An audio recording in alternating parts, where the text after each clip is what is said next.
In this marathon episode, you will learn the necessity of Linux skills needed for a VLSI aspirant. You will learn the basic theories related to each and every Linux command and a live demo alongside for each of them. Starting with the preliminary commands, slowly we will move towards the advanced commands in a methodical way. Once you finish this marathon, you will be ready as a Linux ninja for VLSI. So stay tuned, stay focused.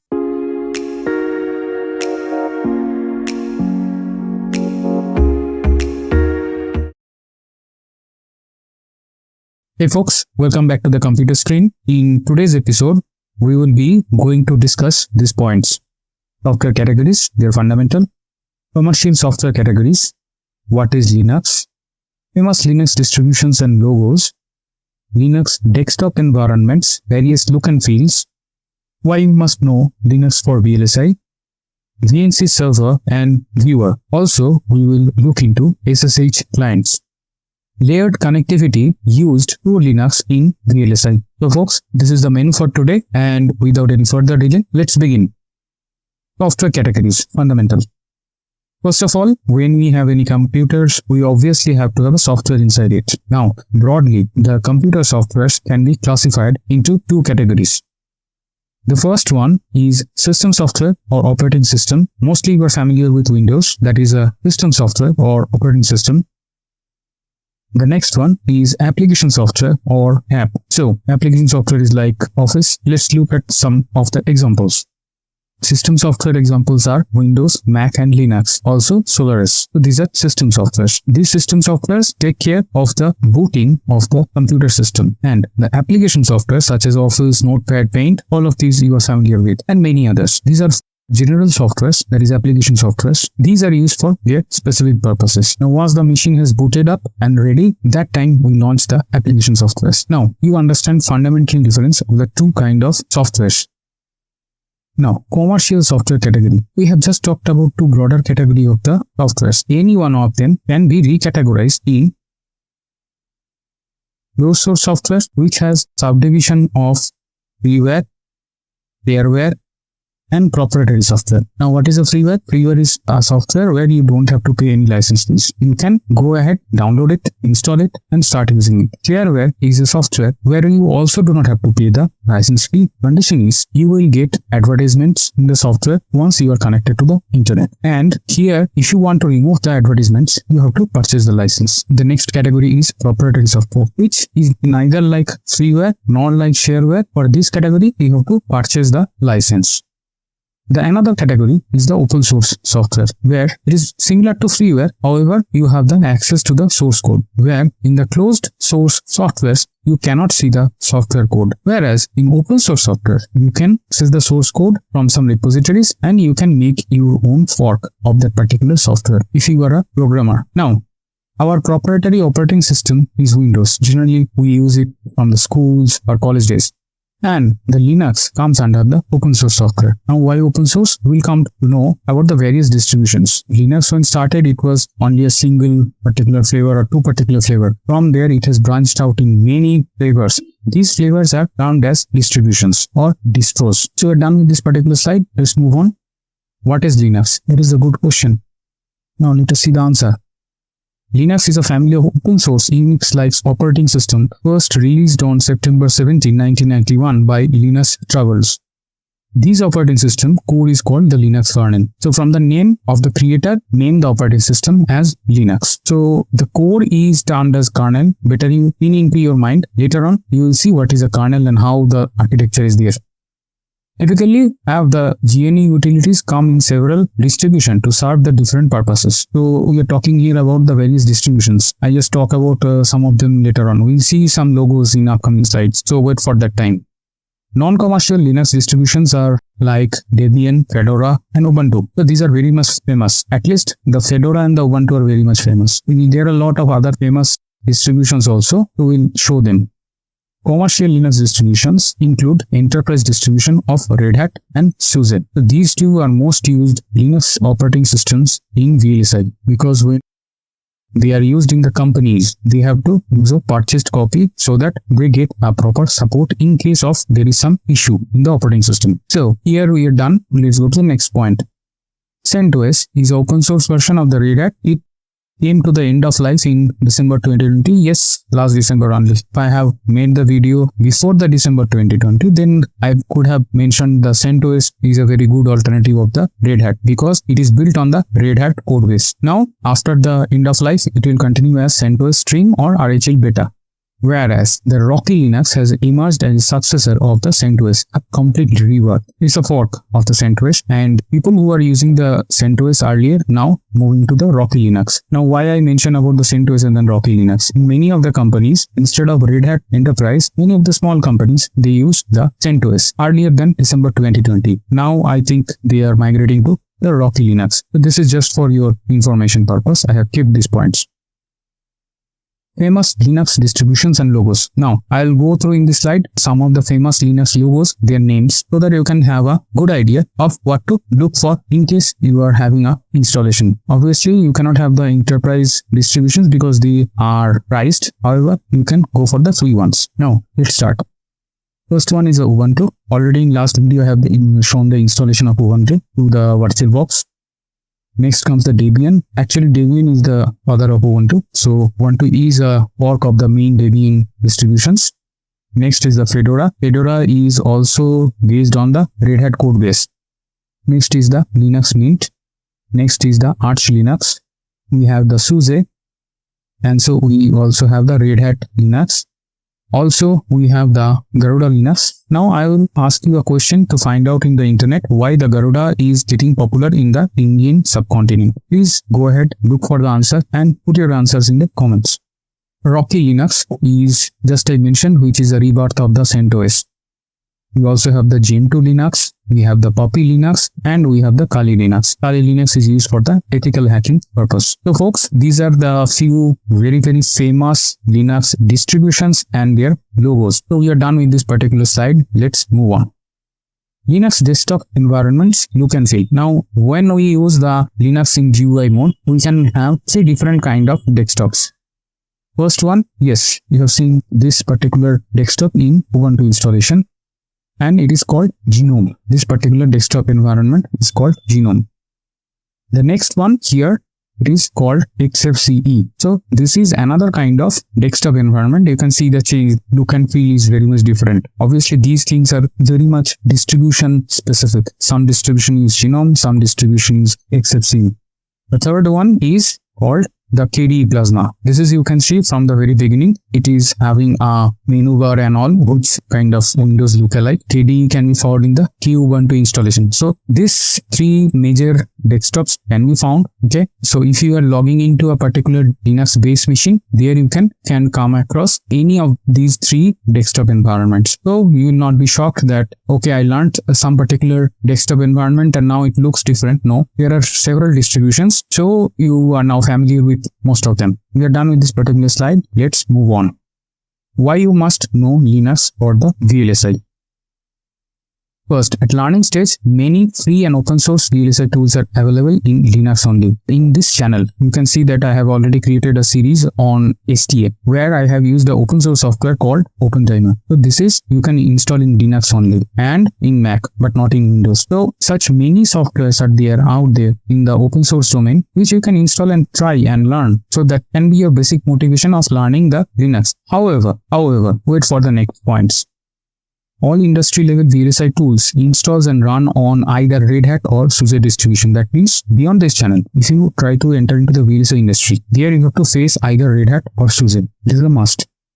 So learning basics Linux commands is the first coursework of any fresher entering into the VLSI industry. So when you get on board, maybe you are in the intern or maybe you are an employee. In that case, the first coursework that you have to do, that is Linux. Because in VLSI, everything at the end runs on Linux.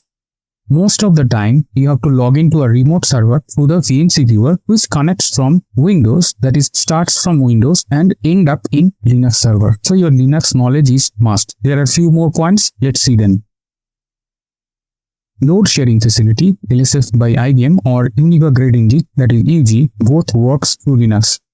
These load sharing facility and UG, that is LSF and UG, reserve your slot for the VLSI tool execution with mentioned specific resources including RAM, CPU, RHEL, SUSE, GUI, CLI. Let's move on to the next point. Because every VLSI tool has a separate system requirement to run. Yes, this is the very important point, because in VLSI, each tool will have its CPU requirement, separate RAM requirement, maybe some other hardware requirements like GPU. We have to specify through the command line resource specification for either of the two, that is LSF or grid engine. You use any GUI, that is graphical user interface, you have to launch it from the Linux command line prompt. You will say that I will use a Linux GUI. However, to launch the GUI, you have to first go into the Linux command line and then you have to launch it. So this GUI is not only the Linux operating system, this GUI could be GUI VLSI tool also. Next, many batch processing of the VLSI tools can be easily done by Linux scripts, that is shell scripts. So for this already I have a tutorial series in this channel, bash scripting for VLSI. You can go ahead and watch that particular series. These bash scripting makes life easier for batch processing, automation, everything. So the shell scripting, that is bash scripting, is a bit advanced. However, to use that, you must have the basic Linux command skills. That is another motivation for you to learn the Linux. Next, you have to use a remote disk base. Sometimes you have to mount it also. This mounting concept is specific to the Linux only. You don't have this mounting concept in Windows. The reason is the base machine generally don't contain much space in your home directory. So you have to use a remote machine always and a remote disk base. And also the VLSI tool will not run in your Linux base machine. It has to run through the LSF or grid engine, as mentioned in the first point of this page. So as summed up, these are all real for you to learn Linux. If you are enough motivated to learn the Linux, let's move on to the next slide. VNC server and viewer as used in the VLSI. This is a very good concept. VNC server and the viewer are the two important things used in the industry. And the remote machine to which you want to log in will run a VNC server, from where you will get a server address, as you can see in this picture, and it will be a Linux machine definitely. Whereas your machine, that is on which you are working, sitting in your desktop, mostly it is a Windows machine from which you will launch the VNC viewer. However, the VNC viewer is also available for Linux distributions too. So this is the general architecture in any of the companies. Your base machine on which you are working, physical computer, that is Windows based, from which you launch a VNC viewer and connect to the remote machine which is running the VNC server, which is on Linux. So at the end machine, you have to use the Linux commands or Linux features or both. So this is another motivation for you to learn the Linux. Now let's move on to the next slide. SSH terminal emulators and managers. Now, before showing you anything here, I would like to briefly say that why this is important. To VNC viewer, you can connect to a remote machine, work there. However, to transfer file in between your remote machine and your local machine, whether it could be a Linux-based machine and the remote Linux machine, or the remote disk area where you are working and the base area, or your base Windows system and your remote Linux machine. Any of the combinations, you can use a SSH terminal emulator and manager. The terminal emulator will give you a Linux terminal, and the managers will have the facility to secure file transfer. A few of the popular SSH terminal emulator and managers are Qt, MobaXterm, Visual Studio Code, Bitwise, Terminus, OpenSSH, WinSCP, Xmanager, and Xshell. So these are few popular and widely used SSH terminal emulator and managers. So this will help you to remote login to terminal and or to transfer file in between your local and the remote machine. So you can explore by your own about these softwares. Many of them you can install in your Windows. We are done with this particular slide. Let's move on. What is LSS or grid engine? Here at the top left, you can see the IBM LSS logo, and right hand side, you can see the grid engine logo. Here comes our first point. LSS stands for Load Sharing Facility, which is a workload management system for job scheduling and distribution across variety of physical computers with high performance configuration. In VLSI industry, at the end, we use very high configuration machines to run the VLSI tools. It may be high on CPU, it may be high on RAM, or both. And these machines will run on Red Hat, SUSE, either of the two. Or you can have both Red Hat and SUSE inside your company. However, there will be an array. Say if your company has 100 employees, they cannot give you 100 Red Hat machine or 100 SUSE machine. That will be very costly. And to circumvent the cost, there is an array of 20 machines. So it's a rough number I'm saying. So those 20, 10 maybe are Red Hat, 10 maybe SUSE. So once you book a slot through the LSF, you can get one of the machines. Your job can be executed there, and you can then free the resources. This is the concept. Okay, let's see the bullets below. UG stands for the Univa Grid Engine, which is forked from Sun Grid Engine. It has similar functionality in nature as LSF. The VLSI software cannot be run interactively on a machine because they require too much CPU, time, memory, or other system resources. Nowadays, you also need a GPU. Many of the VLSI softwares are using GPUs. Hence, these must run in batch, that is batch job, to LSF or UG.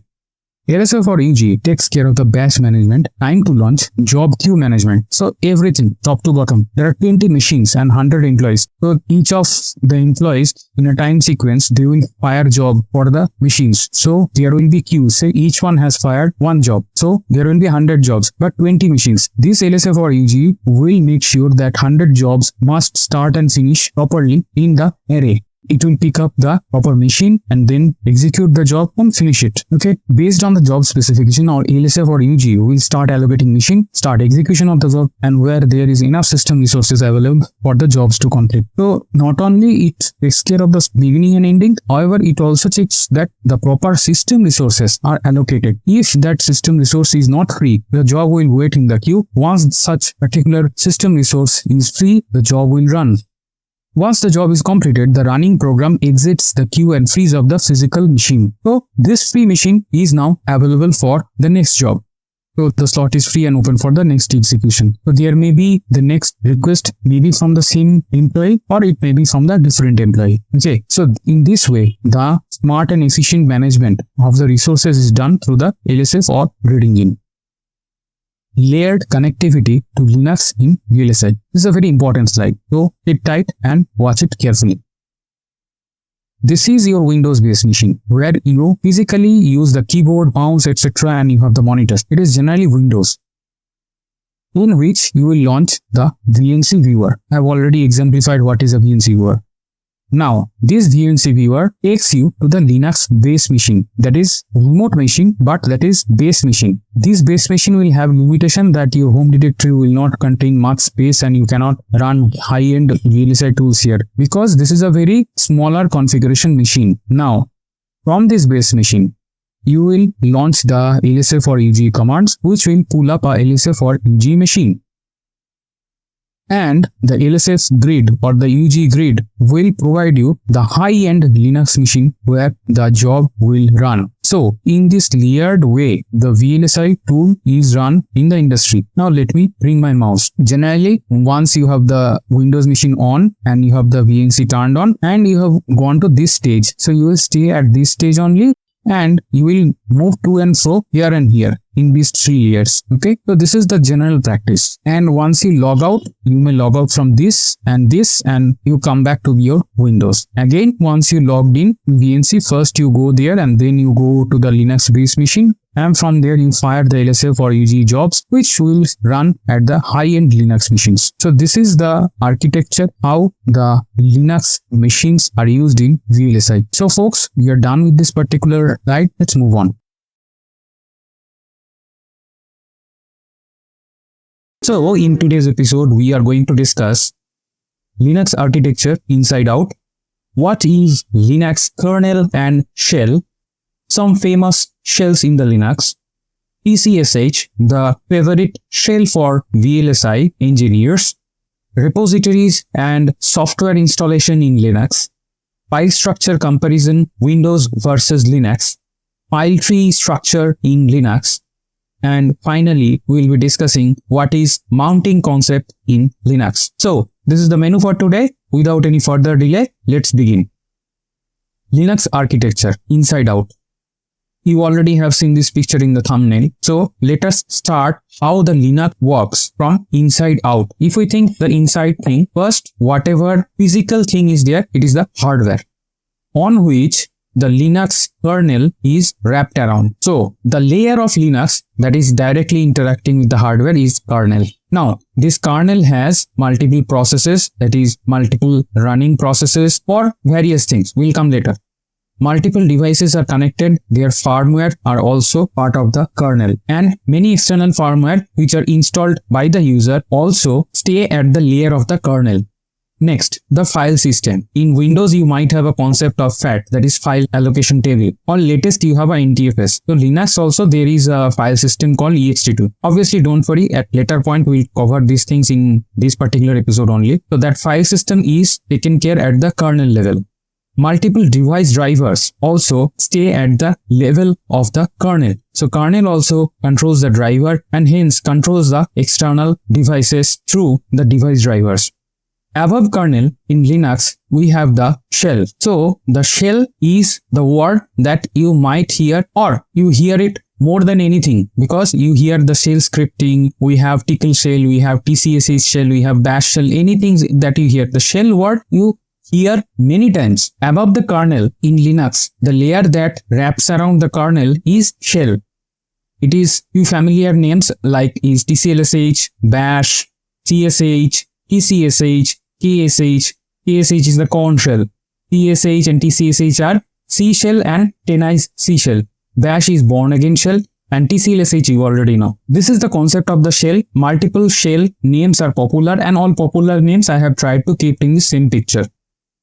The wrapper above the shell is called apps, that is software or application software. What we generally see in this layer is office software like LibreOffice or OpenOffice. Then we have NEdit is a text editor. Then we use the ls command to see the files. We use the gvim as a text editor. We use the Firefox for internet browsing. We use GCC for C compiler or G++ compiler. We use VLC to watch video or listen to music. We use gedit for text editor. So all these applications are wrapped over the shell. Let me bring my mouse here. Any particular code execution or instruction that is going from the apps layer, it will cross the shell and then it will cross the kernel, and it has to access the hardware. It will access the hardware and then again control comes back to the apps layer. So this way, to and fro, the thing works. This is the Linux architecture inside out. I have explained you the various layers, that is hardware, above that kernel, above that shell, and above that all the application software, that is apps. We are done with this particular slide. Let us move on to the next slide. Now we'll go deeper in the subject. What is kernel? The Linux kernel is the main component of a Linux operating system and is the core interface between a computer's hardware and its processes. From the picture, you already know that the kernel wraps around the hardware. Any hardware level communication, that is communication in the machine language, machine readable binaries, that are done by the kernel. It communicates between the two and manages resources as efficiently as possible. You know, right? Any computer nowadays is a multitasking system. One particular OS might be running multiple softwares at the same time, whether it is your system software or it is a user, that is application software. Anything and everything that has to be managed properly, and that management is done by the kernel. The kernel looks after four main things.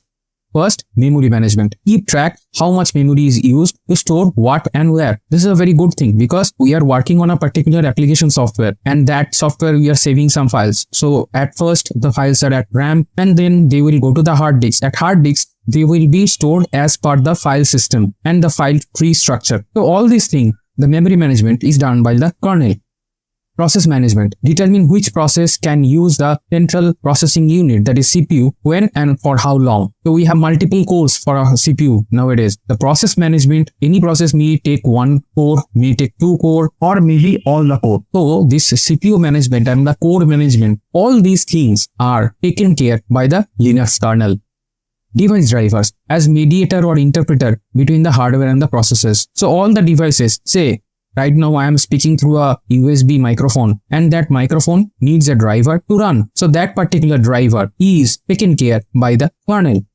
System calls and security. Receive request from the service from the processes. There are multiple background system process run that generally as a end user we do not see them. But if we try to list out all these processes, we can see what processor are running. So there is a command called top. If we run the command, we can see what all processes are ongoing. All these system calls are well taken care by the Linux kernel. In a nutshell, four things: memory management, process management, device driver management, and system calls and security. All these things are tightly managed and timely managed by the Linux kernel. We are done with this particular slide, so let's move on. what is the Linux shell? Well, this particular word shell you hear every now and then. This word you do not hear for the Windows. This word you hear for only the Linux system, because the shell concept, the name shell, belongs only to the Linux and the Unix systems. So this is a graphical representation where we access the shell. Generally here it is a terminal, you can see, and in this terminal we access the shell. Although this terminal is not the shell. At the command line, whatever command we type, those command goes to shell, and those commands also belong to the shell. In 80s and early 90s, every computer was command line based. Nowadays, you might not see computers which run entirely in the command line. But maybe 20 years ago or 25 years ago, that was the picture. That time, mostly the Linux operating system used to boot on the command line. And once it boot up, only the command line is with you. I myself learned in that fashion. Nowadays, you have the VMware. There you can load the Linux GUI. From there, you open a terminal. So, this is the very much difference. We're done with the first point. The Windows had a forefather named as DOS, which was a complete command line operating system. Why I mentioned this point? Because you might be wondering that Linux has only the command line. No, before the Windows 95, there were the major operating system was DOS. The full name of it is Disk Operating System, and it was also like the command line. That time when the DOS was there, the DOS used to boot in a command line fashion like the Linux. Similarly, Linux GUI called the X Windows had the forefather called Bourne Shell, that is SH, released in 1989. Recently, whatever we use the GUI, it is called X Windows system in Linux. And nowadays, I have already shown in the last episode that there are P4 Linux desktops like Genome, XFCE, Plasma, all those things are there. Shell is a command line system software that interprets the commands and sends them to the OS. It is an interpreter between the end user, that is you, and the computer hardware. The shell accepts your commands and executes with the hardware. A shell provides the below thing, that is built-in commands, programming control structures, environment variables. Linux support multiple shells. Nowadays, default shell is the bash, that is born again shell. So it is a upgraded version of the Bourne shell, that is bash. So all these things are there. So a shell will contain its own commands. It will give the programming control. I have made already a series on bash. So that is a favorite shell for the Linux programming. So there all the programming controls are very good enough. You can write a good script in bash and use it like any other programming language. Although it is interpreted, it is not compiled. Environment variables are there. It's very much needed. And we know there are multiple shells. I'm not talking about anymore. So I think we have covered what is a Linux shell from the concept. Nowadays, to the picture is also there where you will access the shell. So I think text and graphics both are done. So let's move on to the next slide.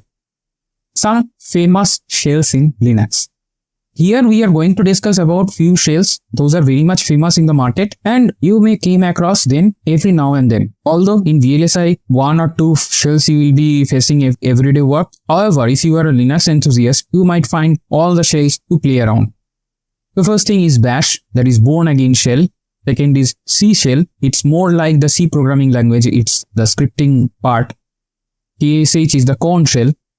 And finally, the PCSs. You have seen the logos here or the names, whatever applicable. Now, we will contain a table. The first, we will have the shell name. Second, we will have the name of the developers. And the third column, we will have the location where it was developed. So here is the table. So let me bring my mouse pointer. So bash, that is born again shell. It was developed by Brian Fox and Chet Frame in the location Free Software Foundation. C shell, that is CSH, was developed by Bill Joy and at the University of California. ASH, corn shell, was developed by David Korn and location is AT&T Bell Labs. TCSH, that is Tennessee shell, was developed by Ken Ger and it was developed in the location of Carnegie Mellon University. So you can see that the various shells were developed at various geographical locations also and from different teams. So that's why the Linux system is so much popular. It spreads around. People are enthusiasts. They still develop multiple distribution. They contribute for development of the Linux. And the great thing about the Linux, it is open source. So people can easily contribute. That's for this particular slide. Let's move on to the next slide.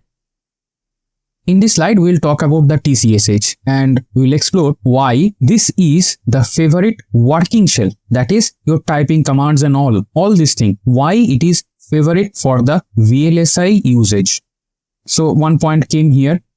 First point is VLSI most used command line shell is tcsh and the most used programming shell is bash. I have already created a series on bash which is based on the programming language or shell scripting. The command line that is used day-to-day work is tcsh.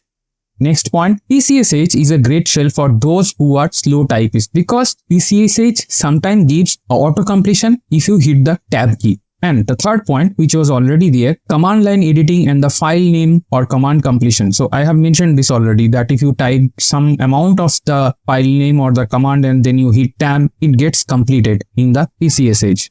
The fourth point is you can use the tab key to cut down the amount of typing you do that I was saying. When you press the tab key in tcsh, we'll try to complete either a file name or a command. Most of the VLSI command line tools require login shell to be the tcsh. This is the industry use which I mentioned here. VLSI command line environment variables are easy to configure to setenv variable, whereas the same thing is export command in the bash. However, in the VLSI world, any manual if you open up, you will see that all the environment variables are set through the setenv command. All the VLSI tools prefer the tcsh to be used. Proprietary software license manager work well with the tcsh. There are license managers because any of the VLSI tool, they are proprietary tools and they require license to run. The license will be configured by the environment variable and the license will be managed by the license manager. That is another kind of software that has to be installed separately apart from the basic software, and that works very well in the tcsh. So keeping all these points in mind, this is just to give you a snapshot why the tcsh is the favorite working shell, that is your typing shell in the VLSI. So folks, we are done with this particular slide. Let's move on. Bash, the favorite shell for programming in VLSI, and for this reason I have created 4 episodes where in the first 2 episodes I have covered basics, and the third episode I have covered the sed, and in the fourth episode I have covered the awk. So you guys can go ahead and watch those episodes because this 4 episode concentrates on the programming through the bash shell and the 2 other tools that can be added with the basic bash scripting, that is sed and awk. So folks, we are done with this particular slide. Let's move on. Repositories concept in Linux. Now, why I am keeping this particular slide is a very general concept, or it's a very much needed concept of the repositories in Linux. This particular terminology you will not hear if you are using Windows. Now, here first we have a repository server where all the Linux basic file, all the packages, the installation thing, they will be there. It is maintained by Ubuntu, or it is maintained by the Debian, or it is maintained by the Fedora group. So all these groups, they will maintain their own repository server, from where you download a copy of the Linux into your local machine. After you install the Linux, whatever software you are installing through the command line, I'll come at those commands later on. Whatever software you are installing through the command line will communicate with the repository server and fetch the respective dependency packages from there and finally install in your local machine. So this is the functioning of the repositories. So let us see in the text. Linux repository is a storage location from which your system retrieves and installs OS updates and applications. Once you have installed, say, Ubuntu, every month you will get some updates, and those updates will be loaded on the repository server from where you can download and update your local installation. Each repository is a collection of software hosted on a remote server and intended to be used for installing and updating software packages on Linux system. Now, you might be wondering at this point why I'm talking about the repositories, because many times if you try to install software manually instead of the command line or the RPM or Debian package, that time it will throw out an error. We are missing these packages. So for those packages, you have to add the repositories first and then you have to install them. In between also you have to update the things. This concept is necessary because this is a very far away concept from the Windows software installation where you have only one file to install. In Linux, when you try to install a software, it will maybe in the background installing 5, 6 or 10 dependent packages on which the software depends to be installed or to be run, or both. So those things coming from the repository server. So this concept is very much needed because you as as a beginner, you want to install some software, and if you have to troubleshoot, you have to know this particular concept. Repositories contain thousands programs and relevant packages. Already mentioned the relevant packages, that means the packages which are required either to install the software or to run the software properly. Standard repositories provide a high degree of security since the software included is thoroughly tested and built to be compatible with the particular distribution and version. This is another reason why the Linux is so much secure, because the software repositories are maintained by the respective groups like Ubuntu group or the Fedora group or the Debian group or the Red Hat group. They maintain these repositories. So the files staying there are clean, and hence it is very much secure that you can install any software from the original repositories without even thinking, because they will not contain any malicious code or something like that. And these codes are well tested by those respective groups. So that is why the repository is very much important, and hence Linux machine is considered as a much more secure system as compared to a Windows system, because in Windows you can download the file from anywhere and install it, but in Linux you must have the proper repositories from where you are installing. Forget about the RPM or Debian dev packages. I'm not talking about them. You can do that. However, they will also may connect with the repositories for dependent packages.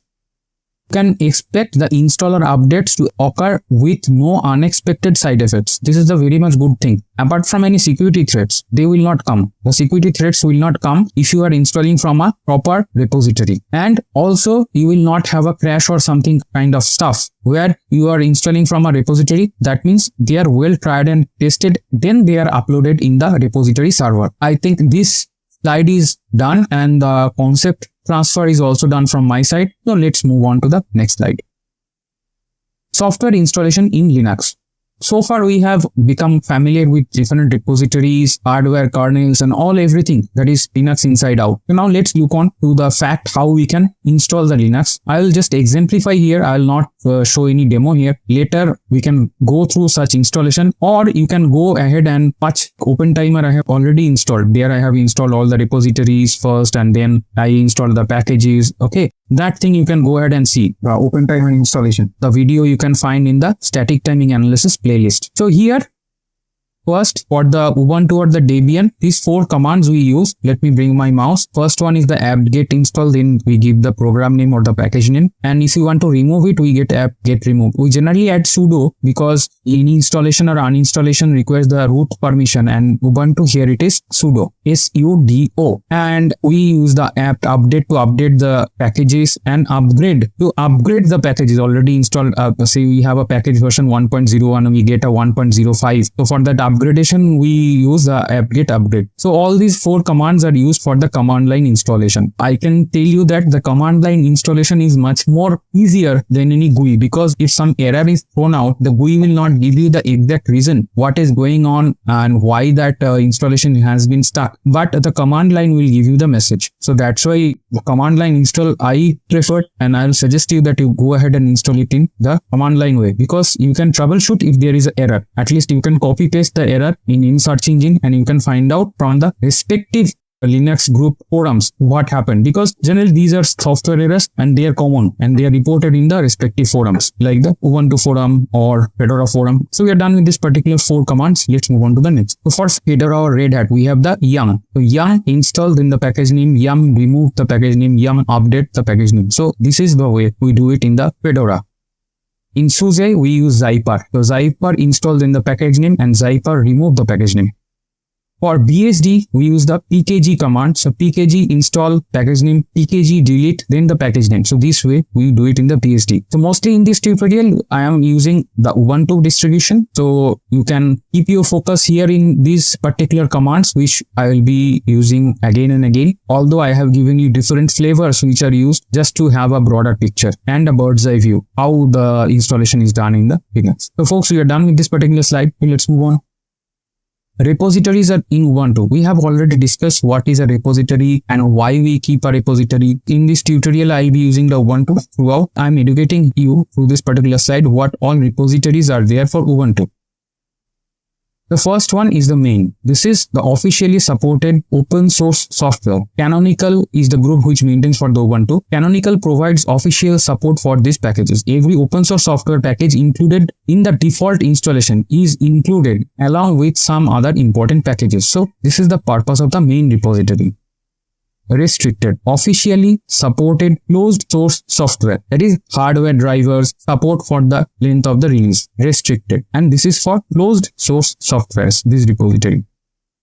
Universe, community maintained open source. Community means I already mentioned that the Linux is open source system and many people, they contribute to software, they help to enhance the software by their own contribution in the software code. That makes a community. So if such community exists for a particular distribution, say Ubuntu, all those contribution will be kept in a particular repository, and that repository is named as universe. The majority of the Ubuntu software comes from this repository. Canonical does not provide official support or updates. Since these packages are contributed by the community, hence the main group that takes care of the Ubuntu system, the Canonical, they do not provide the support here. Here you will get whatever is contributed and updated by the community in the universe repository.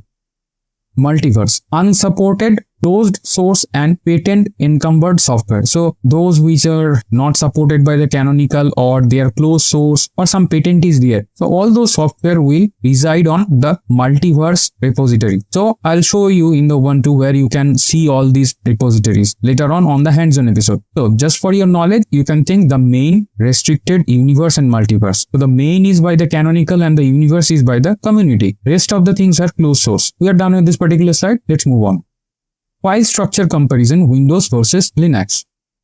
Here we have a table. File structure, I have 4 points here as a category on which we are going to compare Windows and Linux. So file system in Windows, generally nowadays you will see the NTFS. Earlier it was FAT32. Before the millennium, I think everything was FAT32. Windows Millennium Edition, everything is NTFS. In Linux, earlier it was XFS, then it was ext3 and then ext4. It is called extended file system. So it is also extended version 3 and extended version 4. They are termed as ext4 and ext3. So latest is running ext4. And in pen drive, you will obviously find either the FAT or the FAT32. That is the first category comparison. Second category is when we do a partition. So if we do a partition in Windows, generally our first drive is C, second is D, and third is E. Sorry for the typo here. And Linux, the same thing will come as dev/sda1, dev/sda2, dev/sda3. I'll come later to you all these names. They are there in this particular episode. Mounting point indicator. So we have CD-ROM drive, DVD-ROM drive, or any disk drive. So those will come with the drive letter C, D, E, F, G. And in Linux, the mount path is all under this slash. This is called root. I'll come later to this detail. OS installation location. In Windows, we have all the OS related files in the C drive. Whereas in Linux, we have all the files installed in the slash. This is called the root directory. We are done in a short and sweet fashion. What are the file system? What are the partition? What is the mount point loader and the OS installation for Windows versus Linux comparison. This way, you will be able to correlate concept of Windows that is already in your mind versus the Linux thing that is you are learning new. So this was the purpose of this slide. So let's move on. Overall file tree structure in Linux. So this particular slide is graphical only. So here is our root directory. First we have the bin, then we have the dev, then we have the etc, then we have the user, we have the home, we have the sbin, we have the temp, and we have the work.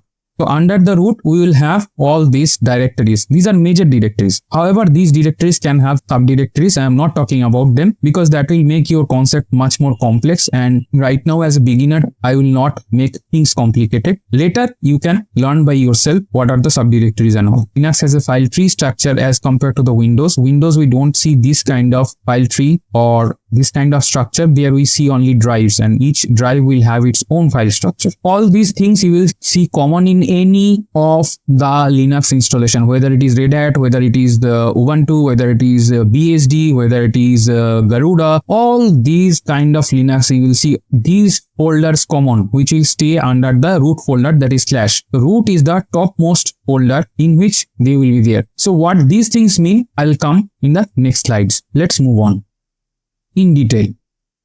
The slash or the root directory is the topmost directory in the hierarchy. This is where all other file systems are mounted when the system boots up, not to be confused with the slash root. Slash root, we have a separate directory. The only slash that is called the root directory, that is the system root.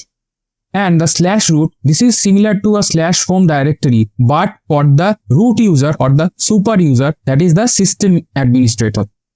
Next is slash boot. The slash boot directory contains all the files necessary for the boot up sequence of the system. Mostly consist of the bootloader, that is group, which is for the Linux systems, and the kernel files. So here all the boot related files are there. The slash bin. The slash bin stand for the binaries. It will contain necessary core utilities required to mount other directories. In most distribution, these also exist as a symbolic link as slash user slash bin. Slash dev. The slash dev abbreviates as devices. Everything is a file in GNU Linux, even devices. The hardware is represented as a special file. The slash dev abbreviates as a devices. The slash etc, that is generally the etc. These etc directory consist of system-wide configuration files and databases. Things are very straightforward, so I did not re-explain any of them. Let's move on to the next points.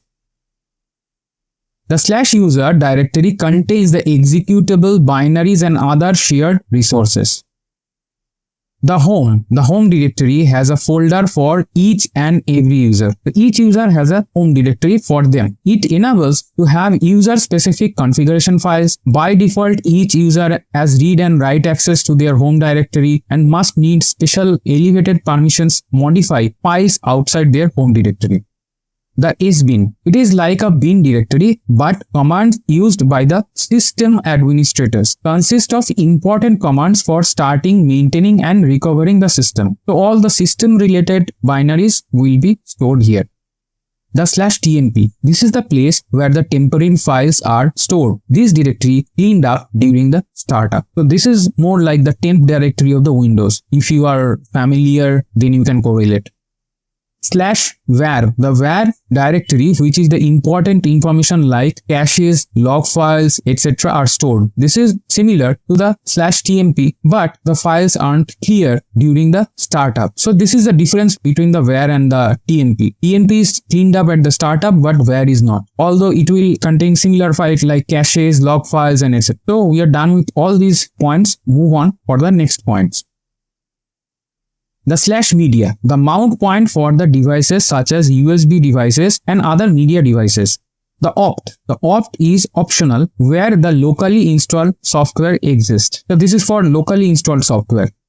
Slash mnt, temporary directories are mounted in the slash mnt. I'll go in detail for the mounting concept later. Just for now, you can remember that the temporary directories are mounted in the mnt. For example, a dual boot system, you would mount the Windows partition as slash mnt slash Windows.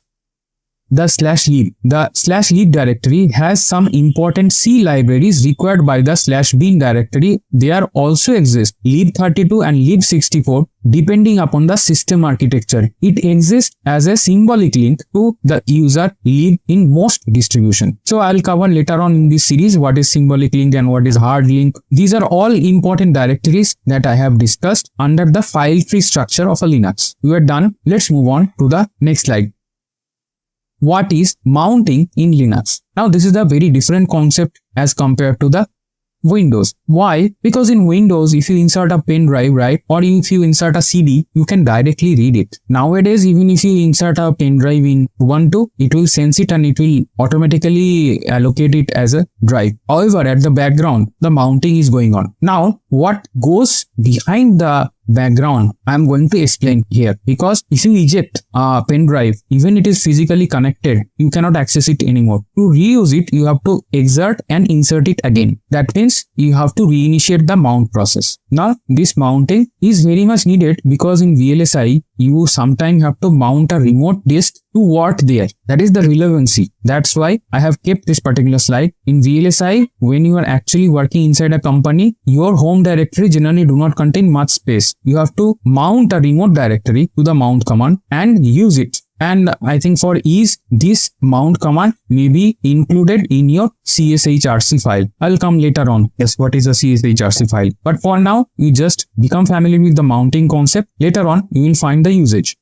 In Windows, where there is one directory tree per storage component, that is hard drive, that is pen drive or SD card or DVD RW or external hard drive. So generally one particular tree, this is the structure. The Linux have a single directory tree as we have seen already. All accessible storage must have an associated location inside this single directory tree only. Mounting is the act of associating a storage device to a particular location or path in the Linux native directory tree. In Linux, you have a /root and inside that you have different directory, and this works like a tree structure. So whatever drive you have to include inside a hierarchy under this file structure. So mounting is that particular process.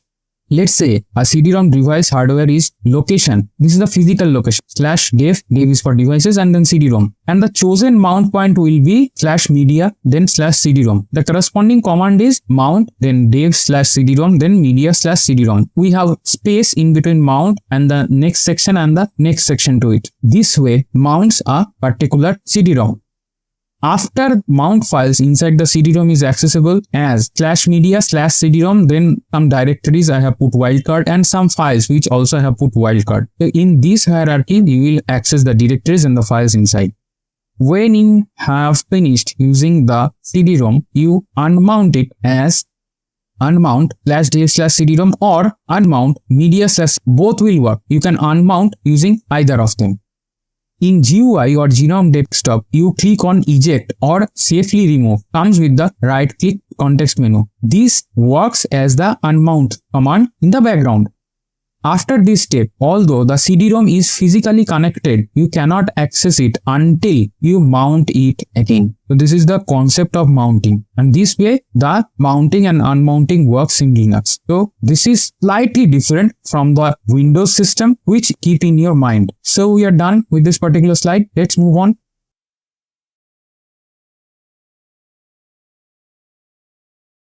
Hey folks, welcome back to the computer screen. In today's episode, we are going to cover the below topics: control panel configuration before Linux app installation, Ubuntu 20.04 Linux installation from Windows App Store, VirtualBox download and install, Ubuntu 20.04 ISO file download, VirtualBox configuration before Ubuntu 20.04 ISO installation, Ubuntu 20.04 Linux installation inside VirtualBox, running Ubuntu inside VirtualBox.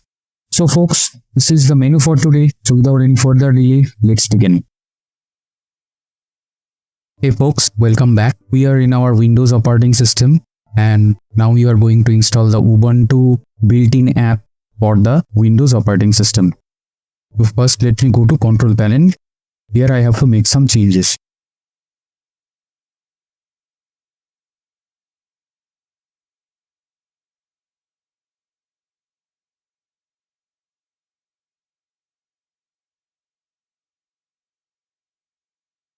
So after I go to control panel, I go to program and then I go to programs and features.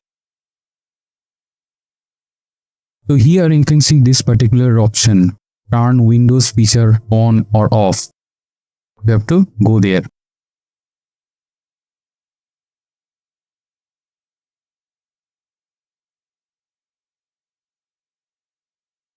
So here we are turning on this Windows subsystem for Linux.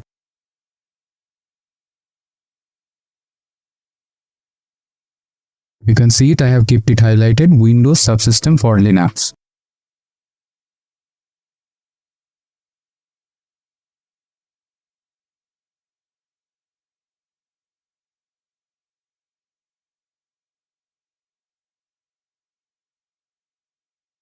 So it says restart now. So I have to reboot my PC. Hence, I'll come back after the restart. So folks, we are back after the reboot, and now let me go to the App Store. So here you can see the icon. Also, we can go from here to the Windows App Store that is named as Microsoft Store. Let me click it.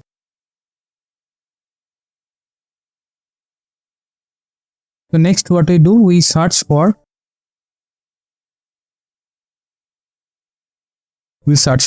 Linux, and here there are multiple Linux versions you can see here. Kali is a Ubuntu 18.4, and I think among them I find this one is the latest, Ubuntu 20.04 LTS. So I will go ahead and click it.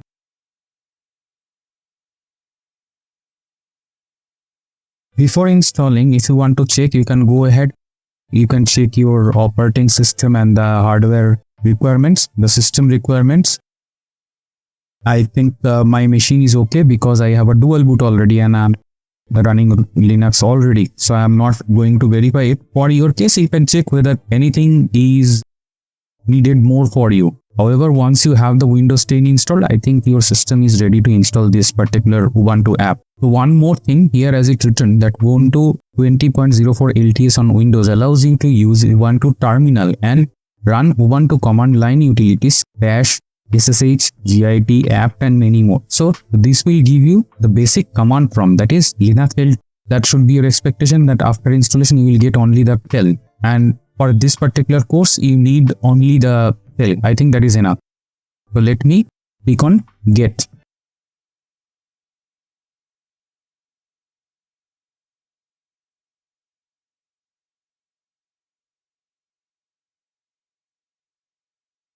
So you can see folks, here it started downloading by itself.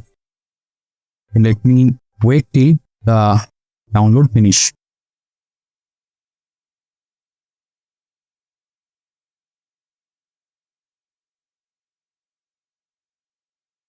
So folks, you can see that it gave a message that Ubuntu 20.04 LTS just got installed.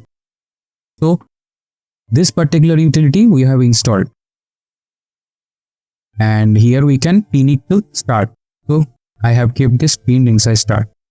So let me close it. Now since I have pinned it to start menu, so I can see here the Ubuntu 20.04 LTS. Here you can see I'm highlighting it.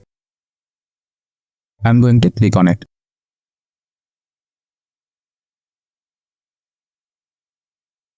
Here you can see it's giving a message installing. This may take a few minutes. So we have to wait for the Linux prompt to get configured by the Windows operating system. Let us wait for some time. So folks, you can see here this one has come and it is saying enter new Unix username.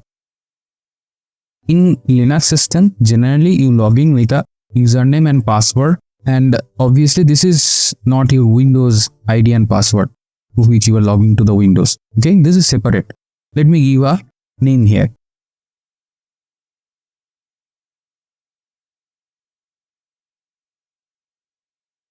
So I have given the username. Now it is asking for the password. It is asking to reconfirm the password which I have just typed.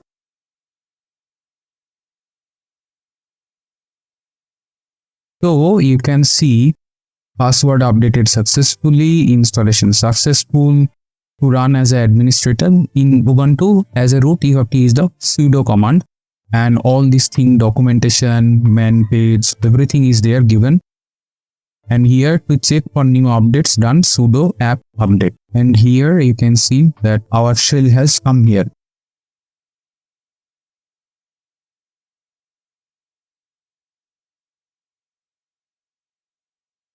So I have given the first command, echo command. Echo is similar to the print command in Linux shell. which shell we are currently in, we can check with the $shell command. And which user ID we are logged in with, we can check with this command.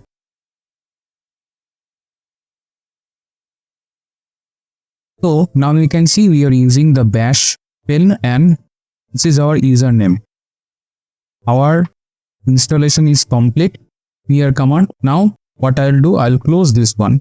Again, I will open this shell. Again, I go to this particular and I click it. So you can see my Ubuntu shell is ready. Here I can perform all the Linux commands. This is different from the Windows command prompt.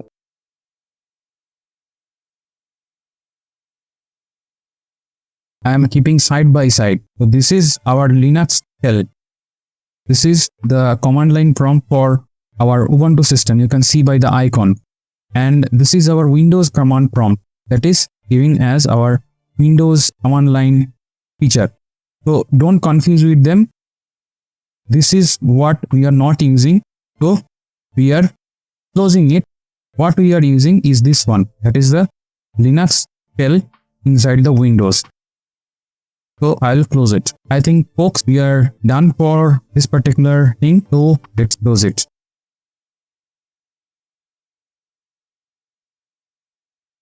Okay folks, and in the second part, what we'll do, we will install a VirtualBox and inside that we will install the full Ubuntu operating system. Let's begin.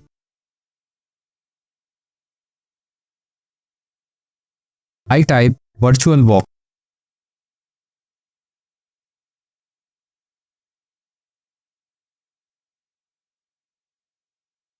So folks, you can see that here the definition comes: Oracle VM VirtualBox is a free and open source hosted for x86 visualization, and VirtualBox may be installed in Windows, Mac and Linux and Solaris. So what this does is it gives a virtual environment where we can install different operating system while staying inside a already installed operating system. So you need not to go anywhere or you need not to do any partition. You can install any other operating system apart from the operating system that you are currently using. And in this case, right now we are in Windows, we are going to install Linux and we do not need any partition or anything. And in this manner, what will happen, that this Ubuntu will install and can be used like a just any other software. Let me open the free download manager.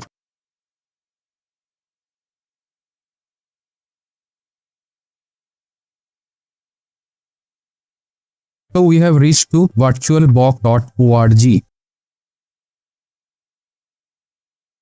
So we can go to download VirtualBox 6.1 either from clicking here or we can go to this download.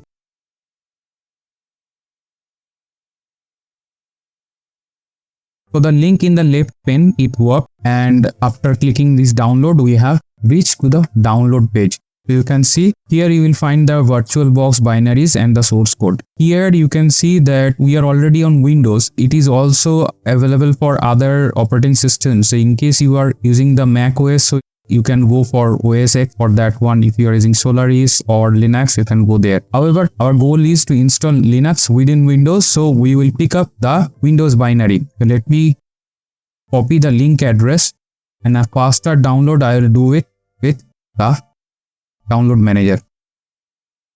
Here you can see it will download in the download folder, and we start it. Generally, a download manager downs the file then a web browser, and if it is broken or interrupted, it can be resumed. So that is the beauty of the download manager. I'm using free download manager, and I think you can see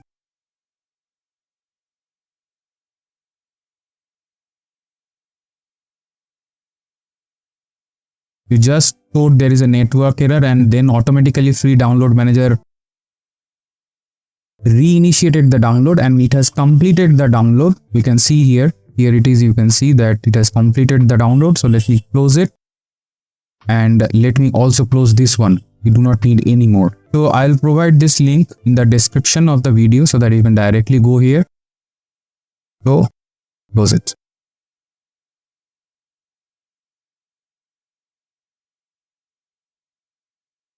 So here is our download folder, and you can see this installer has come and downloaded in this particular folder. And let me run it as administrator.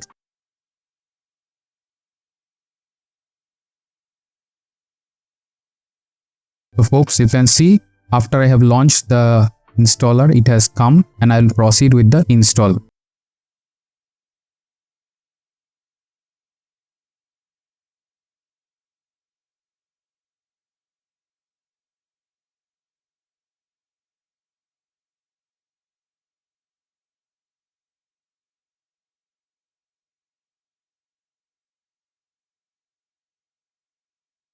So what I am doing, I am installing everything in the hard drive here.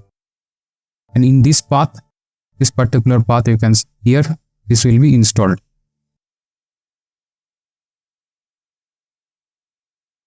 Fine, everything is fine. It's okay.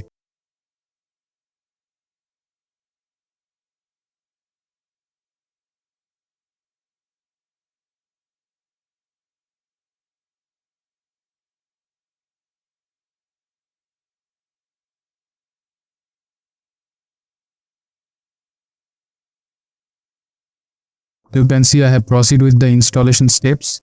Is going and installing the components. So it has done finishing the installation, and I will just, you can see if I click it finish and it launches automatically. I will not launch it automatically. Let it finish. And here you can see I have double clicked the icon, and I'm waiting for it to launch. Also you can go here, and from here you can also launch it. So folks, you can see this window of VirtualBox has come. We have installed it successfully and we have launched. I'll stop here. The next section, we are going to install Linux on VirtualBox. So let me close it.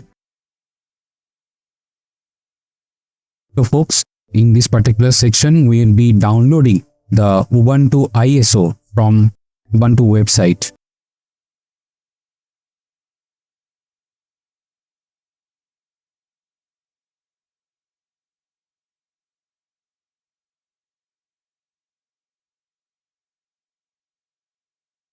So we are downloading the same operating system ISO here as we have done the Windows App Store. We have written download Ubuntu's 20.04 LTS.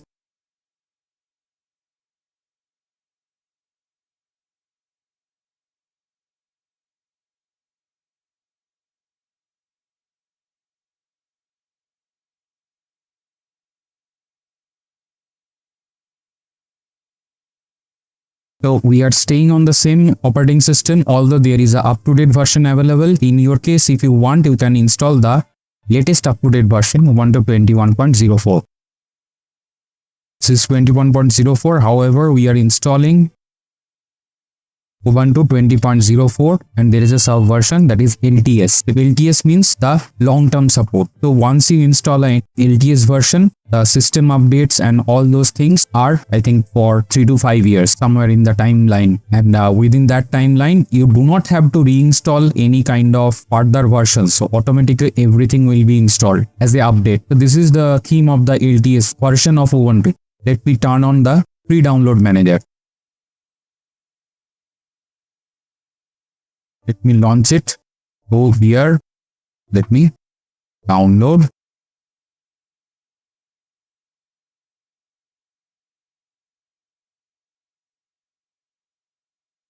So let me copy this link here, which has come of the ISO, and add it to the. Okay, so I think this particular URL has a problem. So let me hit back.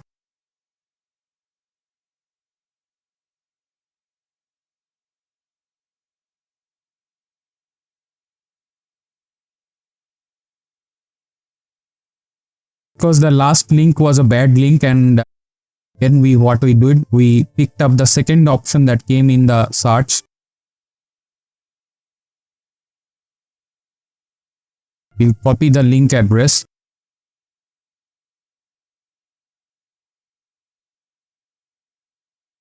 And this has worked. So you can see releases.ubuntu.com/20.04. This link worked perfectly, and here it is also not showing that particular error. So we are going to download this one.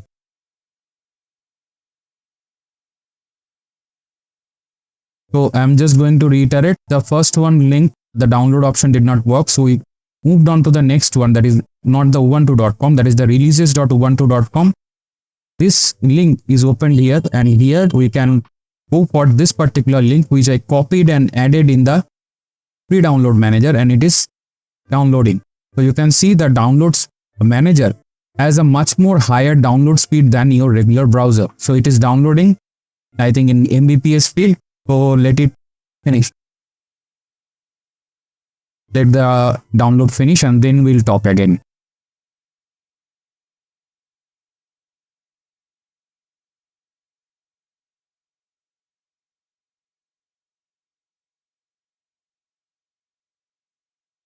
So folks, you can see that the download has finished, and this section is complete. We'll move to the next section where we will install this ISO inside the VirtualBox.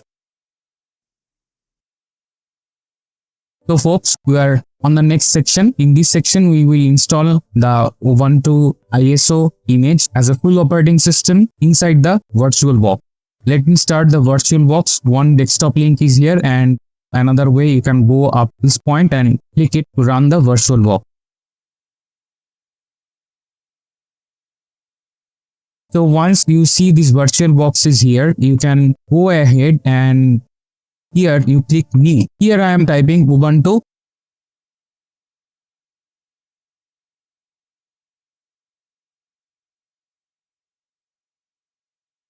So you can see that I have written that Ubuntu 20.04, and the subversions I have not included, although they are there in the ISO file name. Mostly it is Ubuntu 20.04 LTS, and rest of the options are automatically selected inside the VirtualBox. The type is Linux. Ubuntu is a Linux operating system, and at present we can only download the 64-bit version. And this machine, whatever I am using, is a 64-bit machine. So you can see that everything is pre-selected once you type this thing.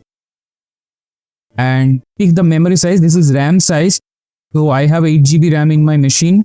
However, I can select somewhere in between. So it takes something more. Okay, no, this is higher. So let me go up to P only. Okay, you can see up to this much I have picked up, and I have stayed within the green marker. Okay, and let me go to the next. So here I leave everything as is. The recommended size is 10 GB. So, and here I leave it as is VDI. This option is VDI, VirtualBox disk image. Next, there is a dynamical allocation. We say it can add or subtract the hard disk size based on the Ubuntu requirement. So let it be there in the dynamical allocation. So here you can see here this will be installed. So you can see now I have made it bigger. So you can see everything is configured for installation of Ubuntu operating system inside the VirtualBox. I just go to settings here, and you can see it is as we provided. I'll make one small change here. Change it to bidirectional, so that any copy paste operation in vice versa from Windows to Linux and Linux to Windows can happen. That's what these options do. And because the Linux operating system is inside the VirtualBox layer, so this all copy paste action will cross the VirtualBox boundary, and to operating system we can exchange copy paste operation.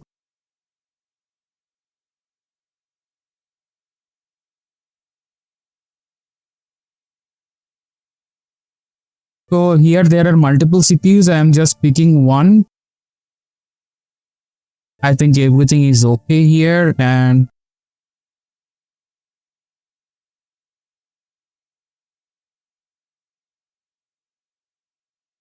system acceleration page. The hardware for virtualization is enabling the acceleration section of the system page, although it is not supported by the host system. It should be visible. I understand what happened here. Let me cancel this and let me go to the control panel.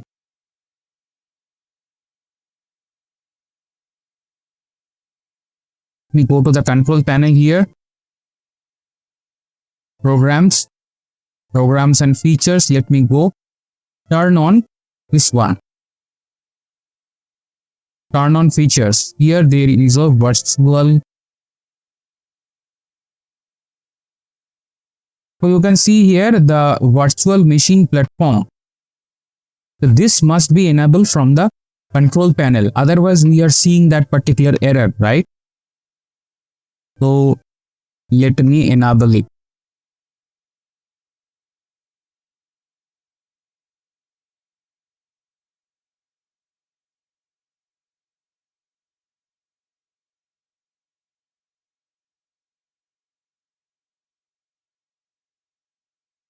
Okay, it is asking for a restart. So let me exit from the VirtualBox first, and I'll be coming back after the restart. So folks, we are back after the restart. So let me turn on the VirtualBox.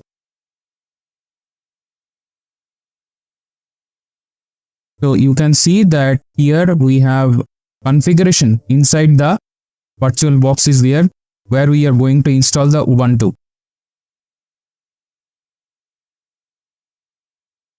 In the settings, we have done the bidirectional so that we can do the copy pasting in vice versa operation. And you can see here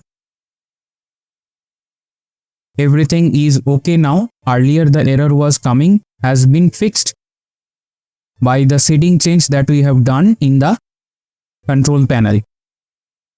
So you can see here our Ubuntu operating system is ready to install in the VirtualBox, and everything is okay and ready. So this is the by default setting, how many processor will be there, and we can change it. I have just taken 2 CPUs and say okay. Again we go back to settings, is these systems, and I think it's taken okay. So let us go to the storage, and here once we go here we can see empty, and here we will use the ISO file. Once I click here, there is a drop down, so I choose a disk file.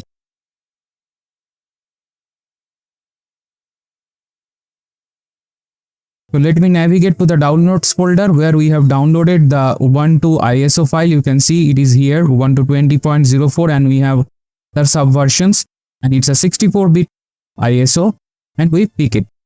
Here we click it and pick it. Done. So here everything is done. Let other things be there, and we hit OK. So here it is selected, and let me do the start.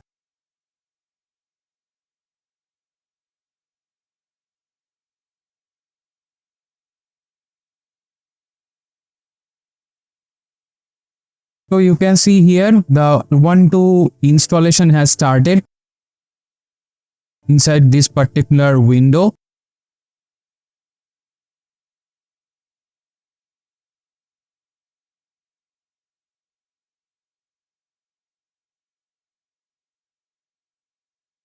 So this is very much typically similar when you have a hard disk partition, and there if you are installing the Ubuntu system, you will go through the same steps.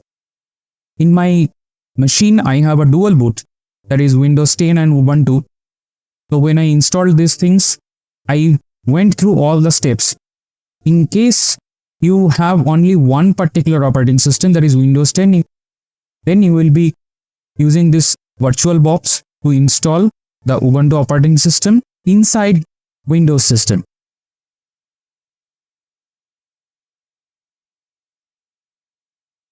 So it has checked the ISO file thoroughly, and it has not found any error, so it is moving forward.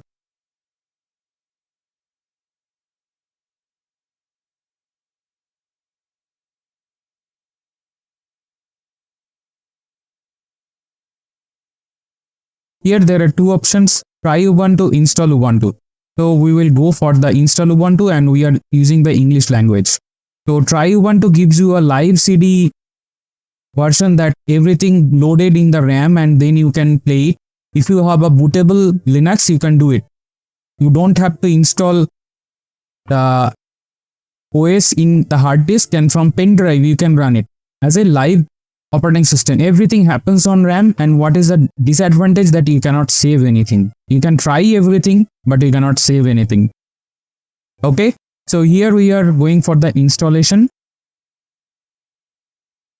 and again both case English is selected.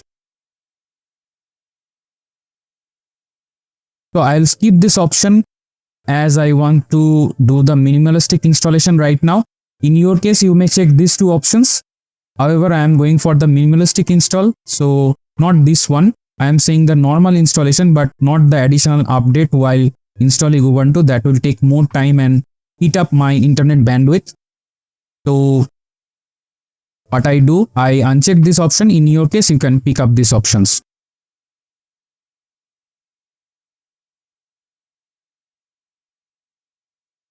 So you can see here that it is saying this computer currently has detected no operating systems.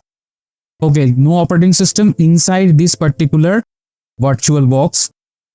And here when you do the operation, nothing is going to happen or nothing is going to harm to your actual Windows installation. So you can go ahead with this one.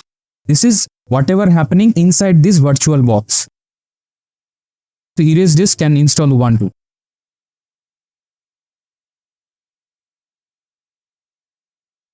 So we continue. And another thing, folks, as I have mentioned, that you will go through the very same steps if you want to install Ubuntu in your desktop or laptop when you have a separate partition. So here I am in India, so India is selected.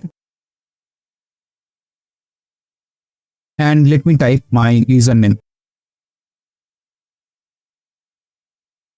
And let me choose my password. So it says spare password. Let me continue. So you can see the installation process is progressing, and you can see here this progress bar is doing whatever happening inside is saying here, the popping files and etc. So folks, in this way, without creating a dual boot, you can install a fully featured operating system inside your Windows installation.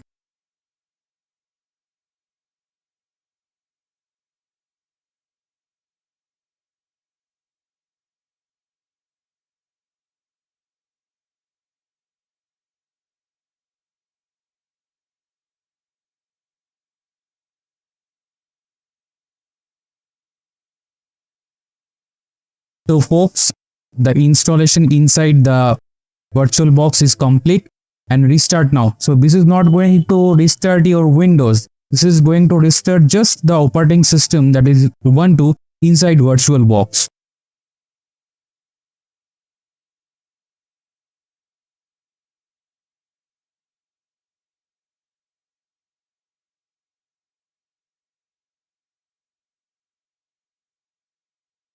So it is asking, please remove the installation medium. Generally, for actual installation, you use a pen drive nowadays.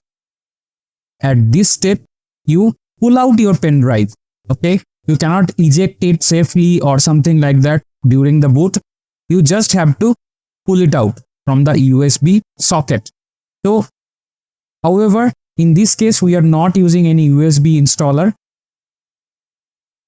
In this case, we will just press enter.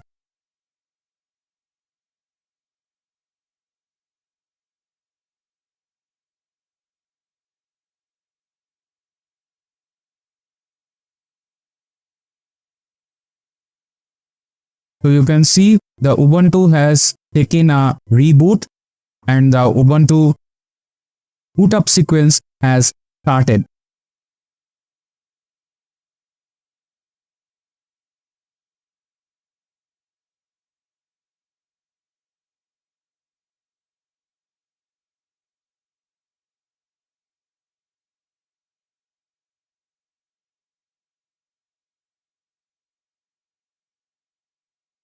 So folks, you can see here that I have given my username, and once I click in my username, I have to enter my password.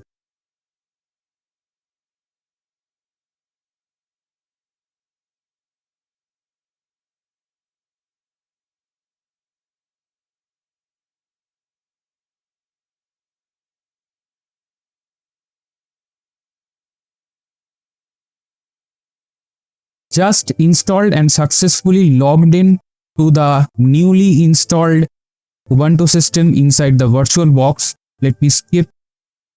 Next. Next. So this is location service. You can turn it on. Done. So here is your Ubuntu operating system is ready. So folks, our installation is complete and we are going to the VirtualBox, and here how we start it. So this way we start the Ubuntu Linux.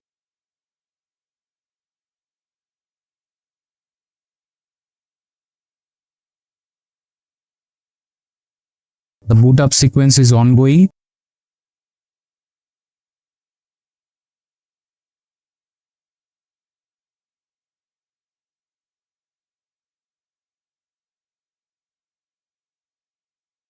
And this is our login page has come. Here we have to log in using our password. ID is already displayed.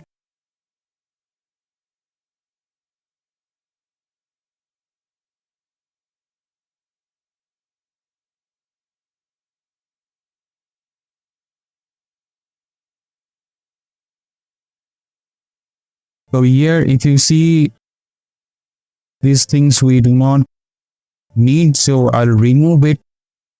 And rather I will pick up the terminal and right click and I'll click to add to favorites. I hit escape, again escape, again escape. So terminal has come here, and for any further practice of the commands or codes, you can go here and open this, start typing. Like this is the command to check the username, present working directory, and ls. You can see all the files and folders are here. So your terminal is there.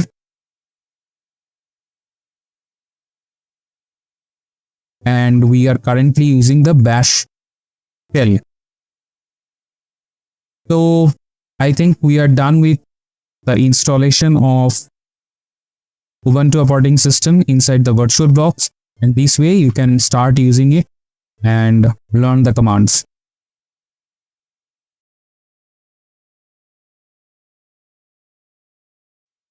Hey guys, welcome back to the computer screen. We are starting the session right now. So here in front of me I have two terminals open, first one and the second one. So you know already how to open a terminal, because in the installation episode I have already shown you how to open this particular terminal. And right now I am inside the home/msg, that is my username, and then there is a directory test. So I am working here right now. First thing what I will tell you, that I keep this particular left terminal to check the man pages and the right terminal for my work. Right now I am in the right hand terminal. One thing before starting anything I would like to mention, that what shell right now I am using is how to check echo $shell. So I am using the tcsh. In your case, once you install the Linux, right, the first shell that by default comes to you is bash.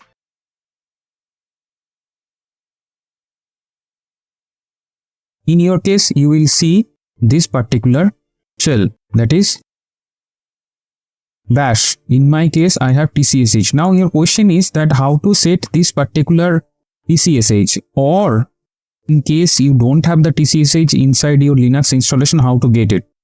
I am using my Ubuntu installation, so I'll show you the step how to install the tcsh. Here I am writing the command.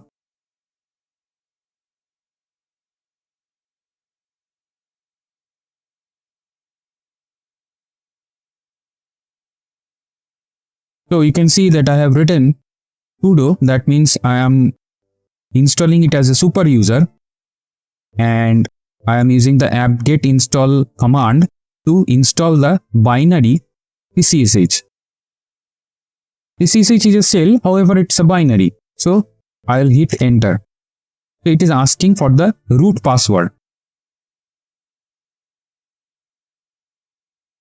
You can see that in this way you can install the tcsh. In my case, since I have already installed, it is giving the message tcsh is already in the newest version. In my machine, I have the latest version of tcsh. And in the last episode, I have already explained why tcsh shell is kept as a working shell for the VLSI industry. And today I have shown you how to install the tcsh. And here you can see that at the last line, in your case, if you have already any binary that you are trying to install, if you are trying to install by this particular command sudo apt-get install, if it is already there in your machine, it will show you that 0 newly installed. That means nothing installed. In case there is a version upgrade, it will do the version upgrade. In case it is not installed, it will install that particular thing. So here, once you install, here one will come, one newly installed. You can see I am using the commands very easy way. So in this easy way, you can learn the commands on the go. While you are watching this video, you can open a particular terminal side by side and you can try out the commands. How to check what all the shells are there already installed in your machine? I will explain this cat command later on.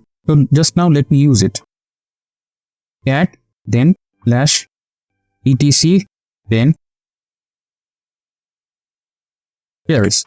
So if I hit tab, so it completes. Since I am using tcsh, let me show you. If I type sh and then hit tab, it will give the option. So sh, then I type e, then again I hit tab and it completes. So this is the beauty of the tcsh shell. So now let's come back to the topic. Here we are seeing that what all login shells are available here. So you can see here is sh, here is bash, here is rbash, there is dash, and tcsh also is there. So you can see all these shells are already installed in the machine. So this particular file, if you access, cat command displays the content of a file, that is human readable file. Here you can see that it has listed out all the shells, those are installed in this particular machine. So now let me show you, after you have installed the tcsh in your machine, how you will enable it as your default login shell. For that you have to use a command called chsh. I'll educate you. Let me go back to the left terminal. Here I type man. Man command is used for accessing the manual.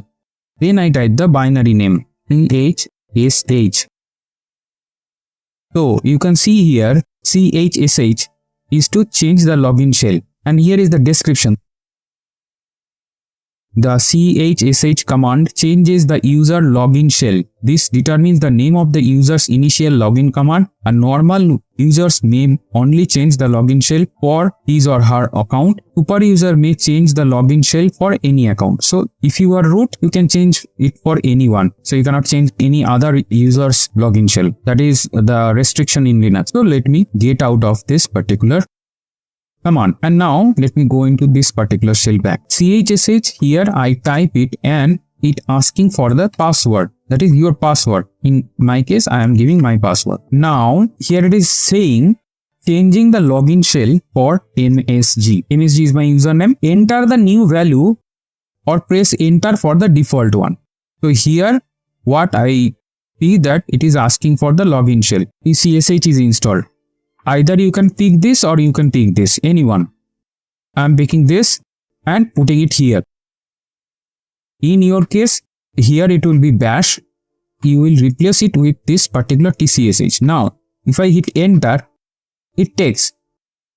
Here immediately nothing will change. what happens? You completely log out or you completely reboot the system, either of the two, and then once you log in, your default shell will be changed to tcsh. So once you open any terminal, that time if you do echo $shell, it will show what is your present shell is tcsh. Immediately after changing, it will show only bash, which is I think in Ubuntu is the default one. However, once you change it to tcsh, you have to do logout and login to activate the default shell change to the new shell. We are done with this particular shell modification command. With that note, let me clear the screen. I will type clear. This command will clean up the screen. So here the screen is made clear. Once you log in, how to check what is your username? So you do it by who am I.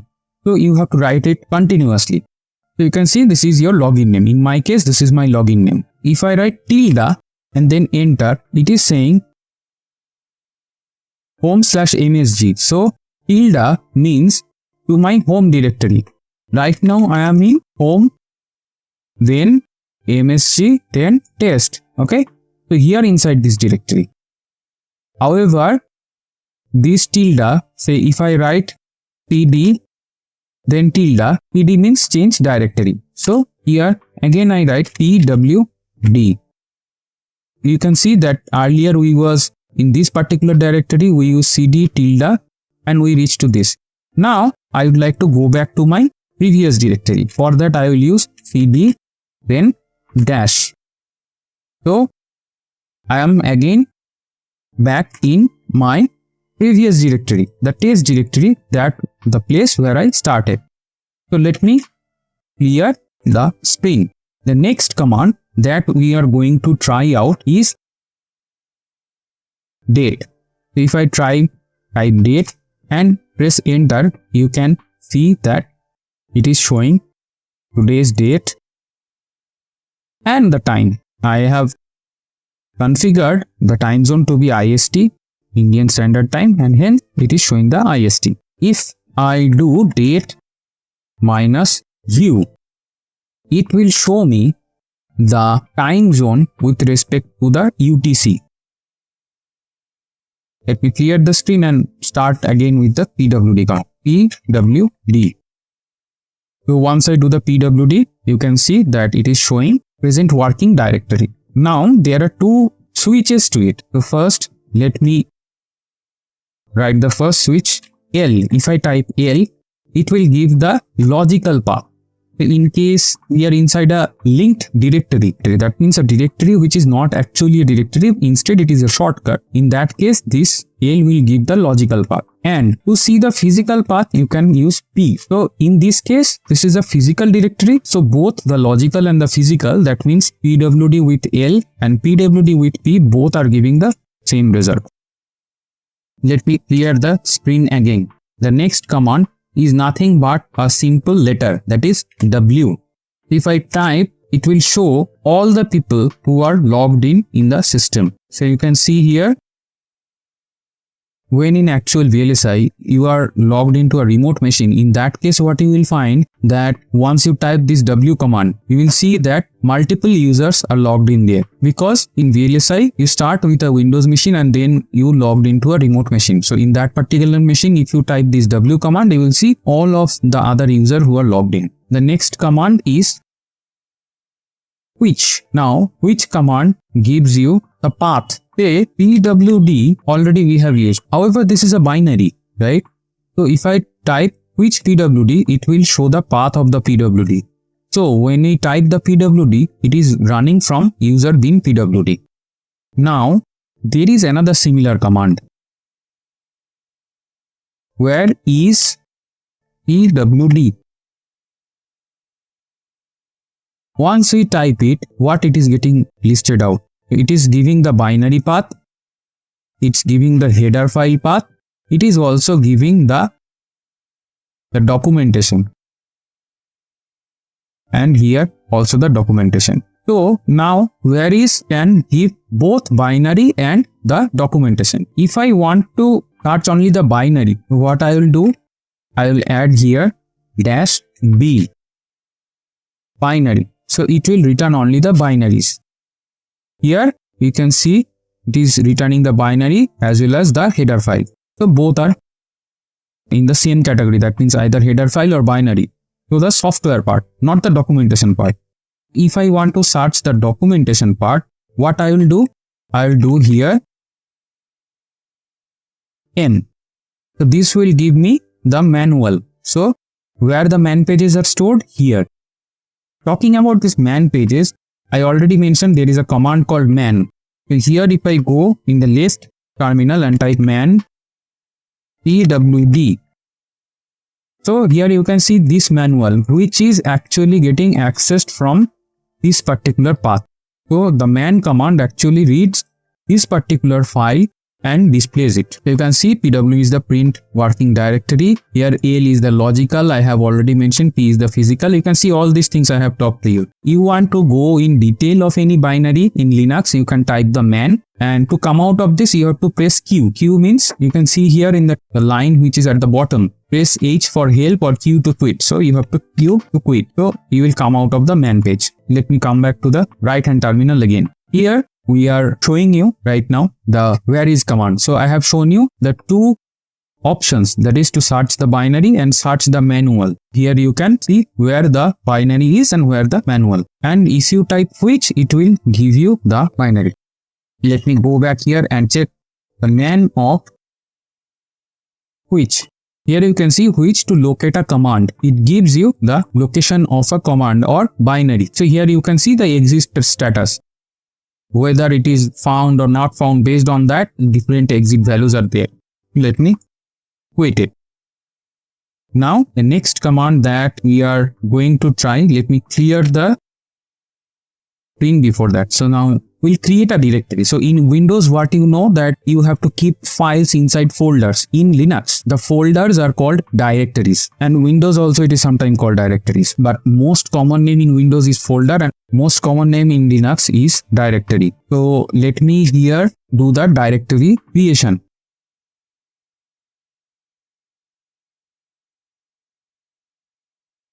Linux command test. So I have typed the directory name, and now if I hit enter, this directory will be created. To see all files and folders inside the present working directory, you have to type ls, that is listing command. Here you can see that the directory is created here, and we will go inside it. I will type cd, that is change directory, to Linux, and then I hit tab. So I am in tcsh. You can see that once I hit the tab, it completed. Let me show you again. So if I typed up to Linux and then I hit tab, so it is completing. So this auto completion feature is there inside the tcsh. It is why most of the time we use it in VLSI, because we have to access very long path, and that long path we cannot type manually. That will be very tedious when we are actually working in a remote location, as I have explained in my last episode.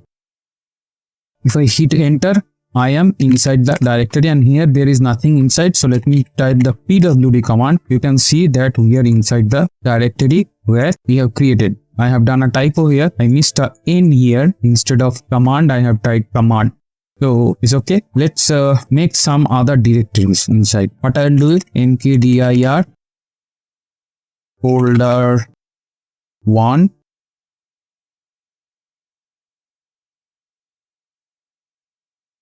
Folder 1.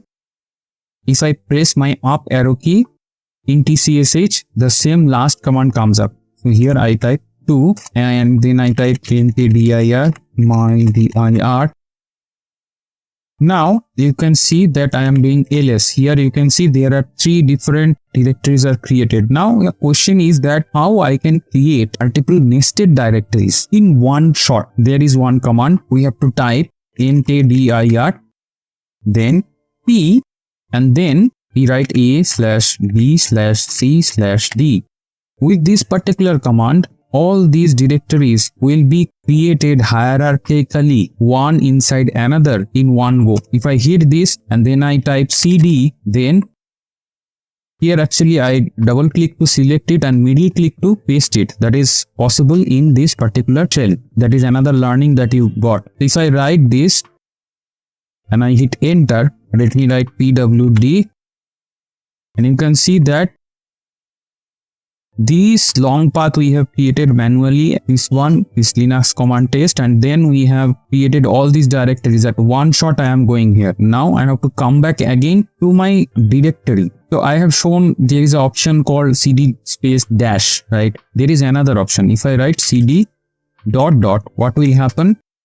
When I write pwd, you can see I have moved one level up. In the similar way, if I write cd space dot dot, this dot dot means the directory above with respect to the directory we are presently in. So we will move one level up. Again, we see that we have moved up. pwd, you can see that we have come here. Then let me go back and give cd again dot dot. So here, and we have reached up to A, and however we have to go one more level up. So cd another trick I'll show you. Let me go back again inside the D directory. What I'll do, I'll use this dot dot multiple times. So cd space dot dot slash dot dot slash dot dot slash dot dot slash. So 4 level up. So this will take me 4 level up. You can see that here we come back again in this directory. So let me demonstrate this command once again. So cd a/b/d, I go inside, I print pwd. Here I am down 4 hierarchy, and I have to come up again 4 hierarchy up. So I use dot dot, then dot dot, then dot dot, then I don't have to use anything else, any name specific. This is a very relative command. So it goes 4 level up, and I hit enter and I type pwd. So I come back again to the directory from where I started. The next command that we are going to do here is the touch command. Let me clear the screen. In Linux, everything is a file. Even a directory is also a file. However, creating directory, we use the mkdir command, and for creating any file with 0 size, we use the touch command. So touch aaa.txt. Now if I type ls, you can see that we have the directory A, folder 1, folder 2, my directory, and we have this. Now let me touch again v, right? If I do this and I type alias, you can see these 2 files are created. So these files are just created. They have not been populated with any data. They are blank files. However, these 2 files have been created. Now I would like to enter some text inside the aaa.txt. What I will do? There is the editor called nano, which is very much similar to the notepad. However, this works inside the Linux shell only. So I will type nano, and then I will type aaa, and I hit tab. So tcsh is completing the rest of the part. So I hit enter. You can see it has opened, and here I can type with round box. I hit enter. Jump over easy dog. So here text has been entered. So here at the bottom, you can see there are a lot of shortcuts are there. This caret means control in your keyboard. To save, I will use Control S. So this is saved. Now you can see all these things are there. I can create a nano tutorial later on, but just for your information, there is a text editor nano which runs inside the shell and in a very easy fashion. What I will do, I will use Control X to exit. It is asking save the modified buffer. I will say Y. Yes. Now I told you that you can see the content of a file using a cat command, cat aaa.txt. So you can see that we have entered 3 lines and a blank line inside the first text file, that is aaa.txt. Now let me do the same thing. Open nano and vbb.txt. vb roy rate retain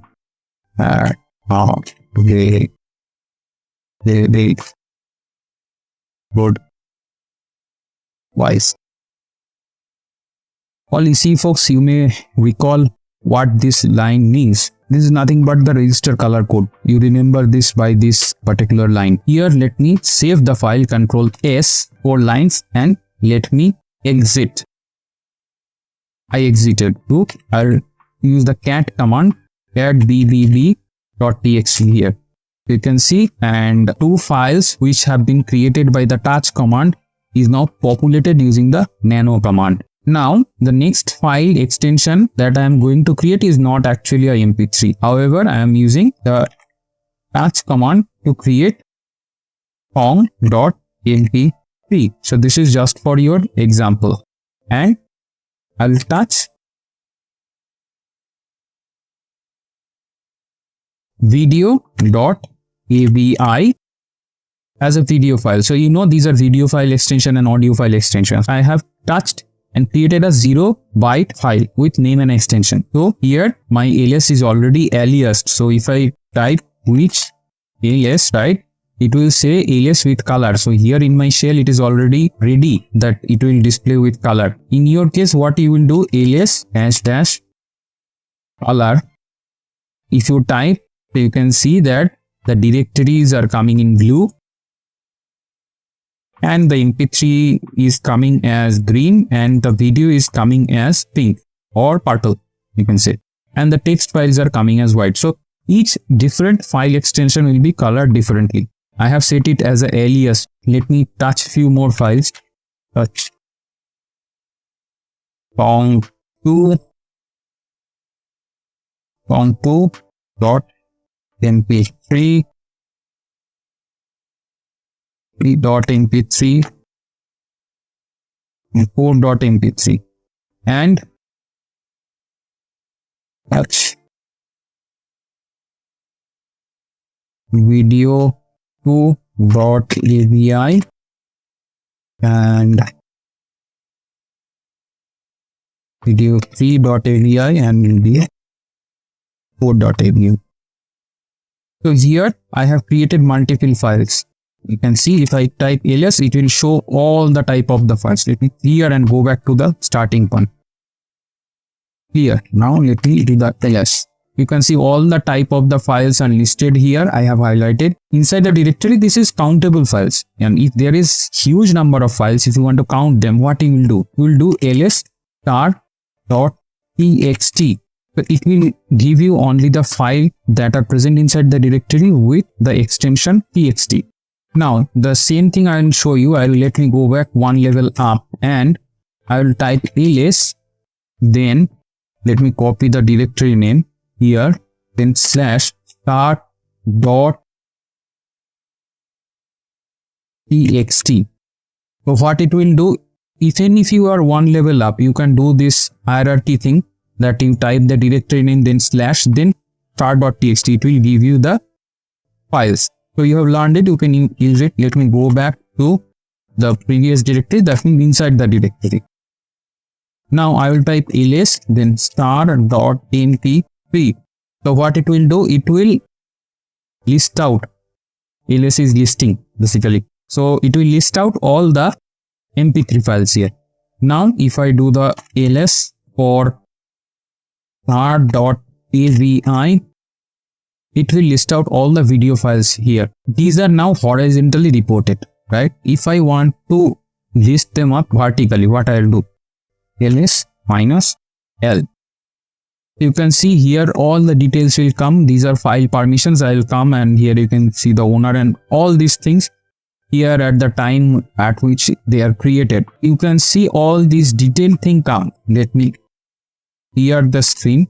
I will teach you one thing more here. How to create a hidden file. So in Linux, you can create a hidden file. So, touch dot hidden one. We do one more. Touch hidden 2, touch hidden 3. So these file name which are starting with dot and do not have any extension, or either have an extension or not, but beginning they will have a dot. Those are hidden files. So if I do the alias, you will not see them. Those are hidden. Just to list out all these hidden files, I have to do alias dash l, or let me do A, ls minus A, all. So this will do what? That it will list out all the files, including the hidden files. A means all. If I type ls -lt, timestamp wise it will list up. So you can see that it is 1927, this one is at the top, and 1915, which was the first, it is at the top.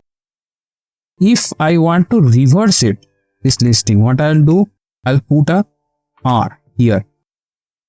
So this, let me tell you one thing, this L, this R and this T, these are separate arguments. So let me show you here. Man ls. So you can see here we have separate arguments. Okay, C, D, F, all these things. You can go ahead in this manual. All these things are separate arguments. You can use them separately or you can club them together. So when I write that ls minus lt, right, I can do ls minus l then dash t. It will give me the same thing. Instead, what I do for my ease, I type ls minus lt combine. Now in reverse order I would like to see, I add R. So you can see it has reverse. So 1915 file which was created comes at the top, and the file which is created at the last timestamp wise comes at bottom. Now instead, this is very cumbersome to type, right? What I will do, I will do ls give a dash, I will club all the arguments together, L, R and T together, and I will hit enter. So this thing is not only for the ls, this is for all of the binaries in Linux. You can combine multiple arguments. Obviously, those arguments should not have any corresponding value to be entered. These are only arguments and they do not have to carry any value for them. So all those arguments can be combined. Let me bring up here. Here, if L accepts any value right after this, then we cannot combine L, T and R. In that case, we can combine T and R, right? And we have to give the value after L. So you have to remember. Let me clear the screen. Now I have to sort the file size wise. ls, then I write dash L, then sorting file size wise is capital S, that is in upper caps S. What we write, and you can see that here it goes like here. You can see this column here. This, I think it's in byte. So if I add H, that is human readable, it gives. So you can see K has come here. So 4K, this is then byte. Okay, if it is gigabyte, here G will come. All these things. So if you add H, it gives the human readable format. To reverse it, what I will do, I will add R. So you can write or remember any combination wise. That means L, R, S, S, R, L, whatever you are comfortable with. You can see it has listed out in a reverse order, means 0 byte file size are there in the above. And here if I go down, it shows you the file size which is higher. Here another thing I would like to show you rather, that we have another command called file, and okay, let me first, before giving, let me clear the screen. File command, and then we give, say here we have aaa.txt, right?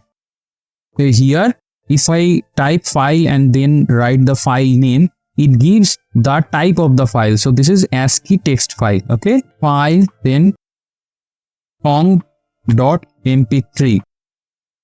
So it is saying it is empty, right? So if a file is not containing anything, it is empty. In an actual case, mp3 will be an audio, right? In that case, it will show something like that. And if I write file, then A is a directory, right? So it shows A, it is a directory. Staying in terminal, in case you don't have any colors or something, you have to decide what type of file is this. You can type this particular command. For today, we will close here.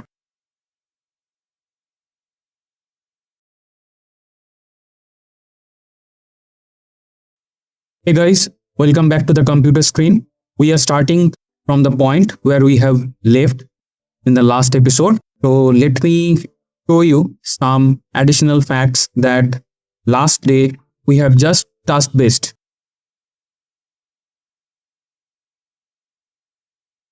So this is a command that I have used last episode. So if I put this right, what all these things mean. Now here you can see this first column from the left side is the file permission or the directory permission. Now here you can see the content. This is user. User means right now I am the user, so my user ID is there.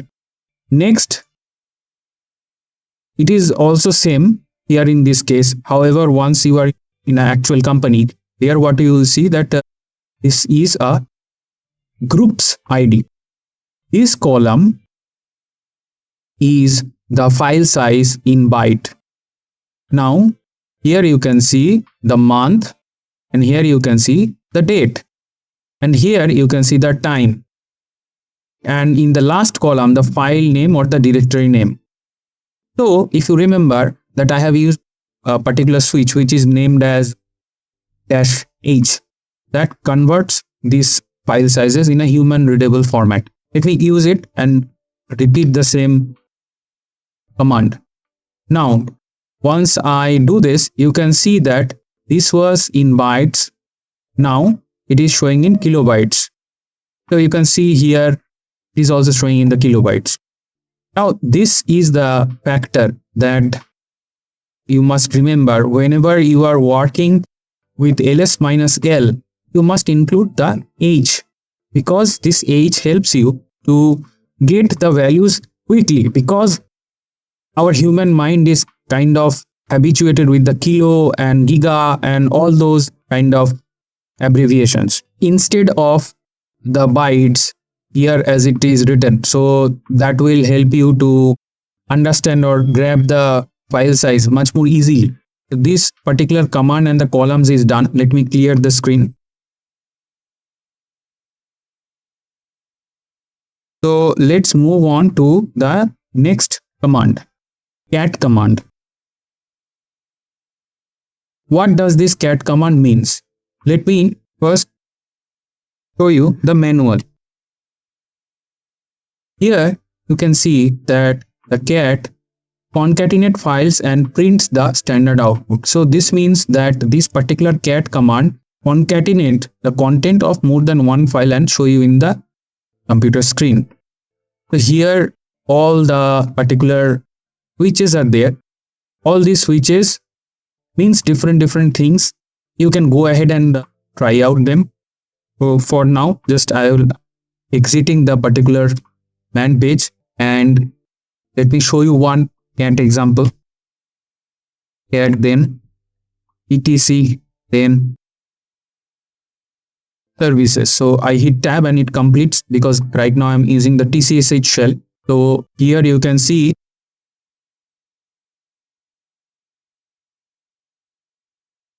it shows the content of this particular file. Now this is a very huge length. Now if you want to see this thing with a particular height page by page, what you will do? So you first do the cat and then use the pipe command. It acts like a kind of redirection to another Unix command or Linux command. So here if I type less means we have seen so much of the lines, and now I want to see lesser amount of the particular lines, and that's why I'm typing the less. So if I type less here, you can see the cursor is blinking here and only one page is shown. So if you hit the page down button in your keyboard, what will happen? It will move one page. You can scroll down by the down arrow key, then it will scroll by line. This is I'm scrolling with the down arrow key and I'm going down with one line at a time. And in case you want to go down per page, you have to hit the page down key. So here I am hitting the page down key and you can see that I am going down and I have reached to the end. You can see that here end is highlighted, and this is the end of this particular file. So now if I have to go up, I will again hit the page up key and I will go up. So you can use the page up to move up or down by page, or in case you are working line by line, you want to move up line by line, you can use the up or the down arrow key. Here I am using the down arrow key, and here I am using the up arrow key in your keyboard. This is the way the cat command generally used for any of the files. Another thing is that here the cat command, you don't have to really open the file. That means it is another advantage that you don't have to open the file, and by any mistake, say if you delete something, right? If you have a write permission there, in case you delete it, so that will be a cumbersome thing to it. You delete some data inside the file. However, when you open with the cat and the piped less command, that time you don't have that risk. So you can use it in a much more kind of relaxed way, so that you do not by mistake, there is no chance of doing mistake, and there is no chance that you delete any line.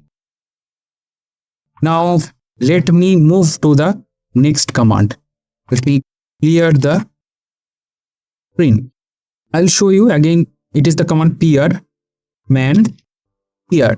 So peer means convert text files for printing. So it does almost the same thing like the cat peer. Let me show you. Peer, then slash etc slash services. So if I do this and it prints and then it goes away, right? So here you can see, and in the same fashion, if we are using the piped less command, then what happens? That again we are viewing it page by page in the same way. To get out of this, you have to hit the Q. Remember, whenever you are in less, whether you are through cat or through peer, okay, or the less itself you can use. So you have to go out using the Q. So let me show you with the less command, okay. With the less command, what you can do, that we clear the screen. With the less command, if I type etc, okay, this file is there and I type less. Now you don't need the cat command. With the less command, you can go simply in the fashion. So less by itself is equipped to do the purpose. However, in cases you may use cat and less combined, or you can do the less. So for your viewing, you can use the less. Now let me wait. So there is another similar command, more, and if I type slash etc, then okay, the screen is cluttered. Let me clear the screen. More etc services. More also works in the similar fashion. So here you can see, so this way you can use the more. Let me hit Q and clear the screen. Let me go to the main page of more. So more is file partial filter for PRT viewing. Okay, I think you can go ahead and use the less or cat and less combined. So let me get out of this main page. Now let me show you. Here I have done the ls. If you remember, in last episode we have populated AAA and BBB.txt. So now cat can concatenate the contents of the two files. Let us see how. So I write cat, then I write aaa.txt, then bbb.txt. Okay, so if I hit enter, what happens? So you can see it together flattens the two files. That means it is not opening the two files, but it is showing the content of the two files one by one and back to back. Now this thing is done here. If you want to save this particular data that is coming out of the concatenation of the two files into a third file, what you will do? So let me resurrect the command here, and I add a redirection command, that is a right hand arrow. You can find, I think, in the key row where the shift is there. It is beside the shift key in your keyboard. Here you can find it. So then I write out.ext. What will do? So this command, this cat command will do this thing. It will concatenate the output, and the redirection operator takes this combined output to another file. So let me hit the enter. Content is gone to the out.txt. Now let me do the cat out.txt. When I hit, what I see? Yes, we have concatenated two files, that is AAA and bbb.txt, and then we have just combined them in output. So what was in AAA? I cat AAA.txt and cat bbb.txt. So you can see with the cat command we can combine two files, and either we can save it on the screen, that means we can show it on the screen, or we can save it into a particular file, just like here we have done this. Now let me clear the screen. Now we will see the another use of the cat command. I write cat. Here what I will do, I'll use cat command as a text editor to enter some text into a file. So here write.txt. Here I go. So once this hit the enter key, right, here the prompt come. So let me write it's a sunny day. Let's go to the playground and play. So we are done, and let me save this file. Cat. I did the cat again here on the file. Now you can see that the text that we have typed in the terminal is saved on the write.txt. So this way you can use the cat command as the text editor to enter some text. So what I did here, I have exited, I have typed Ctrl+C from my keyboard to get out of the editor mode. The next I'll show you. Now this is the file that already there we have written. I want to add some more text into it. What I will do, I will type cat, then 2 times the right arrow key, and then I write write.txt. So what will happen now here, once I write something, this is an additional line, and here I stop, and here I press Ctrl+C again. So now let me do the cat on write.diff. What happens here? You can see the first line we entered in our first operation here, and here when we do this thing, we add another line. That means we are appending some more line to the existing text file. So this way, either you can write a fresh file, fresh text file through cat command, or you can append some text in the existing text file. Obviously, you have to have the right permission for that particular file. Don't worry, I'll come to the file permissions later. These are a bit more advanced, so I'm covering the basic things right now. I'll cover the advanced things later. So we are done with the cat command. Now what we will do, we will use another command. Before that, let us move to the man page. Man sort. So here you can see this particular command, sort command, sorts the lines of the text files. Obviously not inside the file, however, it's only in the outside. So let me type sort in write.txt. So here it is doing nothing. So sort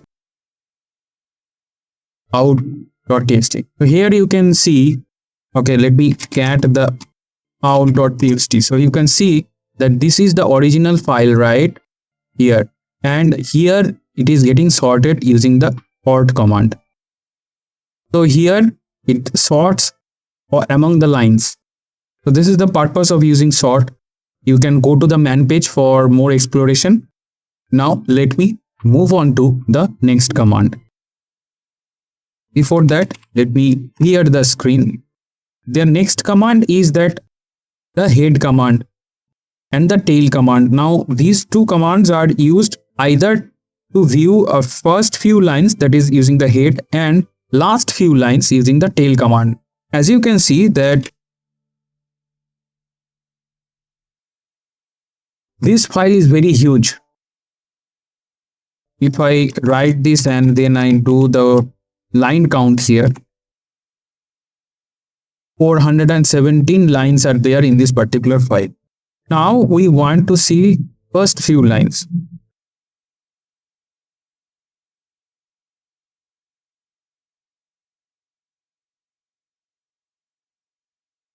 I do head, then write 50C. So if I write, you can see the first few lines are coming here. If I write less, then the same thing, you will be able to compare. So you can see here in the left terminal, I have used the head and the first few lines. Here you can see these first few lines using the less command. And if I type tail and then write this particular file, what will happen? The last few lines will come. So now if I go using the page down button, I go to the last lines.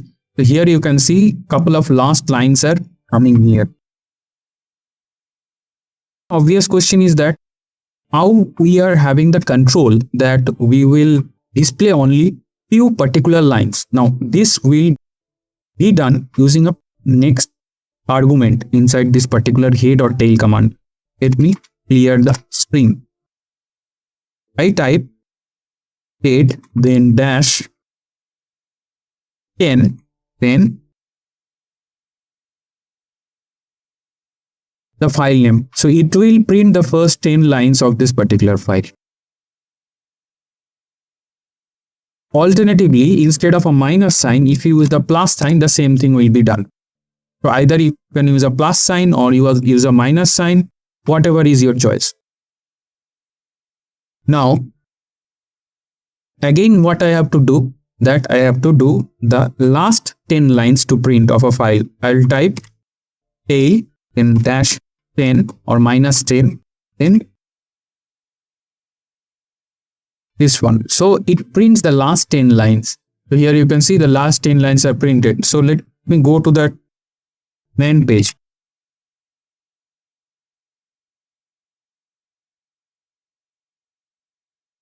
So here you can see output the last part of the files. The opposite is head. So you can see the suggestion here, the head. So just for your easy remembrance, because when we use say ls, then we write dash, then l, right? And then write h. Keeping in that mind, you can remember that to use the head or tail command with the dash number, say 15 lines. Here I go and I type 15 lines. So here better to go and remember this dash, because most of the cases we are using the arguments with the dash commands. That is more easier to remember. However, you can use the plus or minus. Now we are done with this command. We will move forward. Let me clear the screen. The next command that I am going to demonstrate is grep. Let me show you. Now, so grep, e grep, f grep, r grep. So I will just demonstrate the grep. Of the things I am not showing right now. This prints the matching patterns What is matching pattern? Matching pattern is under the regular expression. I have explained this in the third episode of the bash scripting already in this channel. What is the regular expression? You can go ahead in that particular episode and use the chapters to navigate to the relevant chapters. Let me go out of this and show you what you do simply with the grep file. Already you are familiar with the /etc/services file. Here I would like to grep one particular term, the TCP term. I want to see which lines contain this particular word TCP. Grep, then TCP, then I will give the file name.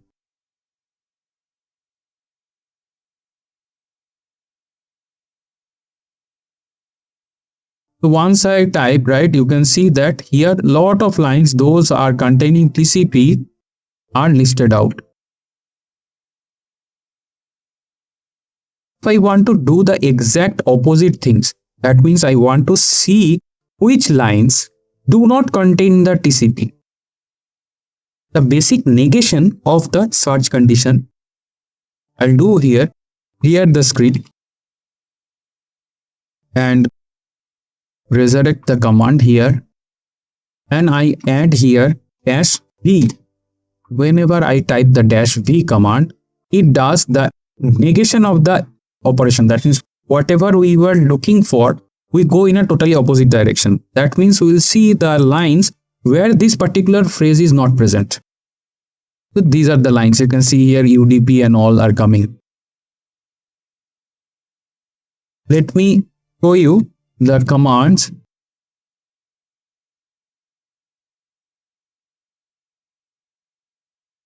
Two 46 lines contain the word TCP, and if I do at the -v, how many lines do not contain the TCP is 171. Now let us see the how many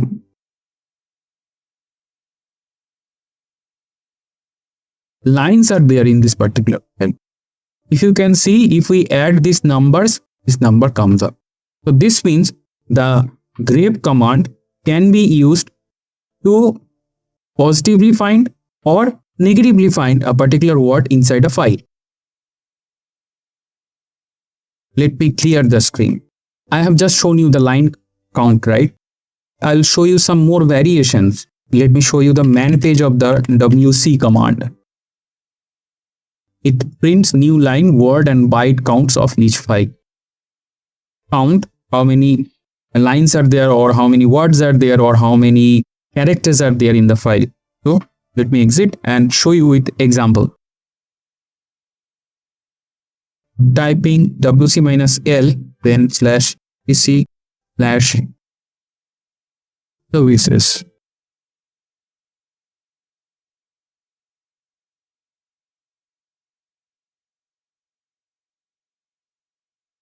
Here you can see there are 417 lines. Now L for line, W for word.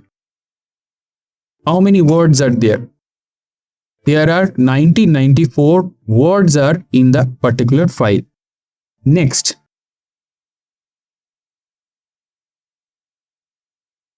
if I want to see the characters, I type this. L for line, W for words, and C for characters. WC minus L gives the total lines, WC minus W gives the number of words, and this gives the characters. This way you can have a count. Sometimes you are writing something in Unix and you have to submit in some box where you have some text limitation. Here you can count your characters, you can count your words, all those things using this simple command. Now we have shown you just one example with the grep. With the grep command we can do the count also. Let me show you. Grep minus P. CP we are searching, and then etc/services. So this gives the count, and the lines which do not contain the lines we can get from this. Okay, so these are similar because to remember grep minus, if I remove and I give the, here you can see it is giving the exact same number. So grep minus p is a single command that you can use to count the matching number of lines. What the reverse you can do with this one. And the same thing if I use it, let me show you. Here you can see that it is equal to 171 in both the cases. So these, here we are using two commands. We are using the single command with the argument. So you can use either of them, whichever you are comfortable. I have shown you both the commands. Now let me show you another thing. When we are searching with the grep, we are just finding out the lines. But what if we want to see the line numbers also along with the search? What we'll have to do? We add -10. So you can see here the lines are coming with the line numbers also. Here it is the line number. Earlier you can see that all the line numbers.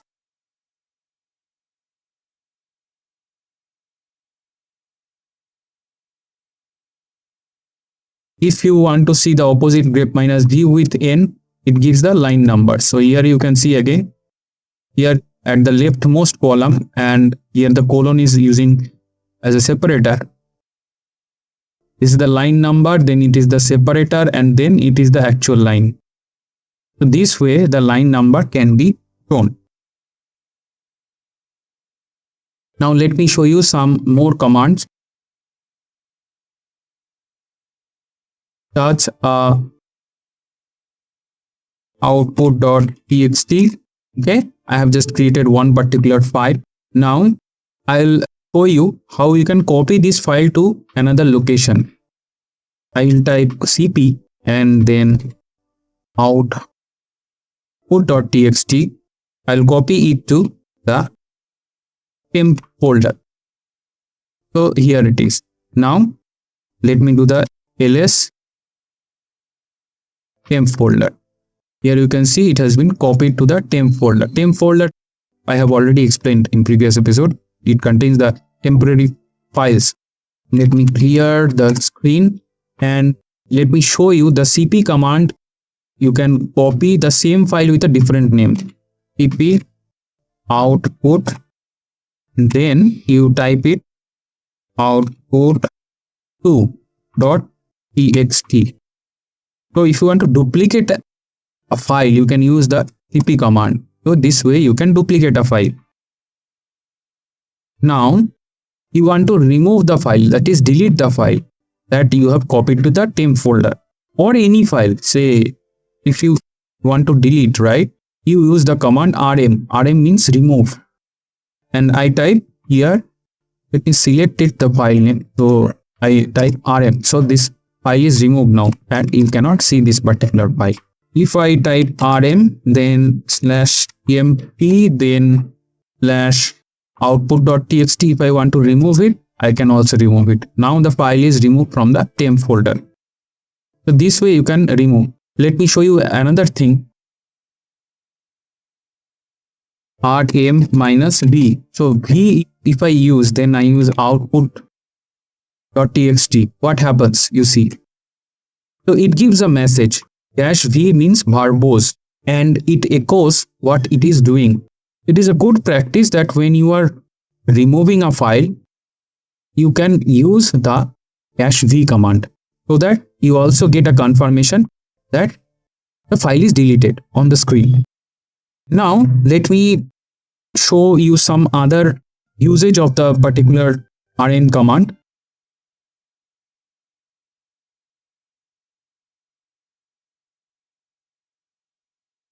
I am making a directory mkdir. I have already shown you.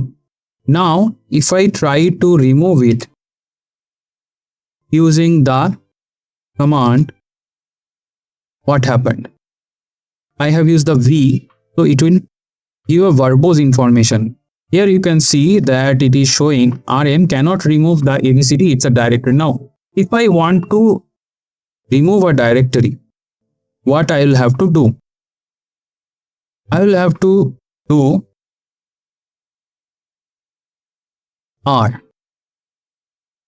That means it gives a recursive delete command.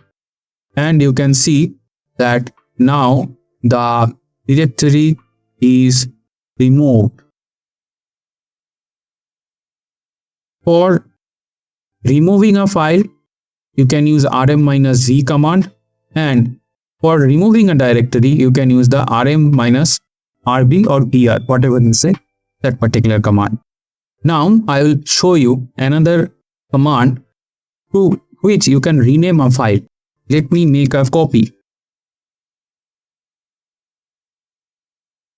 Out.txt to output.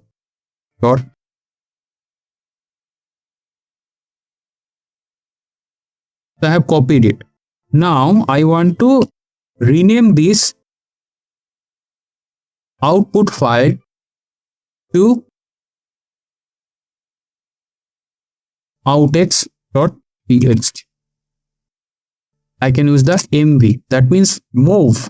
Move is a command that is used for moving a directory or a file. However, it can be used for renaming. The next command that we are going to see is a find command. So, if I type ls, you can see there are a lot of files here, right? So let me copy song3.mp3 inside my dir and then copy the same file to folder 2 and copy the same to folder 1. Okay, so I have copied the same file in my directory.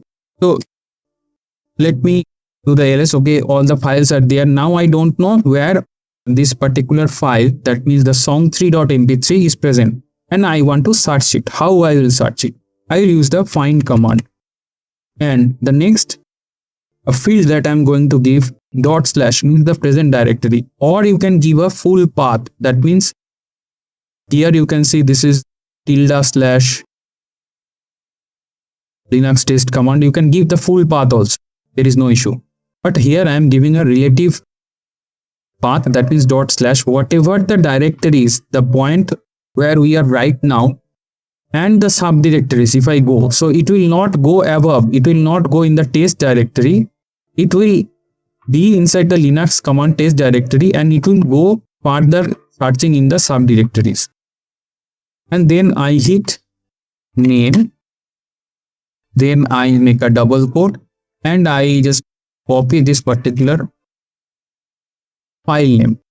Now you can see I have written find, and then I have given the path where to search, then I give the argument name, and then I give the argument value. Obviously I have to provide it within the double quotes. Now if I hit enter, you can see it has listed out all the directories.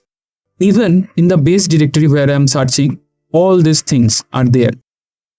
Now if I don't know whatever name is there, let me copy the song3.mp3 in A with another name, that is song3.mp3.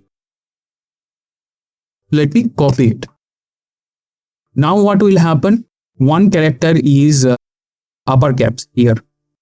Now how I can find this?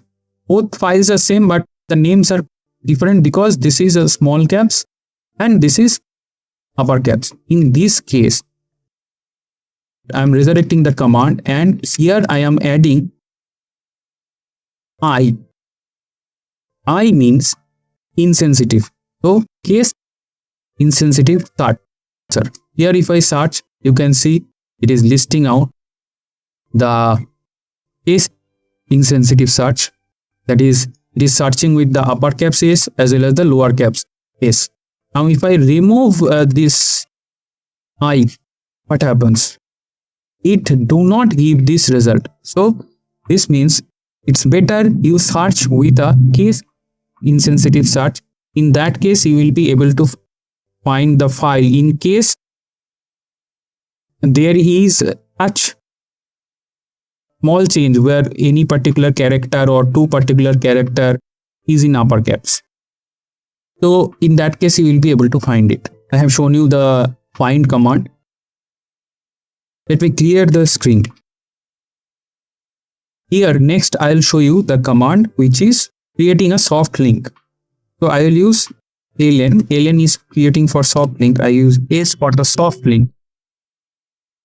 Now you can correlate what is a soft link. Soft link is a similar concept of the shortcuts. In Windows, what you do a right click and from context menu you select create shortcut, right?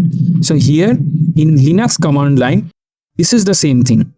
Okay, so here I type out.txt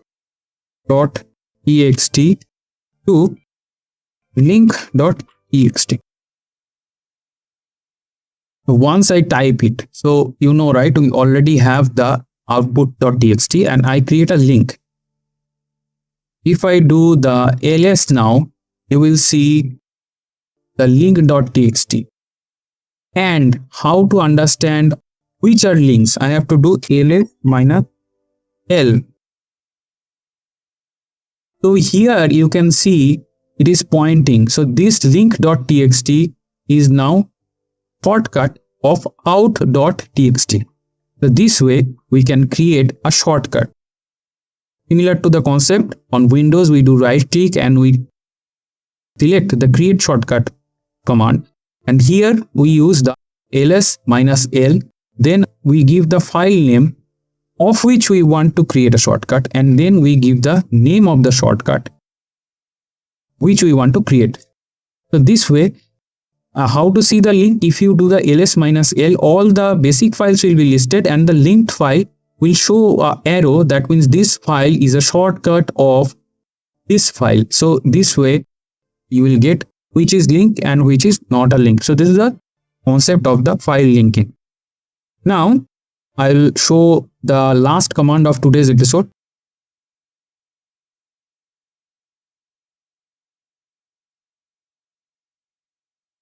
History command gives you all the commands that I have used in today's episode. For me, for you, what it will give? The session you have logged in and the commands that you have used in that particular session. So it will list out.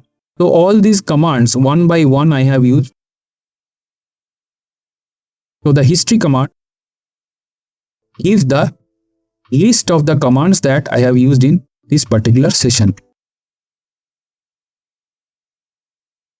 Let me clear the screen, and that's all folks for today.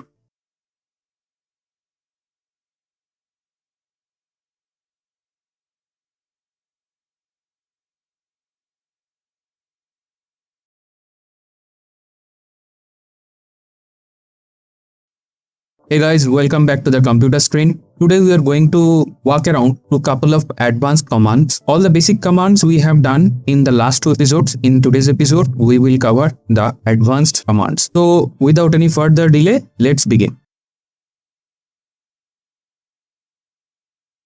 So this command, when I execute, what happens that here you can see these columns are coming out. So last episode, I have already explained what these columns means. Now, today we will look into the first column. So here you can see there are fields 1, 2, 3, 1, 2, 3. If I start from here, and for now we are not talking about this particular column. So here you can see I have highlighted fields are there. So rw dash, rw dash, r dash dash. So these three are fields which represent a file permission. In Linux, the file concept is a bit different as compared to its Windows counterpart. What is different? whenever we have a file in Windows, anyone can access that.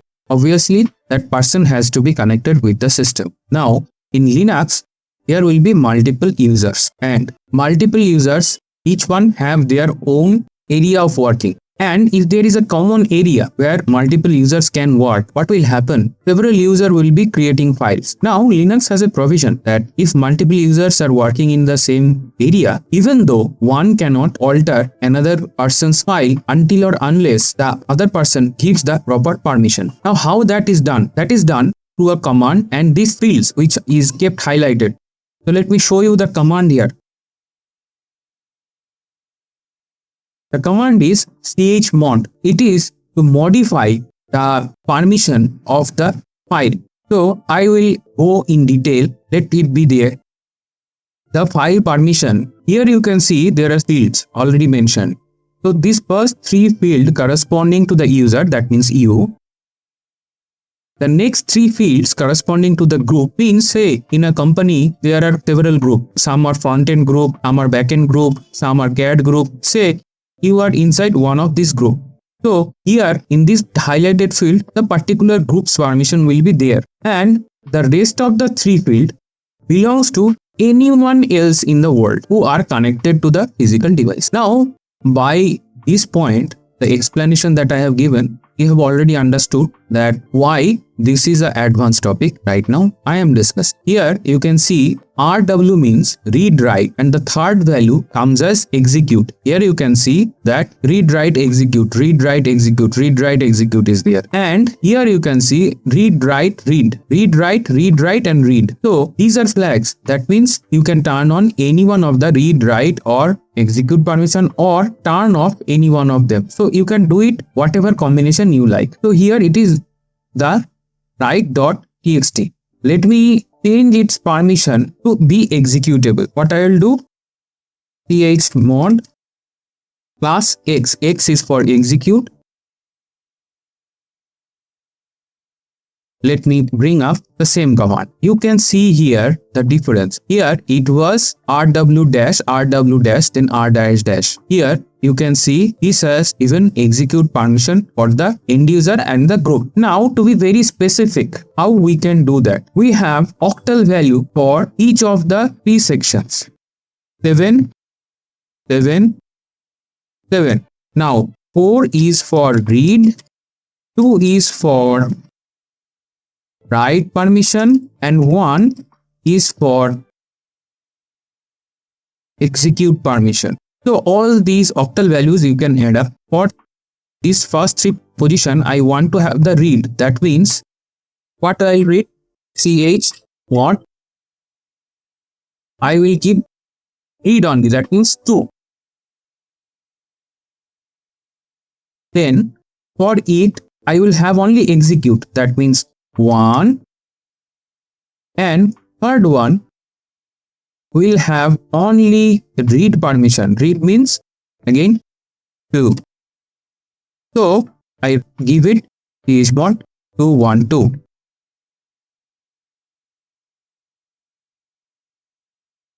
I just do it for this particular file. Now you can see I have given write, execute and write permission. So you can see write, execute and write. So let me clear the screen.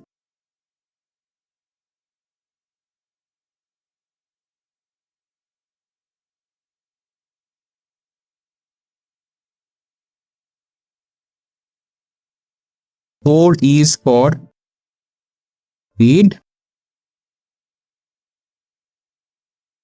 2 is for write,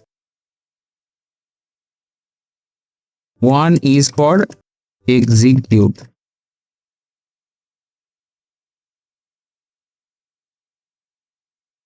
I'll bring up the text again. Now I want to add a read permission here in the first field. Rest of the field I will keep intact. So what will happen? Read is 4, then that means 4 plus 2, it will be 6. So 6, 1, 2. Now you can see that read permission is added. Now I want to add read permission in the second field. What I have to do?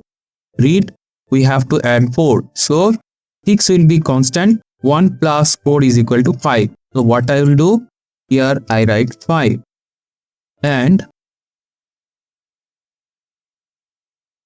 ls minus l again. You can see r was not present that time.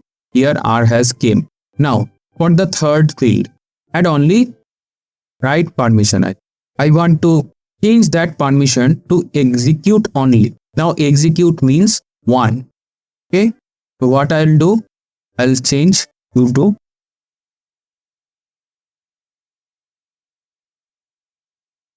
you can see this is how you can add these octal values. 4 is for read, 2 is for write, and 1 is for execute. And this way, in the same sequence for the user, in the group, and the rest of the world, you can change the file permission.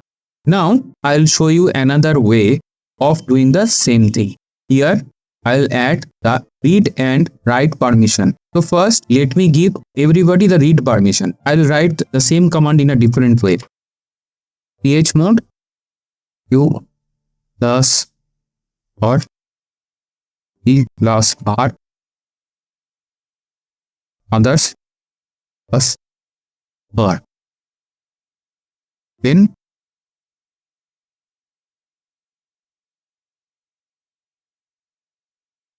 give the write.txt. You can see that I have added the read permission to everybody. That means user, group, and others. If you think that the numbering system is difficult for you, you can proceed in this way. This is much more easy. However, you have to remember the sequence U, G, and O. U means user, G means group, and O means others. Now, let me add write permission to everybody.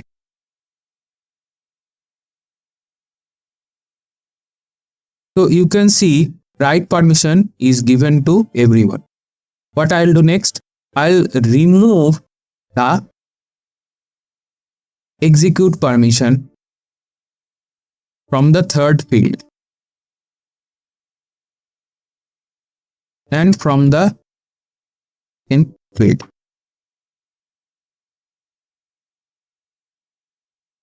You can see that plus means those things will be added and minus thing means they will be subtracted. That means they will be removed. So here it is plus rw, here plus rw, minus x minus.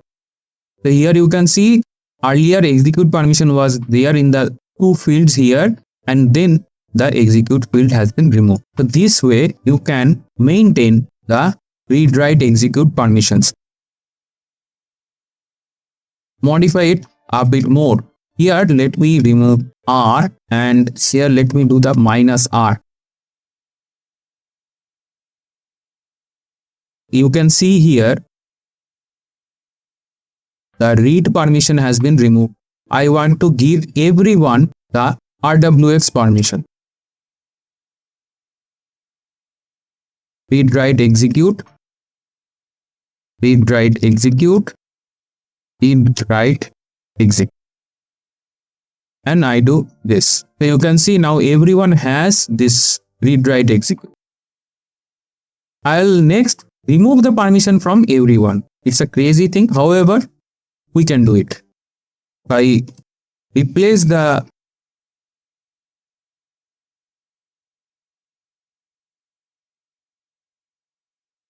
and you can see now this file do not have permission for anyone to do anything. I'll change it back to the all permission. So folks, the command chmod I have demonstrated two different ways. One is a octal number system. Here you can see 4, 2 and 1 read, write, execute. You can change is by the value addition and calculation of the position wise, or you can do it in a much more quick way without remembering the octal values, that is these three fields, comma separated fields, where plus means we are adding, minus means we are subtracting the particular permission. Either of these two ways, you can change the file permission of a particular file. So this was the first topic of the advanced Linux command line operations. We are done with this particular one. Let's move on. So I have cleared the screen. Go out from here. The next command will be demonstrating is DOS to Unix. So here you can see that the DOS or Windows text file, a line break is there, also a new line. It's a combination of two characters, that is a carriage return, that is usually comes by the enter key, and followed by a line feed lf. In Unix text file, the line break is a single character. The line feed lf, this is the difference. Let us not talk about the Mac one. Let us focus on the Windows right now. So in Windows, there are two end of line characters, whereas in Unix, there is one character. So if you try to process a particular file which was originally written in Windows, or you have opened a file in Windows and copied it into your Linux system, you have to use this binary DOS to Unix.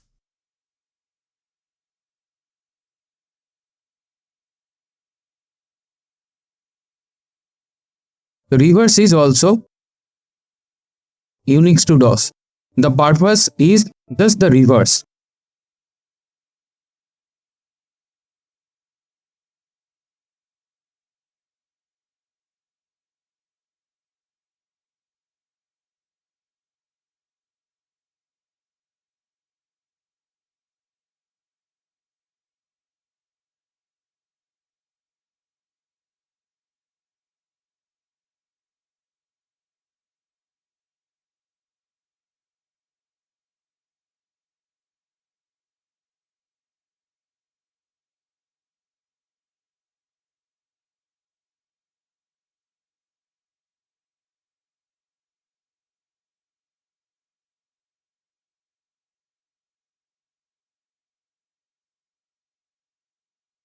So here is the text file. It is created in Unix. So in case it has came from the Windows, or you have copied the content from a Windows file into this file, what you have to do? DOS to Unix followed by the file name. So here you can see DOS to Unix converting the file to Unix format. So this way, the end of line character as well as many non-printable characters which come under a Windows file. Yes, a text file in Windows does have some non-printable characters. That means you cannot see them, but they still inside the file. So those particular characters will be removed, and accordingly the modifications will be done as per the Unix file system. The reverse, if you want to do, you have to do Unix to DOS, then create the file name. So you can see that converting the my text to DOS format, earlier converting the file to Unix format. So this way, this particular binary helps you to convert this. When you are working in VLSI, base machine is Windows. There you have some file or some data which maybe came over an email. You copy it inside a text file, inside your VNC, and actually inside the Linux. That time when that particular file is getting read by the particular software, it gives some error which you cannot figure it out. At that particular situation, this DOS to Unix binary generally comes into picture. The second binary, that Unix to DOS, is not that much used in VLSI. However, the first one, that is the DOS to Unix, is used in a huge quantity. And most of the time, if you open up the file, you cannot see the non-printable character, and you will keep wondering and wondering what is wrong with this particular file. So that thing you have to take care by this particular binary. So the next command that we are going to discuss is the diff command that compares file side by side. Let me go back here. Let me do ls start.txt. Now we have aa.txt and bbb.txt. If I do diff dash y,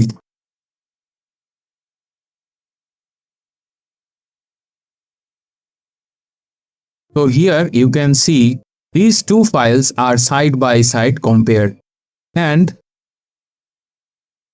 Let me add a line which is common to them.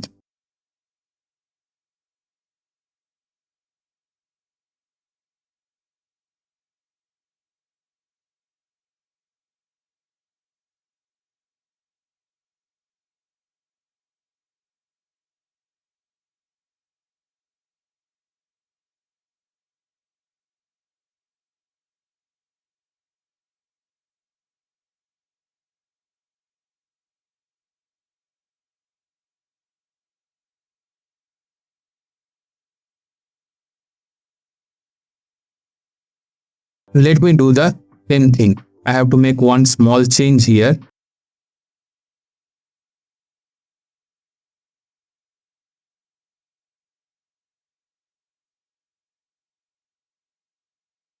Now you can see that the fourth line is same and it is still showing. Now if we want to suppress this common line, what we'll have to do? Another error, let me copy it from the landing page. And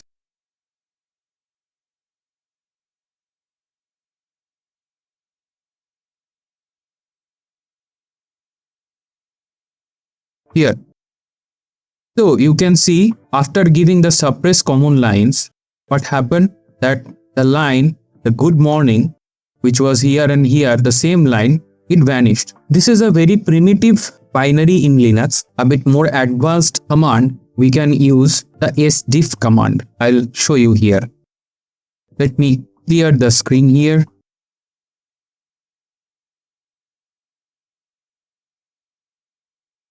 See the man of sdiff. So sdiff is the side-by-side merge of file command.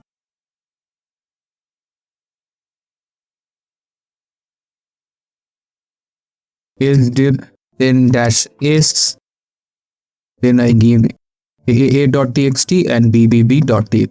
So s will suppress the common line. Now you can see the last step that we have done with the diff comes to us in a very easy format. Now if I do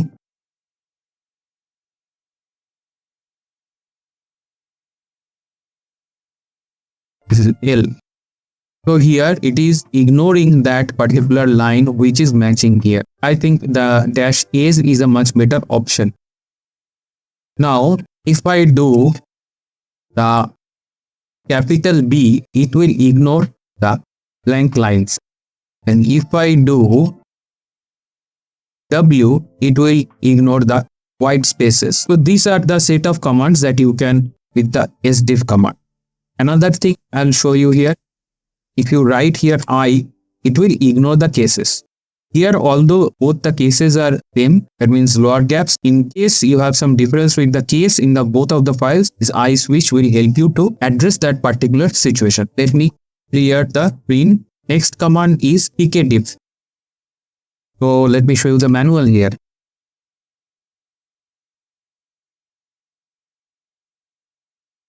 tkdiff is a graphical diff utility. Then how we use that? tkdiff, then file to compare two particular files. We'll not go in the deep advanced area. We'll stay here because that area yet not covered the CVS and all.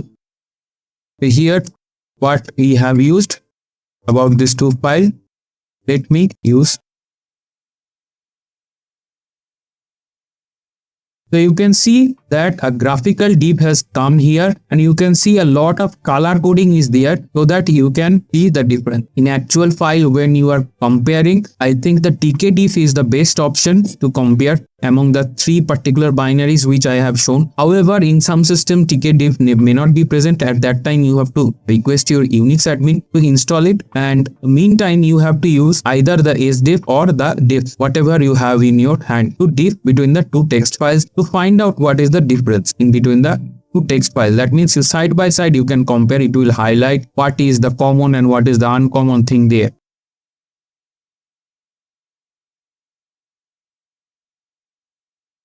Let me do that tkdiff and mytext.txt and text2.txt.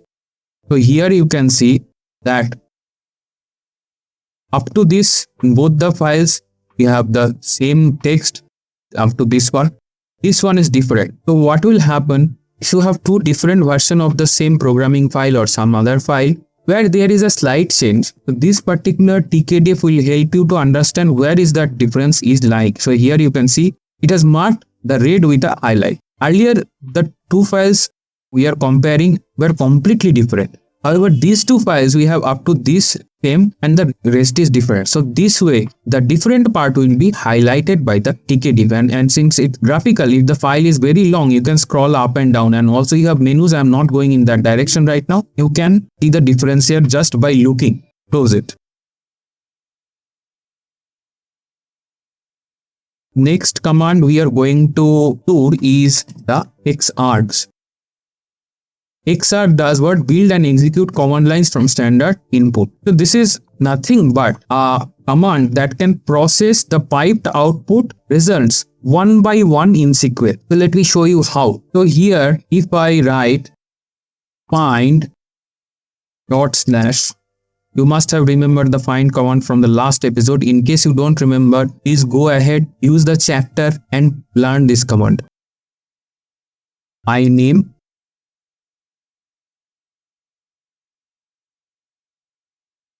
star.txt, then I give pipe x args, I write DOS to Unix.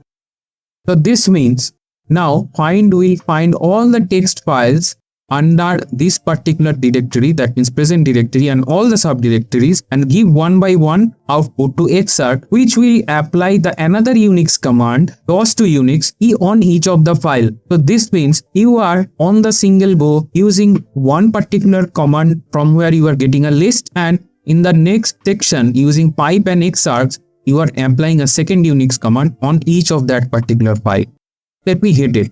You can see it has found all the text files and it has updated all of them with the DOS to Unix. So it may happen that in VLSI you have copied multiple files from your Windows location to your Linux location either by FTP or manually, and all those files in your common area that is under a particular directory and under the subdirectories, you have to convert them using the DOS to Unix. You can use that. Here in this command, you can give the topmost directory of your working area and execute this. Another thing could be, here it could be a different file rather than a text file, that is human readable ASCII file, like any file, like a C programming file, a Perl programming file, or a Verilog file, or a VHDL file. Any file could be that. So if you hit that, it will find all those files and it will convert them into the particular format. So I have shown you, you can try out like this.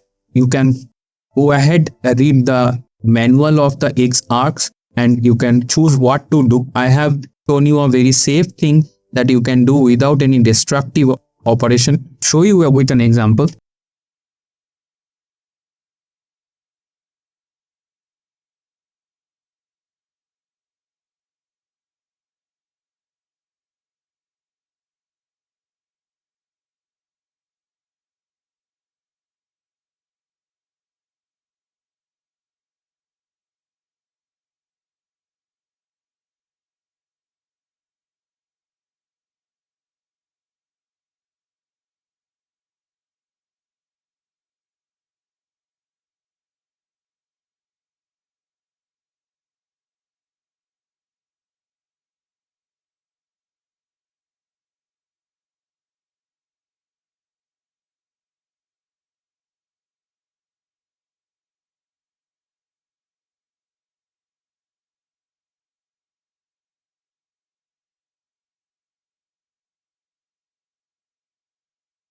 Now we have several dump files. That has unexpected thing when some program crashes and all the dump files are there, right? Now if you use the find command to find the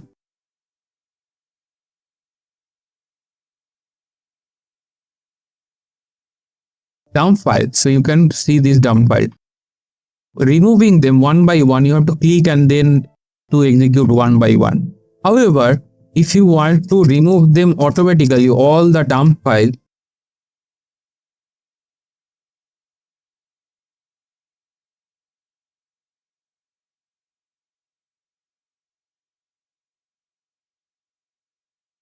so you can see here that all these dump files from different directory and subdirectories which the find command has fetched, they in a single shot have been deleted. In a single shot, they have been deleted using the find and the xargs command together. This is the beauty of the xargs command. So I'll now show you a way how you can run any particular scripting file, like whether it is a bash or whether it is a tickle or it is a perl. Now I'll create each one of these particular files.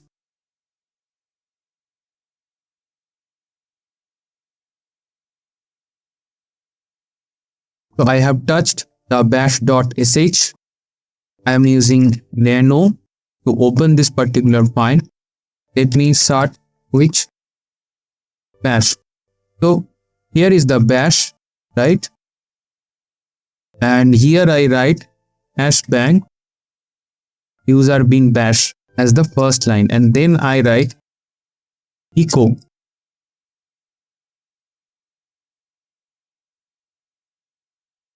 hello world.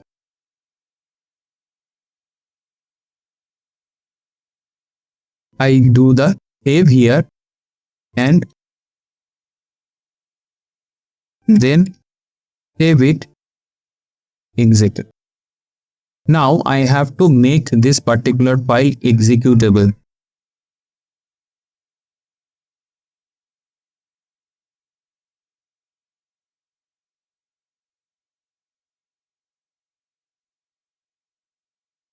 I change its permission as executable by the command chmod +x, and then I write /sh, and when I execute, this particular shell script is executed and it is showing the hello world. Now I'll do the same thing with the perl file.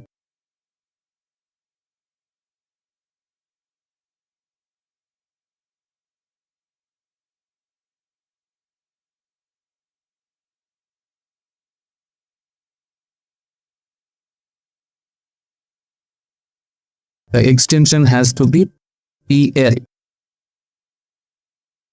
Let me remove this. Now let me open here. So here first line I have to give the perl binary, which perl. So perl resides here. Let me copy it and give the #bang reserved in perl as the first line, and then in the next line I type print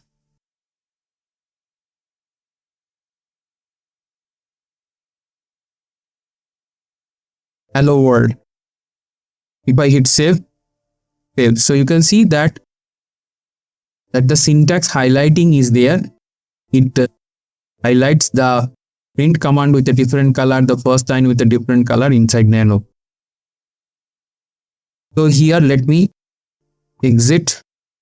Let me change the permission.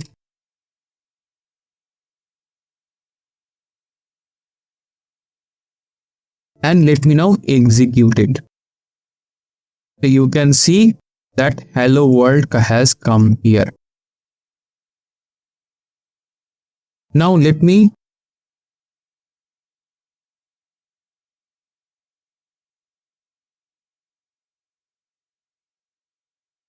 do the same thing for the tickle file.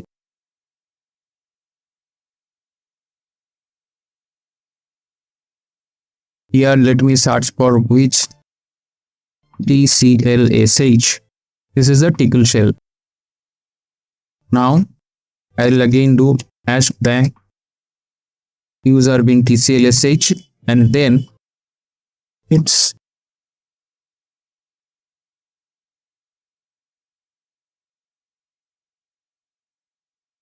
I save it and then I exit. I do the permission change. I have to make it executable, so I write chmod +x, then the file name, and then I execute giving the same file name. So you can see hello world. Now you can see that the shell script has executed, the Perl script has executed, the tickle script has executed. So this way you can make the scripts, those use any of the Unix shell like Perl, tickle or bash, whatever you are using. So folks, today I'll stop here.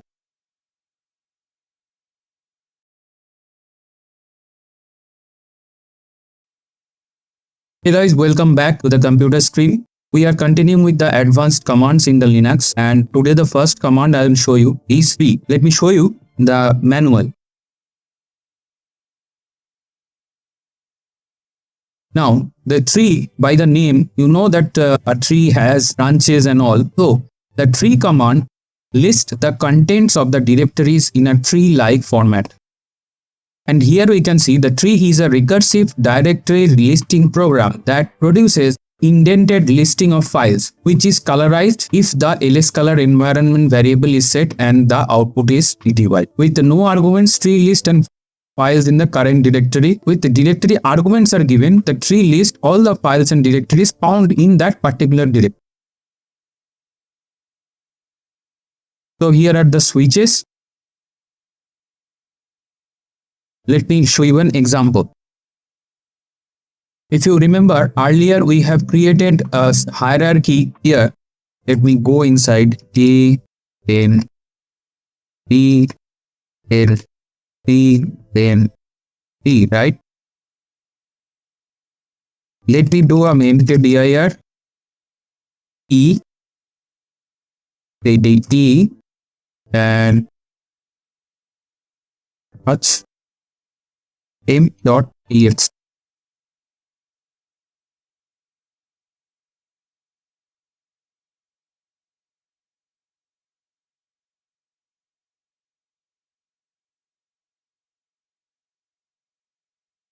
So here is our file is created. Let me go back to the initial directory where I started today.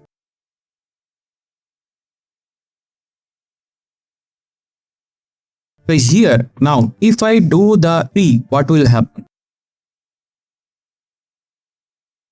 And I set the argument as A. If I hit enter, you can see it is showing that this hierarchy down, the directories go. So A inside there is B, inside there is C, inside there is D, inside there is E. All these directories are there. And E contains a temp.txt. And here you can see the tom.mp3. Now let me show you another example. If I go one level up and I do, then I hit tab and only one directory is here. If I do it, you can see here first these all directories, subdirectories and file. Then it lists up that this directory contains two files. Plain files are reported here. Then folder 1 has song.mp3, folder 2 has song3.mp3, mkdir has song3.mp3 and like that. Now, this is the directory from the beginning we are working on. So let me go back to the exact level. Let me clear the screen. Let me try this particular tree command on /etc. So you can see here it has a long directory. So let me invoke this and I do a pipe less so that I can see the screen. Few episodes back already I have explained this pipe less command. Now here you can see that with the less the color is gone. However, you can see that the etc inside that this is the directory. This is a direct file. Then we have another directory. And we have here another directory and the file. So these are links. If we keep on scrolling right, we see it the way it is there. So let me quit this one. Let me clear the screen. Let me bring up the basic command and let us now scroll in the terminal with the colors so that you can see that how you will exactly get. So you can see here XML directory is there. Here you can see this is a directory which contains 2 files, and if you go up, right, you can see all the directories, subdirectories and file is listed like a tree structure.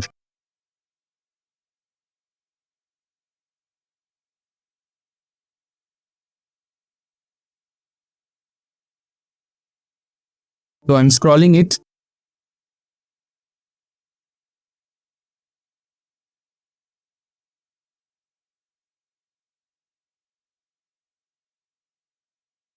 So you can see that I have reached back to the top where the command was executed. So this is the philosophy of the tree command, and when we use this particular command, what happens that it lists off all the subdirectories. In VLSI, it might happen that in a particular tool, when it is run, multiple directories and subdirectory structures are created and all those files are kept here. So at that time, you want to see that what files is inside what. In Linux command line interface, this particular command, tree command, will help you to see the contents as well as see what type of files are there, because it will colorize for you, and you will be able to understand that where these files are there. There is another use of this command. Say you are communicating through email to another team or the customer that your file structure contains this kind of files in this kind of hierarchy. How would you write that? You don't have to do that. You can just execute the tree command on the directory and either take a snapshot or copy and paste whole thing in a text file, and then you can send that text file to the respective recipient. We are done with this particular command. Let me clear the screen. Speak about the alias command. So alias command creates a shorthand command for a longer command that you want to execute. Now, if I write alias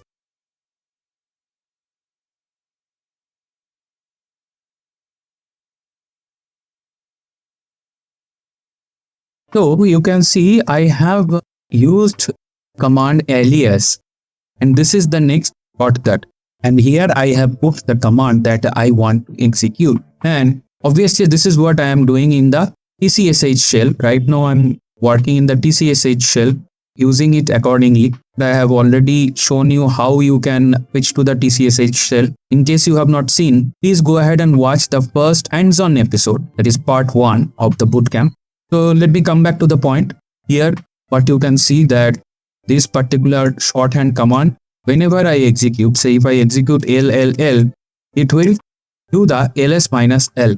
There is a file called .cshrc. Generally, this file is given to you when you work in a company. You don't have to create it by your own. And this file will contain multiple aliases, and you can add your own alias, so that instead of typing again and again long command, you can have your own command that you can execute. Let me show you one particular command which I use here. Let me type which c. So I set alias this c to the clear command. So here you have to give the full path. That is the best option. Instead of giving a just clear, you just write the whole path. So that will easier for the alias command to execute. Now whenever I hit C, it is cleared now. This is the utility of the alias. Although the command looks very small, however, its application in a day-to-day life in the VLSI world is huge, tremendously huge. We are done with this particular alias command. There is nothing more to show from my side. The next command I will show you, that is setenv command in the man page. So the setenv command change or add an environment variable. So what is an environment variable? An environment variable is a variable that is within the invoke shell. That is what we do through the terminal, and that value you can reuse multiple times whenever or wherever you call it. Here you can see the description. The setenv function adds a variable name to the environment with the value if the name does not already exist, okay, and if the name exists in the environment, then its value is changed to the value and override is non-zero. Here you can see, so the exact opposite command of setenv is unsetenv. So if you have set something you want to unset, you can use the unsetenv. Okay, so let me show you hands-on example. Type just the pwd to get the full path here and execute. Folks, remember that this is a tcsh shell, and accordingly I am writing the command. If you move on to another shell, the commands will be different.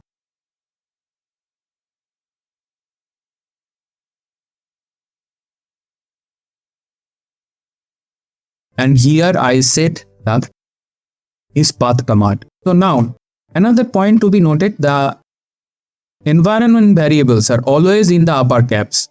They cannot be in the lower caps or the mixed caps. So they must be always in the whole upper cap. So this is another tradition or convention we follow, and that must be followed. Differentiate the regular variable and the environment variable.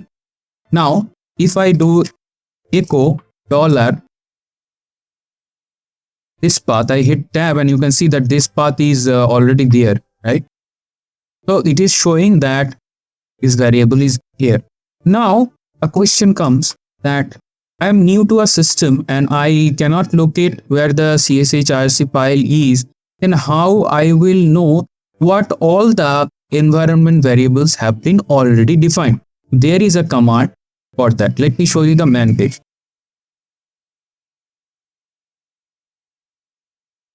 So this is the command env. This command can be used to find out the environment variables.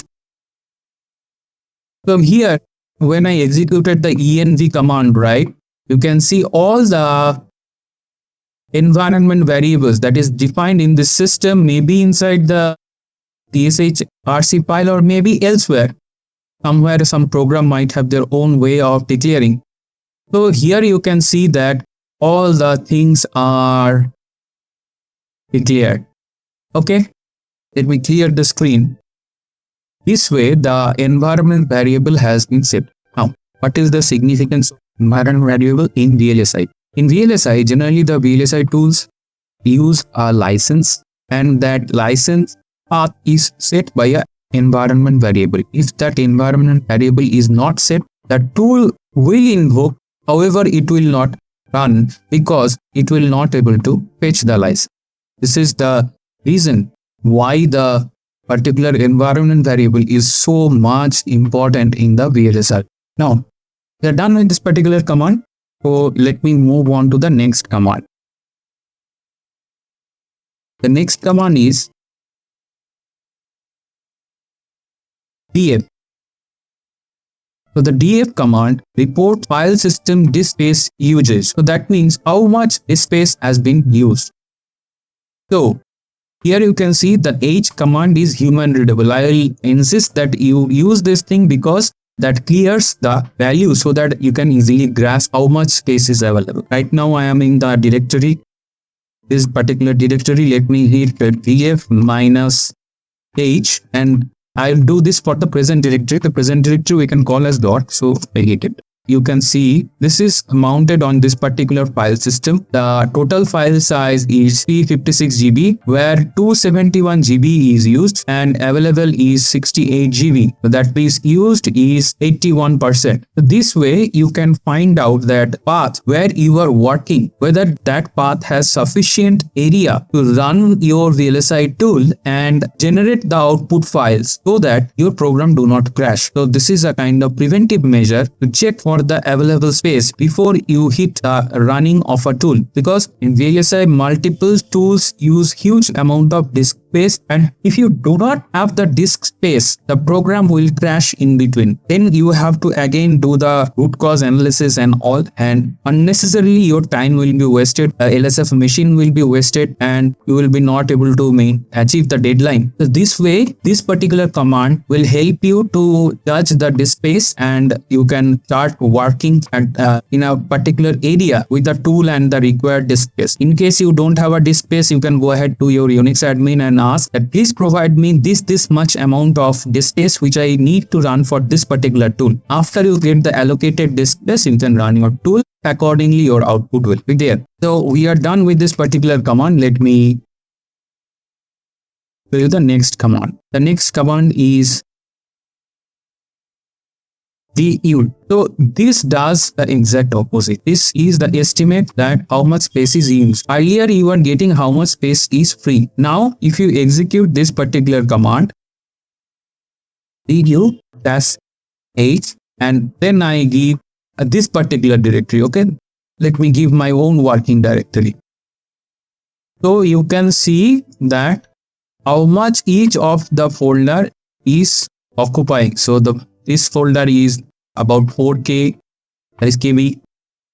This here it is 8 KB, 12 KB, 16 KB, 20 KB, 4 KB, 88 KB. Okay, so all these things it will list up. So this is a very fair and simple use of this particular command, and this way you can take a directory size before you want to shift this entire content to another workspace, or you want to archive it like a zip or tar or something. Then you might have idea that how much compression is going on before you can send that tar or zip to your other part of the team or the customer, whatever is applicable in your case. We are done with this particular command. Let me clear the screen and move on to the next command.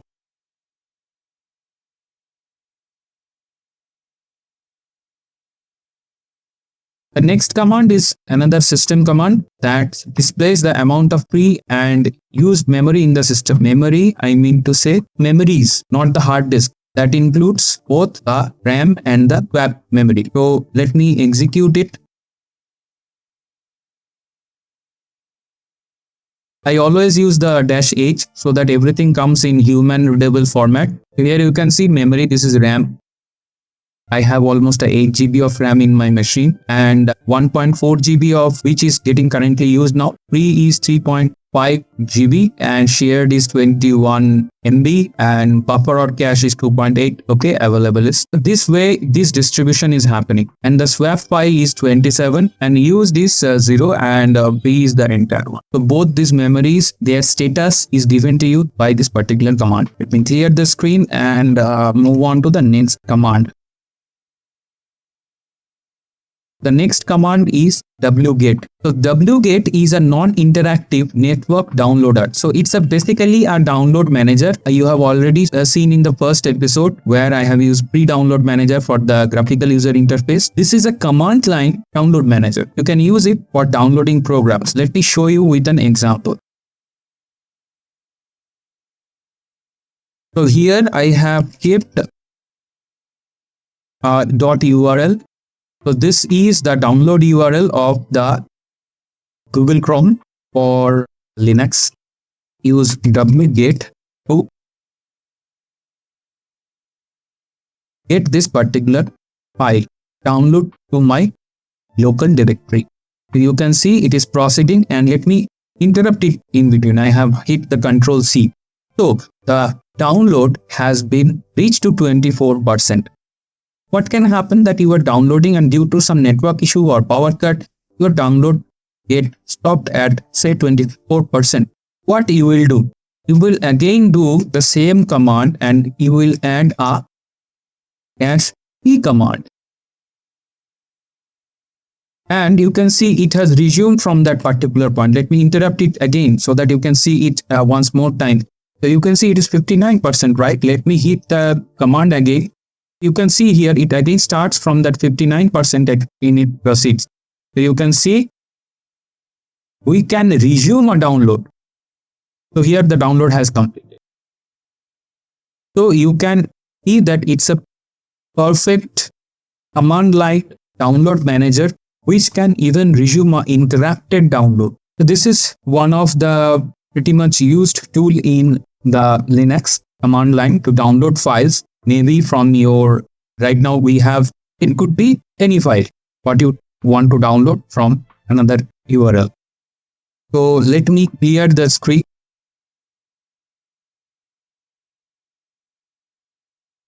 The next command we are going to try, that is tar. Tar is archiving utility. I will cover in the subsequent section all the archiving utility. First one, we are starting with the tar. So here you can see tar is an archiving utility. Now here are all the switches. You can read by yourself and then you can go. I'll show you directly with an example.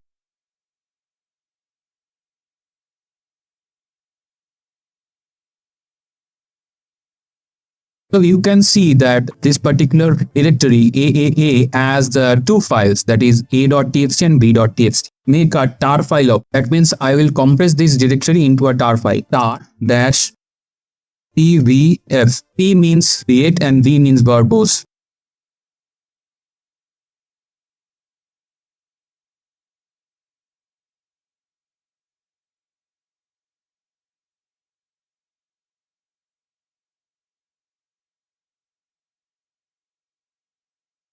S is for a regular file. Also here you can see that the example is here.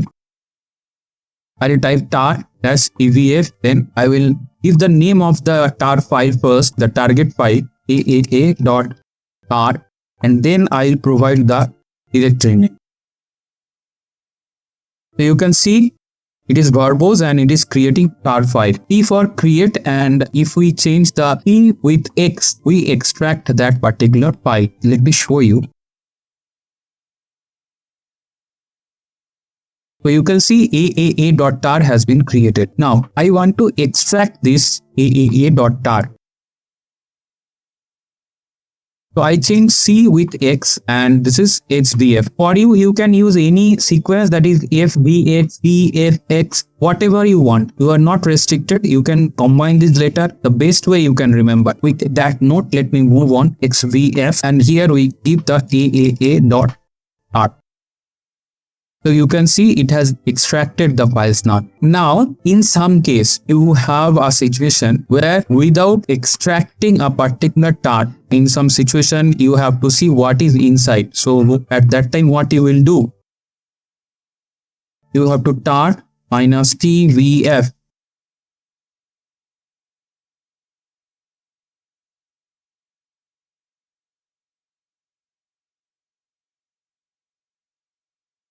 You can see that if I write this, it will not extract anything. It will just give a ls inside the tar file. So here you can see it will show the permissions here, and here you can see what files are there inside. So these are not extracted by the tvf command. cvf is used for creating, xvf is used for extracting, and -tvf is used for just viewing what the content is without any extract. Now another thing you can do, that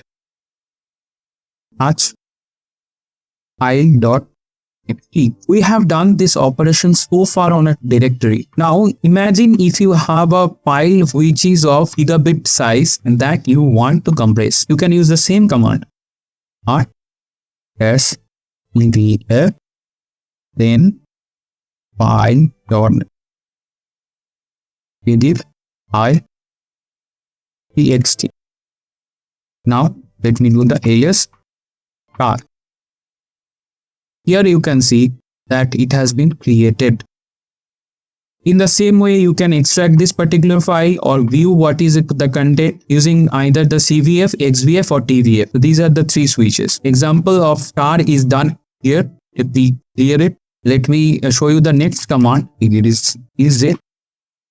So gzip is the command which does zip kind of archive, and we can combine it with the tar so that compression level will increase. Now let me go here. If I want to combine this tz, increase the compression level, what I'll have to do?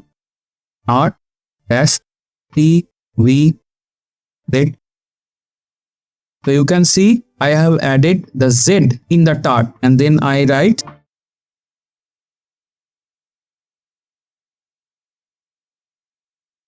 so here I have created a tar.gz. Sometimes this is also written like this, tgz, just to tell you that tar and gz has been combined. This way the creation is done, the extraction is done in this way. So here the xvf earlier was there, we have added z, so xvzf is done here. You can use any kind of combination for your remembrance. Let me show you the example. Here let me extract this particular archive. So you can see that this particular archive has been extracted. Now I want to just see the contents, but I do not want to extract the contents. What I will do? R minus tvzf.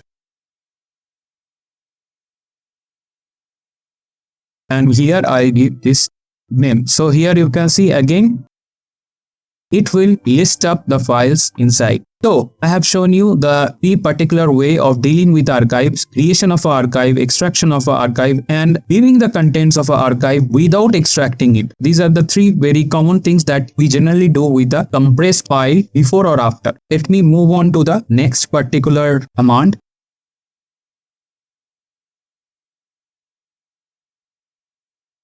This is for the zip archive. In Windows, you have so far used the WinZip. You are very much familiar with WinZip and the .zip file in Windows. In Linux, we also have the zip format. That command line, we use the zip binary to compress particular file, and we use unzip command. This one. Unzip command to unzip it. We use zip command to zip it and unzip command to unzip it. This is a bit different from the last known command. Let me go here and add the zip.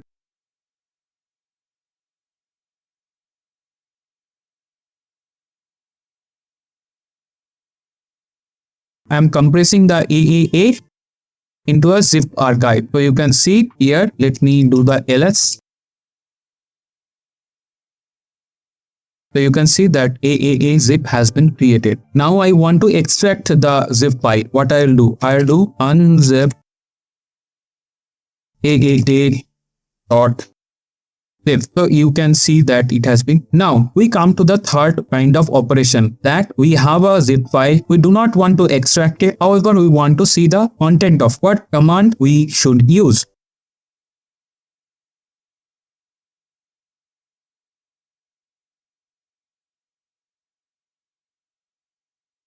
We will use the unzip with argument -l. Here you can see it has listed here all the details. So you can see what is the content here without the fraction. This is the command, and with that particular note, we are done with this particular command. So you have came across 3 uses, that is archiving, extracting, and viewing without the extraction. So let me clear the screen here. I am using my alias C here for the clear. If you remember. So the next command I'll show you is the rar command. Yes, this is in Windows. You are familiar with the WinRAR. The same RAR archival process is available in Linux with the rar command, and we have the exact opposite with the unrar command. So now by this time you have already related that the tar, it has a different way of operation, and the zip and the rar has a different way of. So zip has zip and unzip, and rar has rar and unrar. However, for tar, the same binary is used for extraction and the creation. Here let me exit and let me show you with an example here. Here, when we are creating a rar file, we have to give an argument. However, in this rar, we don't have a dashed argument. That means we have only a letter. So here we have to use a, and then we have the directory name dot rar I give, and then I give the exact directory name which I want to compress into the aaa.rar. So here you can see you are using the A to add. So you can see adding is done. So A is used for adding the files into a archive. The archival is done. Now we want to extract the files for this rar. What we will do? Unrar, then we don't have the dashed argument, we have the only letter. So extract is E, and we will use aaa.rar. So it is asking whether you want to replace the file. I say yes. Yes, you can see this is the process of creating a rar archive and extracting a rar archive. Now let us move on to the third option, that is to view an archive without the extraction process. Let me clear the screen. Unrar, then L. L is used for listing. I am writing aaa.rar. Now again I am emphasizing for rar we don't have the dash argument, we have only a letter which signifies something to the operation, and here A is listing. So here you can see when we give without extraction, the entire listing of the files inside is done. So here you can see the archive name is the version. Here everything is about the version and the software, okay, and here you can see at this section the files and their permissions and blah blah blah, everything are given here. So this is the result without the extraction. We have come to the end of today's episode here, and I would like to tell you that this archiving process and extracting process and view the archive without extraction process, these processes are very frequently used in the VLSI domain. In Linux, mostly the tar.gz is used. However, nowadays you will see the zip and the rar options also. The tar is a old age option which came with the primitive Linux, and then as the time progresses, the zip and the rar also have been added. With that note, I'll conclude today's episode. Thank you for watching.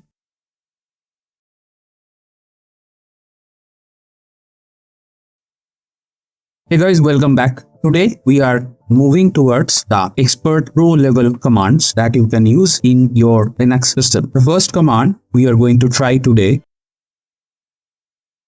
is ps command.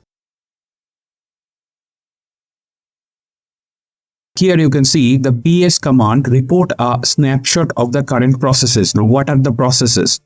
Processes are the different system softwares running in the background to keep you ready for all the user application softwares. Let me quit the manual and we'll go back to the left terminal, and here let me show you the command plain and simple use. So here you can see the ps command is executed. Now the ps command has 4 columns.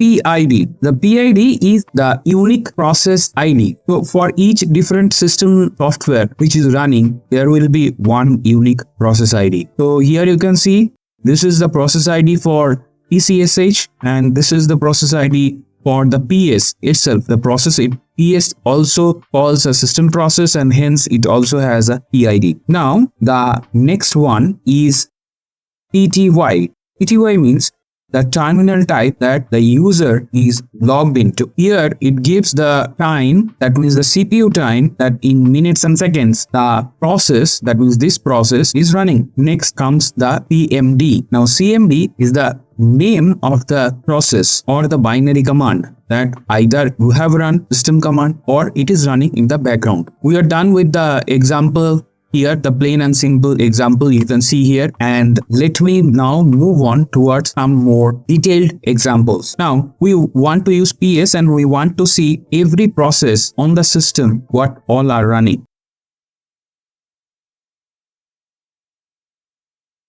So here you can see the command. Let me bring up 5 less. So you can see that there are several process IDs are there. I think here it is increasing one by one, and you can see all the system process or the binaries which are running for this one. So you can see the number is increasing here, and here the separate different binaries are there which are the part of the OS, and mostly these are the system's own process that is running for the kernel to keep your system ready for running any user application software. Let me quit it, and similar we can see with the E here. All these next few commands I will show you almost similar. They give the similar result. Why I'm doing this? Because you may came across someone is using one and someone else is using another one. So you may get confused. So hence I'm showing all the usage so that you know which one is running by someone or by you, and you can correlate.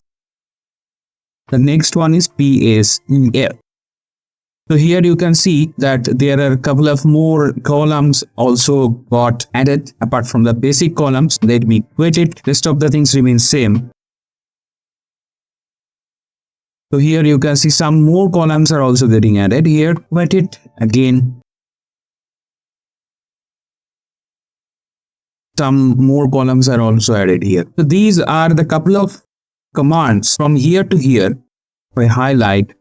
So all these can give you the list of the system processes that are running. That means the process which are directly linked with the kernel. Let me clear the screen. Next, in the ps command, we will show you the variant of the ps command that is used for listing up the process. Those are related to this particular terminal which we are running.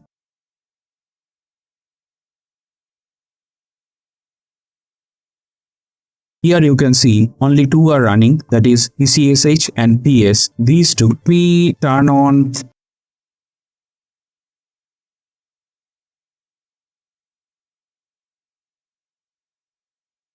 I have turned on JVim. Let me minimize it, and now let me execute the ps-t.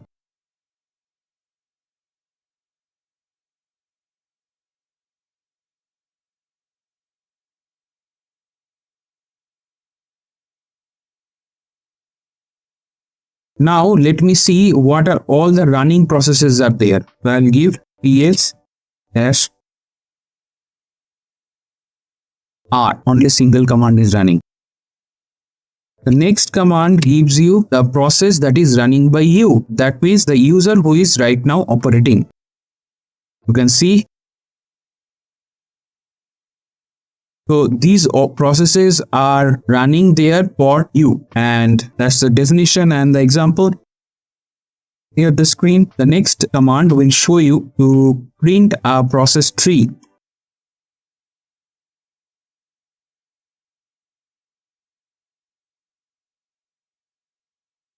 Let me add yes. So you can see all the process are shown here.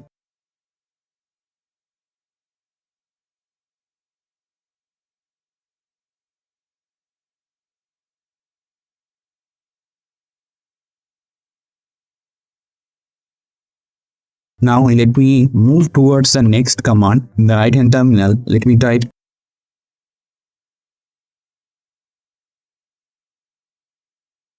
so it is to display the Linux processes. Now you will tell that we are using already the ps command. Now what is the difference here? Know the answer, you have to see it. Quit it here. Go back to the left hand side terminal and let me execute the top command. Here you can see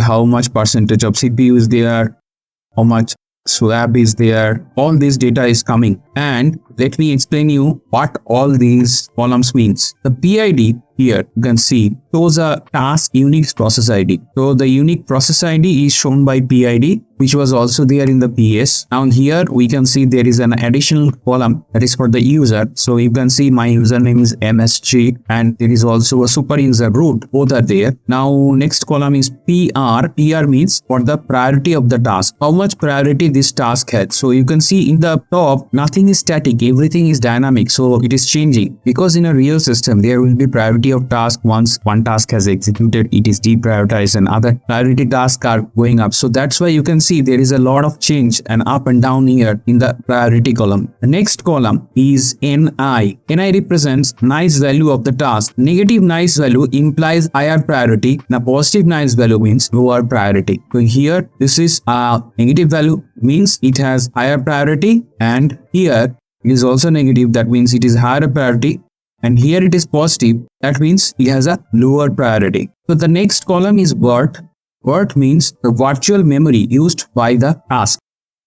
The next column is res. Res means anything occupying the physical memory. Next is shr. It represents the amount of shared memory used by a task. It is a subset of the res. Next comes the percentage CPU. Represents the CPU usage. Next comes the percentage mem. Shows the memory usage of the task.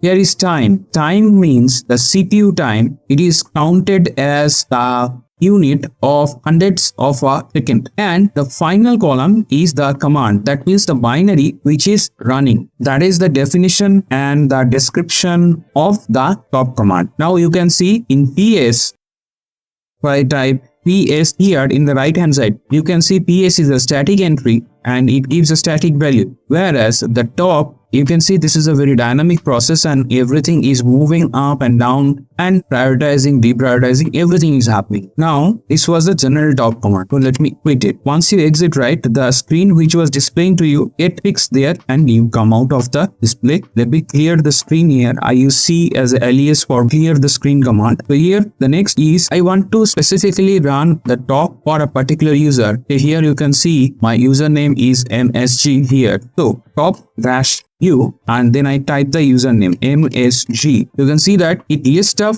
the processes for the username msg only, because if you look in this particular column there is only msg. Earlier it was a mix of msg and root. Now let me quit it and clean the screen. In place of msg let me type root. Here you can see the root user is only there and you can see only these things are getting displayed for the root user. That means all the system or kernel process, those are running, that is for the root user. Let me quit it and clean the screen. Now let me show you another option. Here I have run the plain top command, and if I press T, what happens in the right hand side, you can see it is showing the real-time path of the binary here. in the rightmost column, in the column which is entitled as command, here you can see it is showing the full path, the full binary path instead of the only the binary name. So this is another addition of the command that you can use.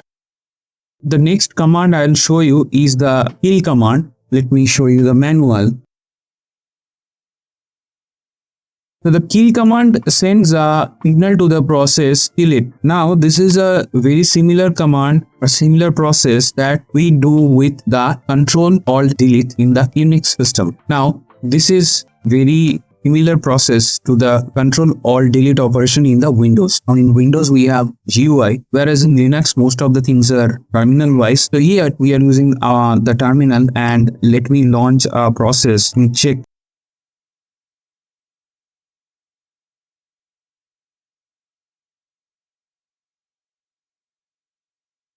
So Audacity is launched. Let me now go back to the terminal here, and since I am the user msg here, let me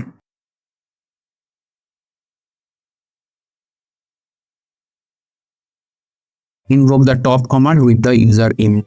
And when I press the C command, here you can see the Audacity which is running. I want to kill this particular process. Let me exit this using the Q command, and here you can see this Audacity as process ID 8385. So what here I need to do, type kill-9. So it sends the similar command like Control-Alt-Del, and the 9-9 gives the strongest kill command so that any process will not survive operate kill-9 on that particular process ID. So here I take copy of the process ID and paste it. Now here is Audacity is running. If I hit this, immediately that process is killed. Now the Audacity has been sitting. If I run again the top command, Audacity is gone from this list. That means whatever binary I want to kill, I can kill it using the kill-9 command. Sometimes we launch a VLSI software to the terminal. Maybe we are using it as a GUI, or maybe we are using online. But due to some reason, it hangs or freezes whatever term you can use, and it is not working, which is the bottom line. Now, at that particular situation, what will happen that you have to kill that process, and that time you have to use the kill-9 in the process ID of that particular software that you are running and terminate it so that you can reinitiate the same process or same software. So we have came across the top command. Now I'm going to show you a bit more advanced command, htop. In case your system do not have it, you can use the sudo apt-get install then htop. And let me proceed with the htop command. Before that, let me show you the manual command h. Here you can say htop is the interactive process viewer, and there are a lot of options you can explore by yourself. Let me directly go to the example. I type htop. You can see here a nice environment has been opened.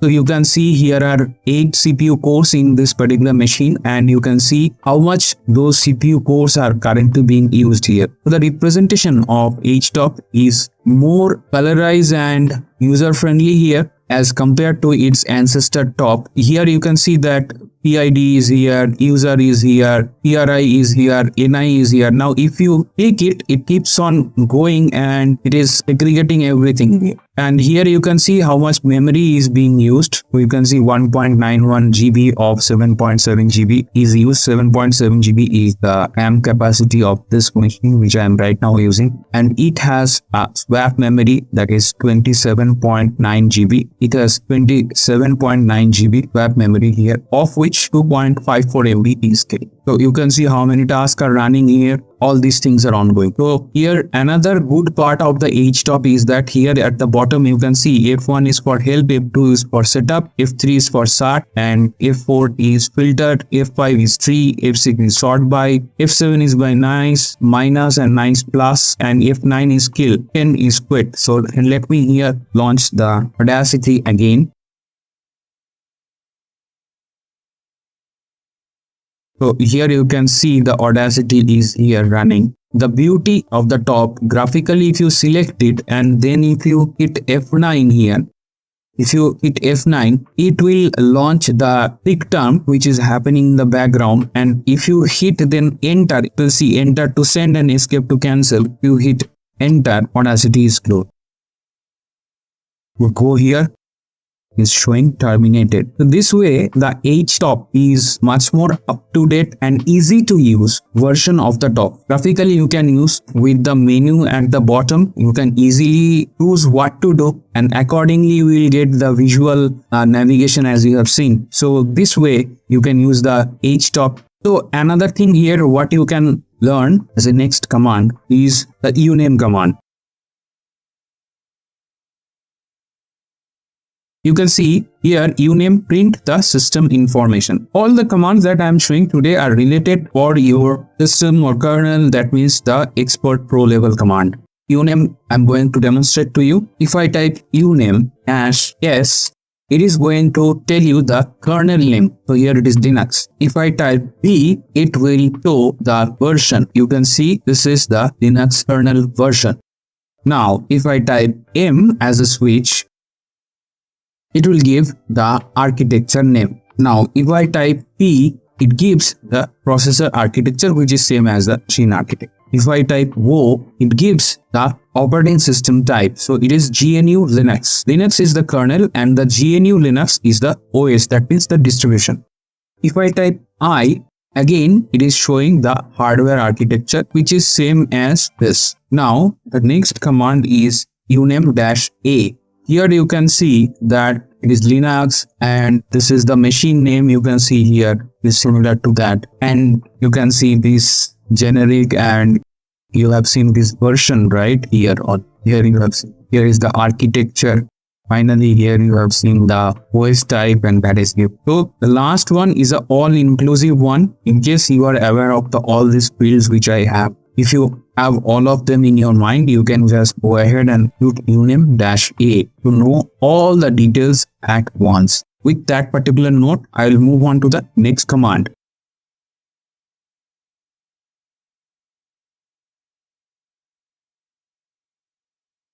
The next command is dmesg. Now this is a very different looking command, and it is used to check the boot time messages. So here you can see dmesg print.control the kernel ring buffer is saying nothing but the time when the Linux was boot. At that time all the messages are logged, and that particular log is shown to you by this command. Let me go here in the execution terminal, and here let me type dmesg. So here you can see all the command rows have been executed one by one during the boot. So you can see this CPU part and BIOS and all those things. Earlier days, maybe 10-15 years back, when the Linux was booting, you can see all these processes will show one by one. Nowadays that has been replaced by a pin animation, which you see when you put up the Linux machine, and all these are logged in a background log, and from that particular log we can see all these things using the command dmes. Now let me bring up this, and if I add -h, it gives the human readable format.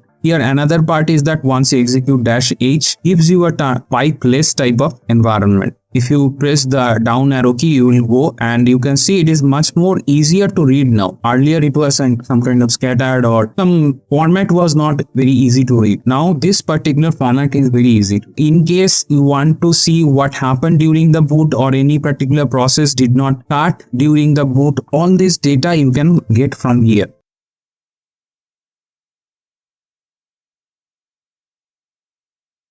So this gives -l, which gives the colorized output. However, in this particular machine it is default, so it is coming already, even we do not give. In case you are operating on a remote machine or somewhere where the color is not set, so you can use this particular that means dmesg with the -l command. The next variant I am going to show you is that with the -t, that means capital T command. So here you can see that all the timestamps are modified as per the human readable format. So this is the purpose of the -t. Now all the boot commands are listed. You want to specifically filter out some of the commands that you are looking. I'll give some of the examples.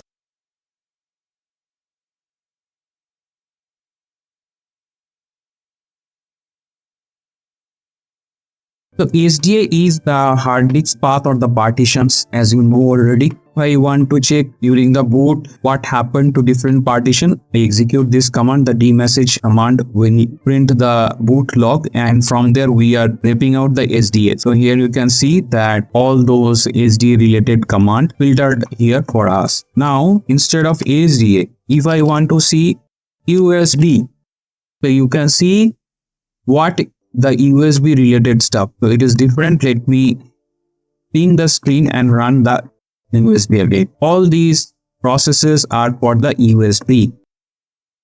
We clean again and let me show you another example here. Memory. So you can see all the memory related boot data has been filtered to you. Again, you can use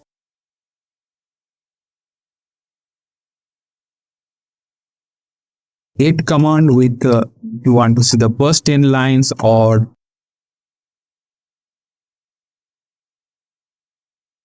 tail for the last 10 lines. This way, with the help of the tail command, you can see the first required number of lines or last required number of lines from the boot log. So let me clear the screen here and let me move on to the next particular command.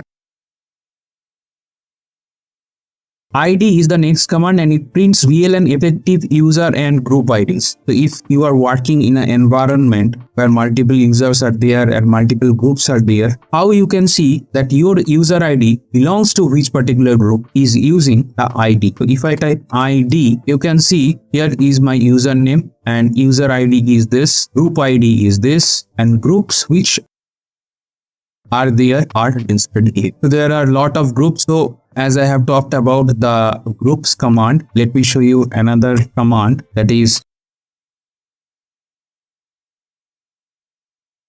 say you are working for a team, say front-end team, and then you want to work for a DFT team. So they will have two different Unix groups as per of the file permission and access to different locations. So if you want to change the group, that time you have to use the chgrp. Here I cannot show you an example as there are no such separate groups are defined here. You have to survive with the definition only. In actual case, when you are working in an office environment, there in case you are shifting from the front end to the DFT, that time you have to change your group using the chgrp command. With that note, let me execute here. Let me go here.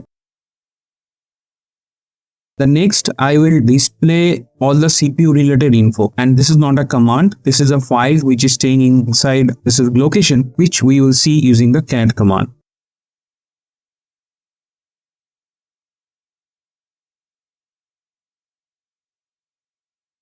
So it is the prop in cpuinfo file. So if I execute, you can see all the details about this particular processor or all the cores are shown here. Let me execute this command with less. So here you can see processor, this is model is Intel, okay, flags are here. And if I go down, so it was the first core it was showing. I have 8 cores here. So if I go down, right, 1, 2, 3, 4, 5, 6, 7. Okay. So this way, 0 to 7, that means total 8 core has been shown by this particular command, and all the details for each of the core has been displayed. Let me execute. So in this same path, another file is kept which is called memory info, and let me use the less the beginning. Once you execute the meminfo, it will show you the all details about the memory. Total memory is how much, memory free is the how much, memory available is how much, buffers are how much, cache is how much, swap is how much. All those details about the entire memory of this system, including everything, that will be shown by this particular command. That means the combination of the cat command now displaying the meminfo file and the less. So folks, with that particular command, we have reached to the end of this episode.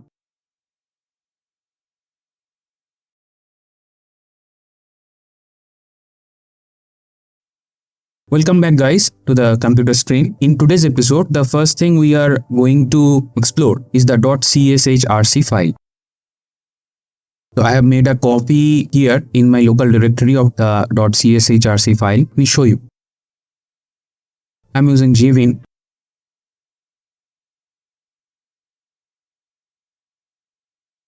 I made a copy, so I did a .copy extension here for this demonstration purpose. In actual case, this .cshrc file will be there in your home directory when you are working in a company, and there this particular file pre-exists. That means you don't have to create it, it will exist there, and you can add some of your own commands or aliases there or any environment variable. So let me show you. So you can see just here the cshrc file start. Usually here at the first section there will be the environment variable definition. So you can see here the path variable is here, and we have appended some more paths, like this is an additional path and this is an additional path, so that if I try to use a command where it starts all the paths, those are listed in the path. The path is basically a list here, and at that time which will start inside the list path, and it will go each and every directory that is included as an element of that particular list and find whether that particular binary exists inside any of the main path list, or you can say array. In the Perl episode I have shown you these two particular variables and their meaning. When we are declaring a Perl module, we must also mention these particular leaves where we are keeping our module. So I kept the Perl modules defined by me here, and that's why I have added them. Editor is a default environment variable which defines default text editor. Here in my case I have gvim as I use it as my default editor.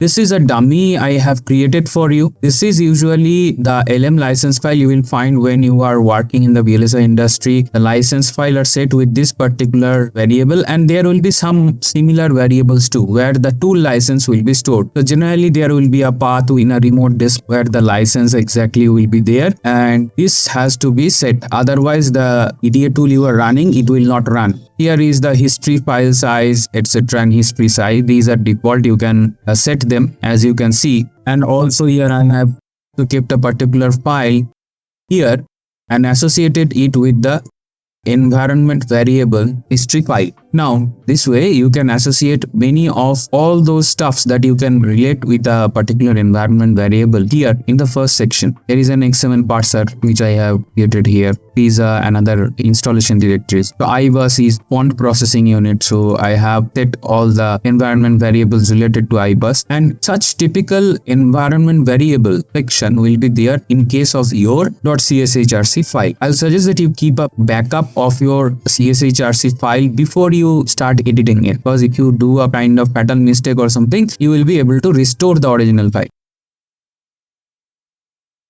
Now let me move on to the next section. Here you can see I have defined a lot of aliases. Now you can see the commands are very long, and for them I have created alias.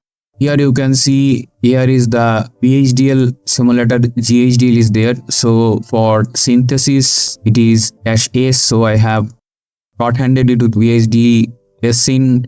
This is another shortcut, and this is for elab, this is analysis, okay, this is for simulation, and this is for cleaning. So all this stuff. So this way you can create a shorthand that you can type easily in your terminal, and that will help you to get or the jobs done faster.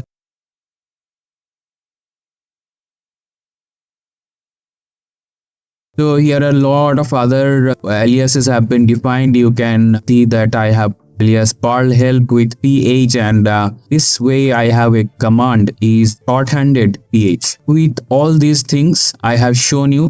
Generally these things you will edit, and if there is some system level thing or this admin level thing, will never touch them. That is the general guideline. So here you can see that these stuffs and these stuffs aliases, that means set environment variable, that is set env, and the alias, these things you will only play with. So let me close the file now. The tour of the cshrc file is done. If you have any question, please write down in the comment section. Now I will open a terminal which checks the manual. The command we are going to try out today is the time command. This runs programs and summarizes the system resource. What this binary does, if you run any binary under this binary, it will list out all the system resources that has been done. You can go through the detailed description to understand what all things come here. Let me give you a short and sweet example here. If you remember, I have downloaded the Chrome using this particular URL, so Chrome Debian package. So let me execute the same wget command under time. So time, then wget, and here we are done. So before doing any execution, what you can see here is a time command. Here time, then wget, and then URL, what it has to fetch. So let me execute it. Now you can see that the wget is proceeding as usual, and in the meantime the time binary will calculate its resources. So the entire execution of the wget and the time is done, and up to this line is the output of the wget. Here to here, it's the output of the wget. And at the last line here, we can see that the output of the time command. And here you can see that the completion time is approx 12 seconds, which it has done. The purpose of time command is just to show you the runtime, and hence its name is there. And I have shown you where you can find the time. Here it has completed almost 12 seconds to complete the entire wget operation. We are done with the example of time. Let me clear the screen and move on to the next byte. The next binary we are going to try out today is lshw. ls means listing up, hw means hardware. So this command basically lists the hardware. So you can see the name as it suggests, ls and hw. So list hardware is a small tool to extract detailed information on the hardware configuration of the machine. It can report exact memory configuration, firmware version, motherboard configuration, CPU version, cache information, all those things. Let me demonstrate you one by one how we can use this command.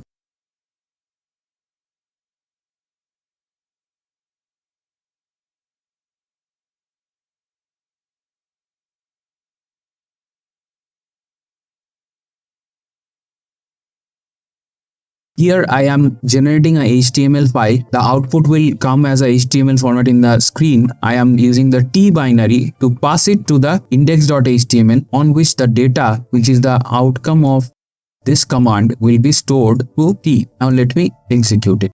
So you can see that T does the print on the screen, as well as it redirects the output inside the HTML file. So let me clean the screen, and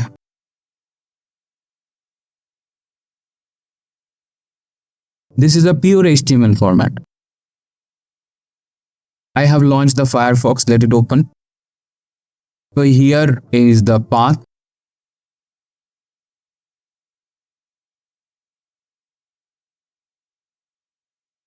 Let me get the full path. So this is the full path of copy and put it inside the Firefox. So here you can see Firefox is reading this index.html. So this is the correct HTML format because it is getting browsed by a web browser. And here you can see that the computer which you are using, it is having all the detailed information through this particular file. So here you can see the CPU, it is you type the manufacturer, the capacity, the width, all those things. So here you can see the PCI bridge where the PCI slot is there. You can see the VGA graphics card here, CPU box, and connected to the motherboard. So here is the USB controller. Okay, lot of stuffs like the SATA controller which controls the hard disk. All those things are there. The Ethernet card, you can see that the Ethernet card which connects to the internet through the LAN cable. So that is here. All these informations are there. Now, why we need this particular, let me close this file and then tell you. So the reason why we use this particular command and generate the file to check, because when we are working remotely in a Linux machine, how we can visualize that what are the configuration the machine has. So you have logged into a remote machine, however you cannot see anything about the machine. How you know that how many cores the CPU has, what is the RAM size, or any other that you may require as a resource usage, maybe when you are launching a LSF command, or you want to launch some GUI based VLSI tool. So at that particular time, you will need this particular command. You will need this particular command to list out all the hardware related information to cross check whether you have a correct machine or not. Now let me bring up the command again. So here HTML, another format can be XML. XML is generally used by different XML parsers and program. As a human being, we do not read the XML. Let me here change the extension as XML. So here if I hit, you can see the XML is generated. Now if we have a XML parser which requires this information, we can pass on this particular say index.mn. So we will pass this particular XML to the respective computer program.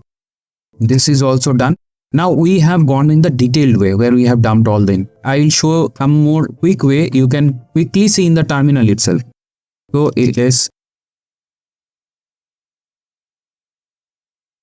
So if I use the alias hw, then short, it will give a short and sweet description of what all there inside the physical machine. So you can see here all the hardware related information, including the audio controller, CPU, this is RAM, this is processor, what is the bus, then storage is there, PCI controller is there, Ethernet is also there. So all those things are there. Here is a wireless interface is connected, okay, with the Wi-Fi connector is also there. So all these things are detailed, listed out, however in a very short and sweet manner. You can see here the graphics card is displayed, what is the GeForce graphics card this machine has. All those things are listed out. Let me clear the screen and show you another quick way of seeing the what are the buses.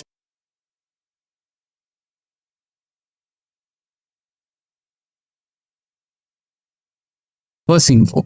So this bus info gives all the system bus related information. If you require any bus related information, you can execute. Clear the screen. Now I will show you how you can do a classification wise bucketing of the data. So for that,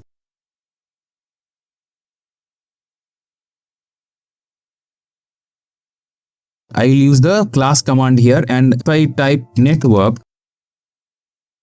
it will display the network related information. So here you can see the Ethernet controller is there, or the wireless connector is there which connects this computer to the Wi-Fi. This is for network. Now let me clear the screen, again bring up this. I change it to storage. So you can see here it is the SATA control disk. So it is the hard disk is connected to the SATA cable, and here it is giving the detailed info. Next we do the memory. Now here you can see that how many memory is there. So this might be a very frequent use for you when you are logged on to a remote machine. Hard disk is okay, you can check with the other commands how much space is there. I have already demonstrated it in the last episodes. For checking the memory, this will help you that how much memory is there. With this particular example, we are done with this particular lshw command, and let me clear the screen. Next we will look into the command that is a kind of text processor. So before that, let me do the ls.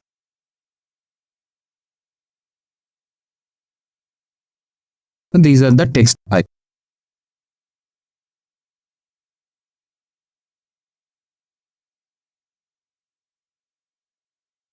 Split a file into horizontal pieces. Now they rephrase this thing in a more rational way, because when we try to split a file, we generally move the row wise. That means if we want to keep 4 lines, that means we are keeping only 4 rows. So it's the file or the content of a file row wise. There will be another subsequent command where I will show the column wise separation or split. So now let's look into some examples here. You can go ahead in the definition and see what all are the things.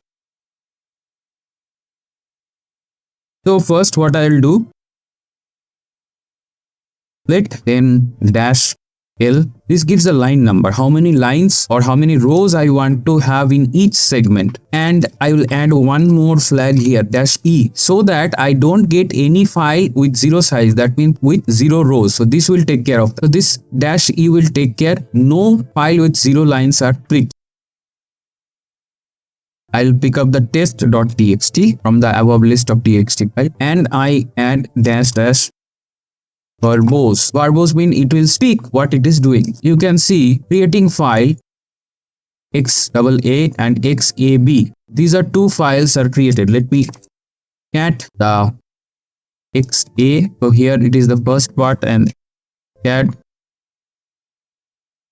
this. So this entire file, if I cat the original file, you will see it has 1, 2, 3 parts, and which are split into 2 parts by this particular command. Let me clear the string and it has become cluttered. Now let me add a name. That means instead of AAXA, I will give a specific name. I give a prefix hit by part. So here what will happen? Let me now change the line. 2 lines per file. That means 2 rows per file. So the first one will not generate any file with 0 lines. Second is controlling the number of lines per file. This is the input file and this is the output file prefix. Means whatever added after that, it will name accordingly. And the verbose is for the screen message that comes out while it is executed. So here you can see there are 3 split has been created. This is the first part. You can see that since we have given this particular prefix, you can give any prefix name. So after that AA, AB and AC has been done. I am not going in showing the content because I have already shown you how the contents looks. The next command we are trying out is cut. One is split, another is cut. Cut will do the column wise cut of the file. So you can see cut remove the sections from each line of files. You can go in the detailed description here and let me show an example that helps you better to understand. So I have here file.txt, which is nothing but the ls-l command. The output I have captured here. Here you can see this is the first column, then the second column, then the third column, then the fourth column. Likewise, the columns are there. I'll use this command. They cut, use the -d. D is the delimiter. Delimiter is space because it is space separated. The columns are space separated. Then I give the file name. And then I give the -f means whichever columns I want to see as a out. So let me see the first column. So you can see the first column has come. Now if I add more columns, then I add 2, the second column has come. Now if I want to see the third column has come. Now this way if you proceed, it will keep on adding the column. Now I have given the columns 1, 2, 3. If I want to remove these columns and I want to see the rest of the things, what I will do?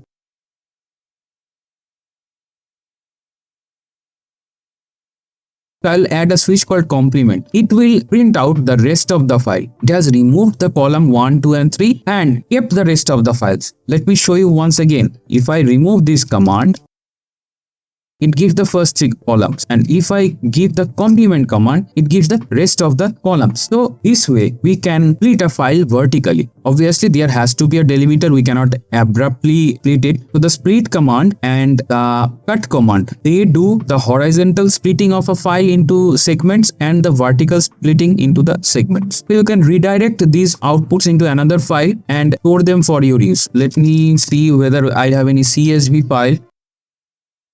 Yes, I have a data.csv here. Now I will change the delimiter here.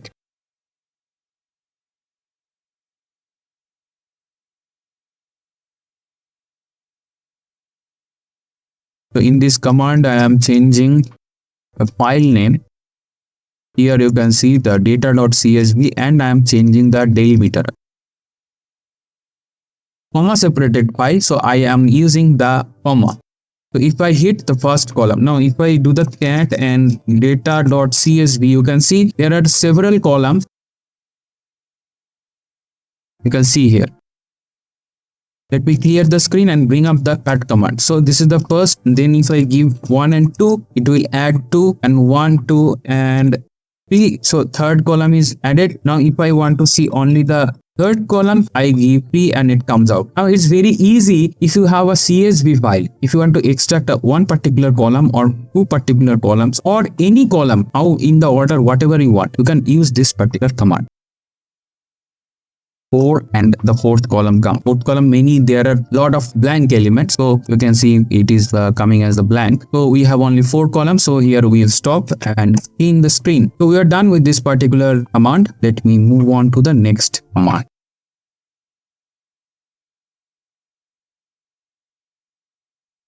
The command md5sum. It generates a hash key. Basically, the hash key is a kind of hash code that is generated against the content of a file. And why it is necessary? Because electronically, if you are transmitting a file through FTP or secure FTP and the recipient receives the file, how that person can judge the file that he has or she has received is authentic one. This is one method to verify the checksums. So here you can see that verifying the checksum. Let me execute the command md.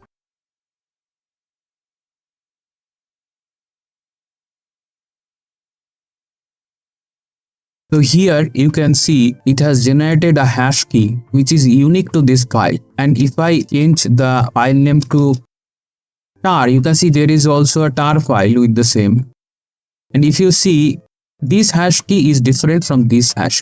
So 2 files are not identical and their hash key is different. How to keep this record? A redirection here. file.md5. I have kept it, and for tar I give the tar file dot. So I have stored these in a output file. So let me use the cat command. So you can see here this actually output has been stored.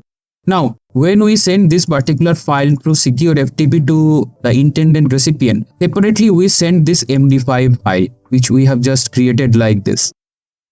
So once that person receives the file and downloads the file, it may happen that during downloading or something the file may have got scrambled inside, is not intact. How he or she will check? So at that end, once the person receives the file, this particular file, or we can send it the line by email and ask him to verify with saving this file, and this way the person will verify.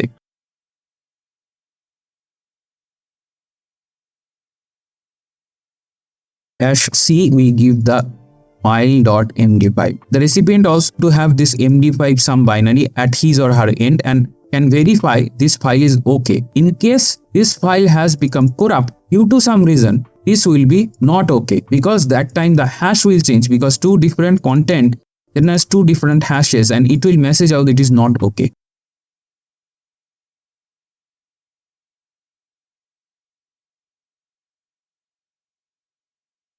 tar.md5. So here you can see the message file.tar is okay. So this way, if you create a checksum to check the file is intact or not corrupted, so this way you can create a checksum, send the checksum hash key to the person and who is the recipient, and the recipient will check the file's content with this md5 command. This is basically a way of checking the digital sanctity of a file which is transmitted across or via the internet. We are done with this command.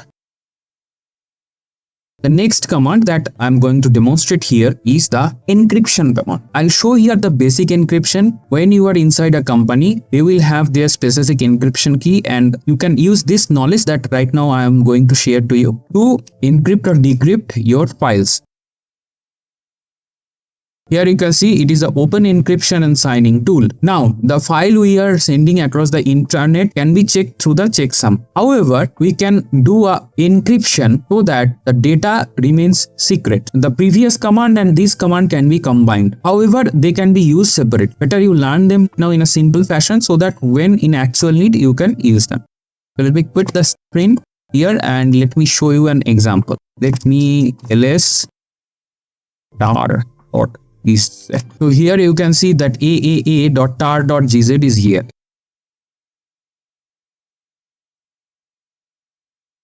So here let me give the dpg-c. What it does, ask for a passphrase. So you can give any 8 character long passphrase. You have to remember it because when you are decrypting, you have to use the same passphrase.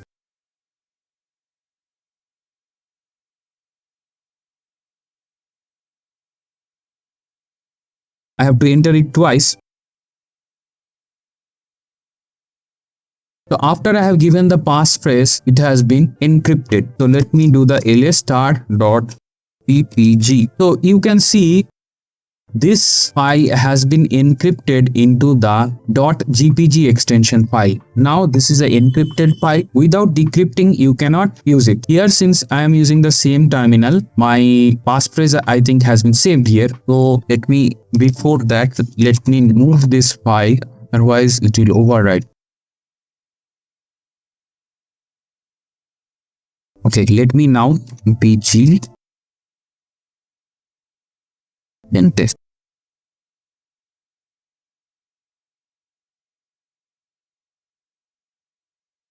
So here you can see this has been decrypted. Now if you send the file over the internet to someone else, you have to also give that person the passphrase.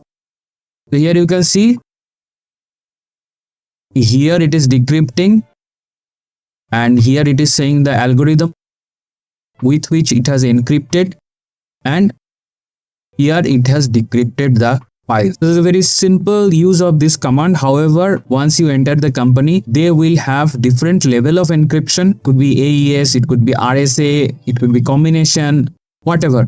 That time they will also have their key, specific key, that you have to import that key instead of passphrase, or there could be a combination of the passphrase and the key. Those you have to use there. So this is, I think, basic learning that you have to learn here so that you can use them in actual practice once you enter into the VLSI industry. Because the secrecy of the file that you are transmitting, that has to be kept intact, that has to be encrypted, as well as the checksum has to be properly generated. So the encryption and checksum goes hand in hand, these two binaries. So I think I have given you a short and sweet description of what these two things does, and you have that very clear idea about them. And with that note, we have reached to the end of today's episode.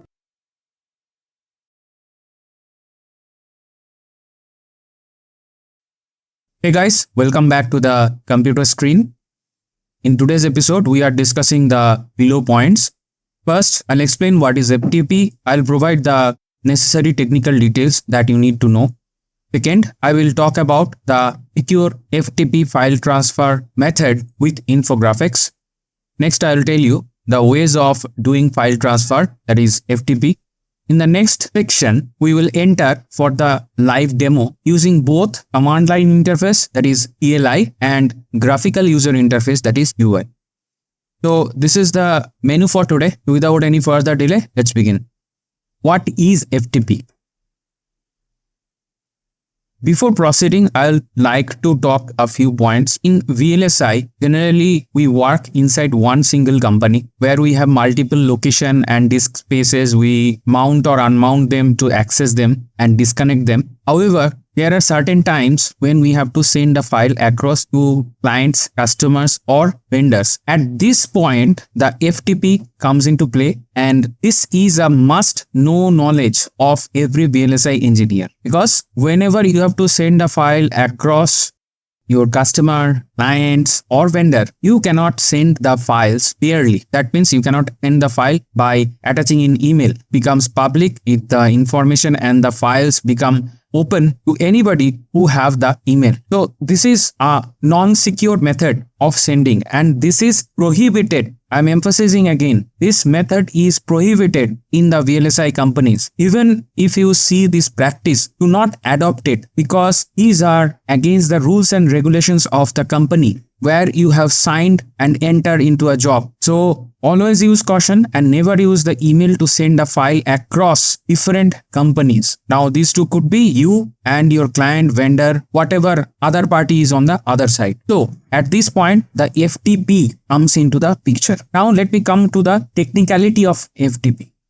The file transfer protocol is a standard communication protocol used for the transfer of computer files from a server to a client on a computer network. Now, when you access a website that has a HTTP, that is Hypertext Transfer Protocol, that means it sends text, video, image, and all those stuffs. Nowadays, you access multiple social networking sites. Those are also based on the HTTP protocol. However, when we have to send large size of file, this protocol is not used, and a more efficient protocol, that is FTP, is used. So, I have given you a brief reasoning of the importance of FTP in transferring files across the internet. Now, let's move on to the next point. Generally, FTP users may authenticate themselves with a sign-in username and password. This means if you have to send a file, you have to log in to the FTP server with your username and password. And when the recipient who receives the download information also have to log in to a username and password. This way, the sending of the file becomes end-to-end secured.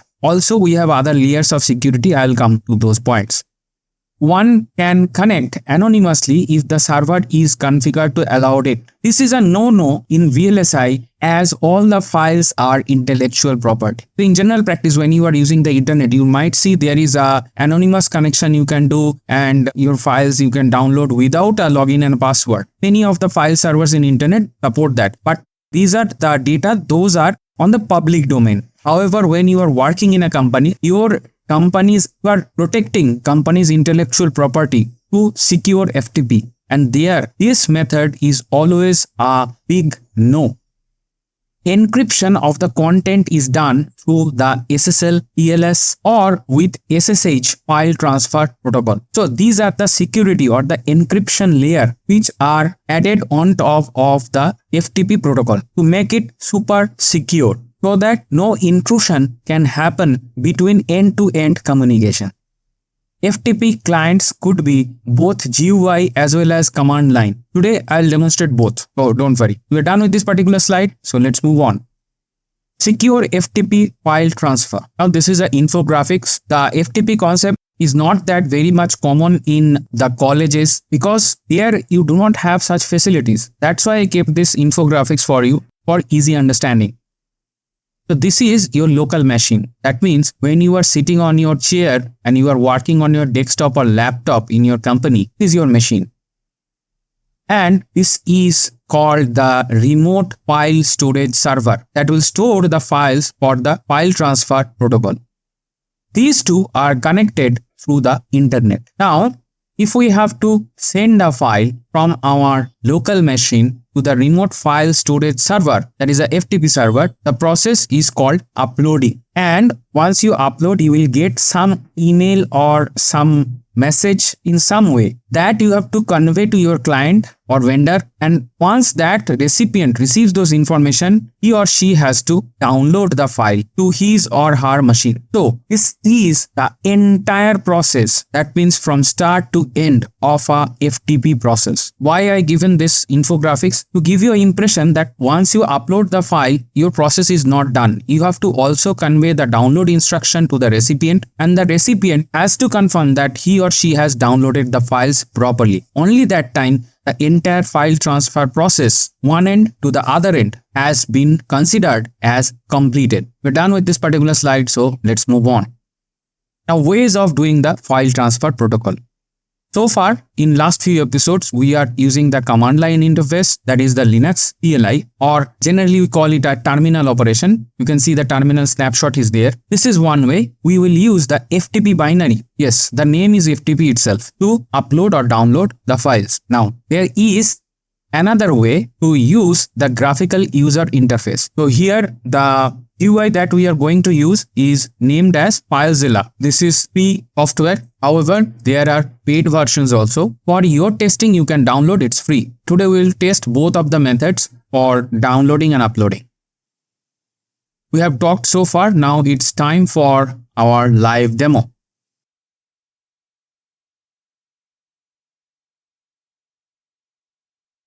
Now we are in our terminal, and you can see we are in the directory so far where we are testing the commands, and I have made a special directory FTP test where I have kept couple of files here. You can see, let me do the ls again, you can see I have kept 2 files which I will use for uploading, and then I will download them in a separate folder called download. And here I have in the FTP site, let me do the cat.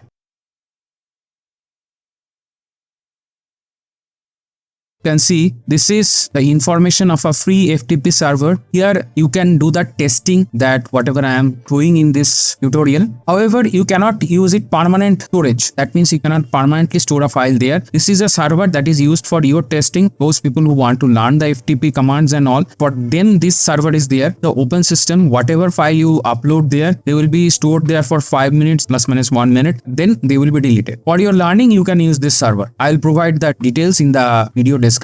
Let me now show you the FTP command.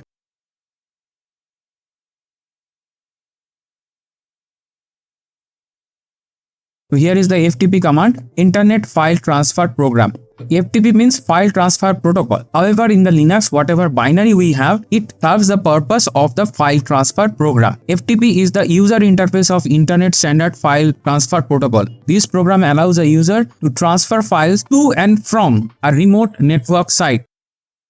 This is the remote network site which I have just shown to you. This is the remote network site.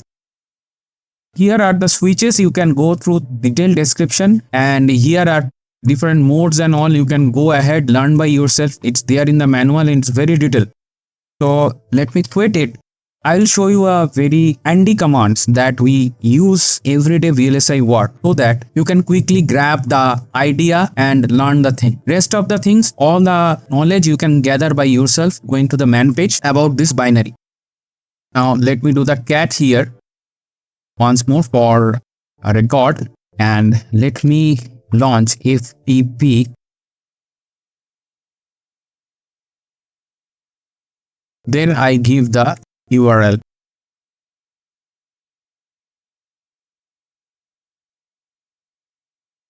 I am connected to the internet, and now it is asking for the name. So I have to copy, double click, and then middle click the username here.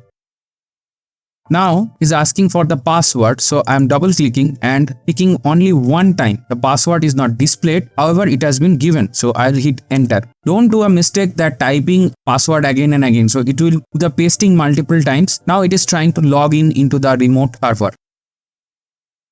You can see the login is successful. The remote system is type Unix using the binary mode to transfer files. You can change the mode to ASCII. Now we are switching to the ASCII mode of file transfer. ASCII means human readable mode. Now another command is hash. So if I type hash, a hash mark is printed on crossing of each 1024 bytes. That means whenever you are transferring a large file, if that is greater than 1024 bytes, so for each 1024 byte is transferred, a hash mark will be printed. Very important. This is a kind of increment display that you can have on the command line. Now you already know there is this file. We will first transfer it. So I will do the put. Put means I am putting the file in the server. You can see that here the transfer is complete and it took only 0.3 seconds. So this file is transferred. Now if I want to put multiple files in the server, I will use put. Now I will copy 2 files, that means this zip file and this Perl file here, and I will hit. It is asking that should I go ahead and put it? I say yes, and it starts sending. The transfer is complete for the first file. Now I have to give a green signal, that means Y, to the second file. So sequentially you can see these 2 files are uploaded. If I now do a ls, you can see that here the 3 files are uploaded successfully. Now I will have to change my directory here. Now I cannot use the cd. This FTP has a command lcd, that means local change directory. lcd, I will go to download. Now you can see the message that local directory is now this. Now I will download the files. I will type get. Okay, so the meantime, actually the files have been deleted. You can see this is the first process how the files have been deleted.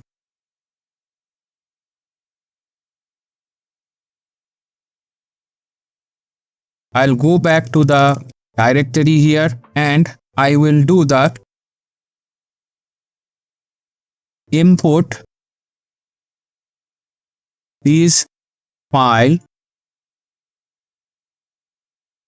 Yes.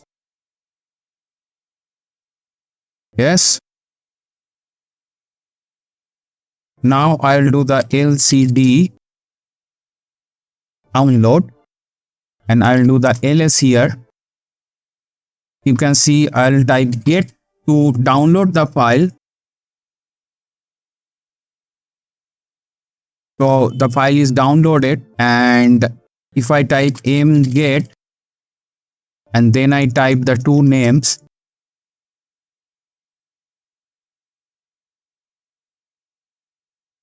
I say yes. I am downloading multiple files. I say yes. So you can see that I have downloaded the files. So here the entire FTP operation, that means the uploading and the downloading, is shown to you. For uploading we have used put for single and input for multiple files, and for downloading we have used get and mget for single and multiple files. So it's time to log out. For that I will type bye. You can see we have logged out of the system. It has said goodbye, and you can see that we are again in the command prompt. If I do the ls and then let me go to download and see, these are the files. These are the two files which I have downloaded just now after uploading. So let me clear it.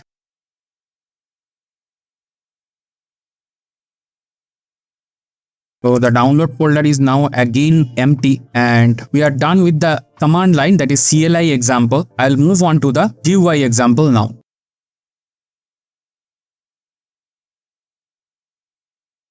Here I have opened the FileZilla, and let me just clear the screen.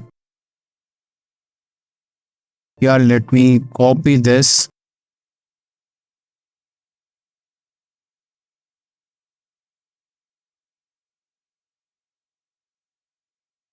Then I copy the username. Then I copy the password.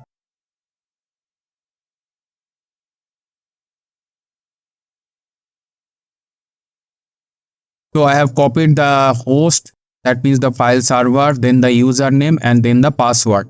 And I will hit the quick connect button in the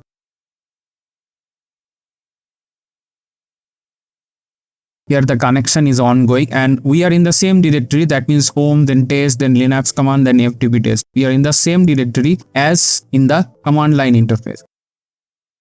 This FileZilla is trying to log into the server and it is asking for authenticating. I say okay. So you can see here initializing TLS certificate. So TLS is a kind of encryption that I have just hands back in the slides. It is logging through the secure connection. You can see here it is saying logged in and retrieving directory listing. So here you can see that the files are here. Now my files are deleted. Let me upload them. You can see I have double clicked the file and it is asking for my permission. I say yes.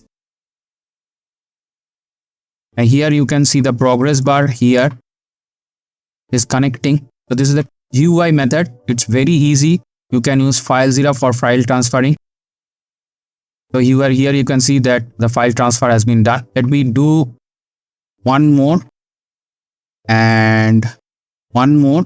So I have double clicked every time, and here you can see it is asking yes. It is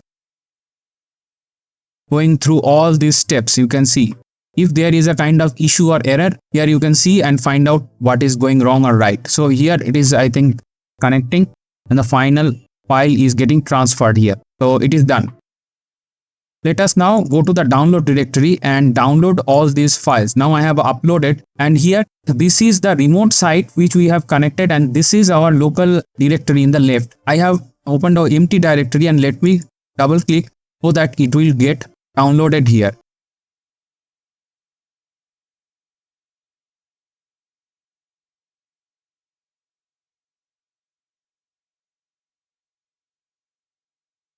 So you can see we have uploaded the files to the remote server, and then we switch to the download directory in our local directory, and then we have downloaded the files. Now I'll remove the files here. Right click and delete. Yes. Right click and delete. Yes. Right click and delete. Yes. So this way also we can delete the files from the remote server.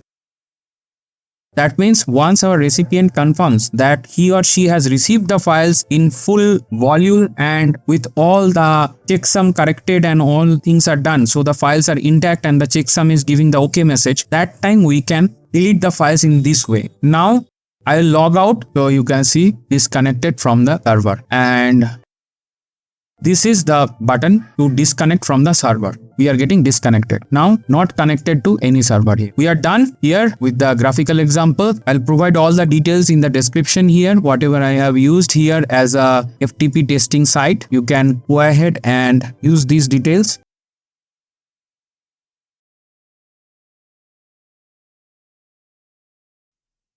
Welcome back to the computer screen. Today we are about to explore one of the most important Linux command. The command is crontab. So here is the manual. Here it says the crontab maintain a crontab files for individual users. Now what is a crontab? It's a job scheduler. That means you can schedule jobs at particular times, and this will be repeated in a periodic fashion. That means if every day 10 AM I schedule a job, so it will run on Sunday, Monday, Tuesday, Wednesday, Thursday, Friday, Saturday, every day at 10 AM. So this is called job scheduling. So for that we use the crontab. Now here are the 4 important switches of the crontab. The L option causes the crontab to be displayed on standard output, that means the terminal. The -R option causes the current crontab to be removed. -E option is used to edit the current crontab settings using the editor specified by the visual or editor environment variable. Editor is a environment variable. In my case, it is set to gvim. You can set it in your cshrc file with the setenv command. Now, after you exit from the editor, the modified crontab will be installed automatically. So this E which is used most of the time. Now, the fourth switch, the I option, modifies the -R option to from for a user yes or capital Y or small y respectively before actually removing the crontab. So this and this work together. If I go back here, you can see the crontab runs as a command, crontab then -u username, and then if we use the E, it will open the crontab default file where the crontab settings will be kept. Rest of the things are optional, like I is a kind of interactive, right? And E, L and R, they have specific uses. I can be used here everywhere, and E, L and R, as I just now shown downwards, these have to be used. The mostly used is -E. That means crontab, then -u and then -E. So this way the crontab is used. Now we are done with the definition or the idea of the crontab. Now let me go into the detail how the crontab is done. I have opened a couple of URLs here where you can go ahead and make the settings. The 5 fields you can see: first, second, third, fourth and fifth. So these 5 fields are there in the crontab settings. However, it is difficult to remember because when you give like this, which is what remembering is a bit tough. Now if you come to this website, right, I'll provide in the description. Here you can come and you can say click here, and from the drop down you can see that what value you can choose, and accordingly what will be picked up. So if you 0 to 59 allowed value 0, 59 will be entered, star, then every minute, and other values are there. So from this drop down you can select. So I pick up from here and enter a value. First value here 5 minutes. Next 23 hours. Here also you can see the lot of informations are there. If you choose this, this will be done. If you choose this, this will be done. Okay, so all these things you can read slowly, and then according to your need you can add. Here let me do it at 10 AM. So I will write 10. So it has changed. Now day of the month. Here star will go every day. Month start means every month, and so it is the day of the month, means if there are 30 days in a month, so all 30 days will be counted. If it is 31 days, it will count all 31 days. If it is 28 days, it will count the 28 days. Month for 12 long months, it will use all of the months. Now here it is there, the default is here Sunday. Now what I do, I change it to star. So I change it star. So you can visually go ahead, use this guide and construct your crontab settings. So once this is done, you can copy it and you can open up here.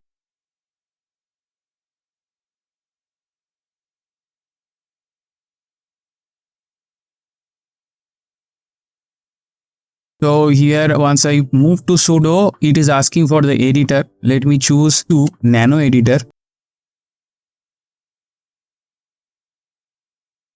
Here you can see the details are there. Now here I have to go back again in the website. Here I copy it, I come back here and I paste it. Then I have to save it.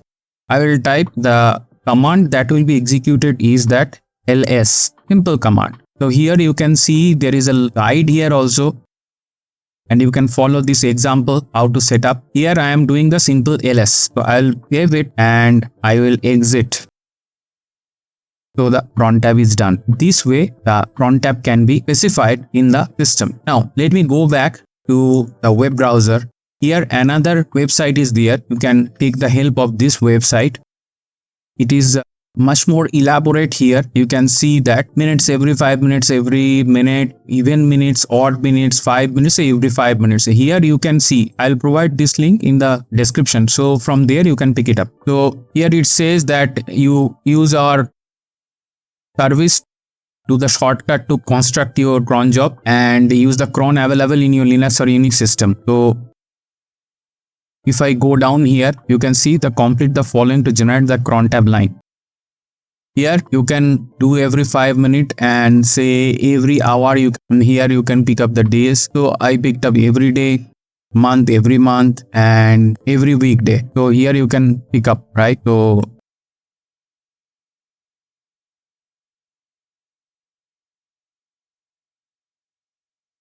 So here you can see as per this cron job created. You can just copy it and then you can go here and you use this sudo then crontab e command. You open this file with, here I have chosen the nano.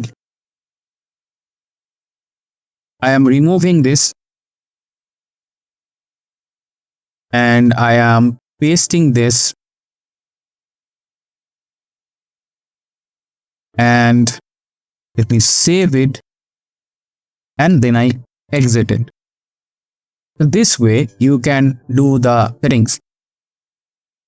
Now let me go back. Guys, the reason I have shown you the GUI here where you can go ahead in a web browser and do the settings easily, because it is difficult to remember the 5-6 fields that you have to fill up for each crontab operation. To get out of this headache, I have just shown you the two easiest way. You go to your browser and then from there you configure your cron job instruction and come back to your terminal and there you set the cron job instruction. Now this is done. These two are done. These are the two GUI. So let us move on to another website. This is called zit, a GUI front-end to crontab to schedule jobs in Linux.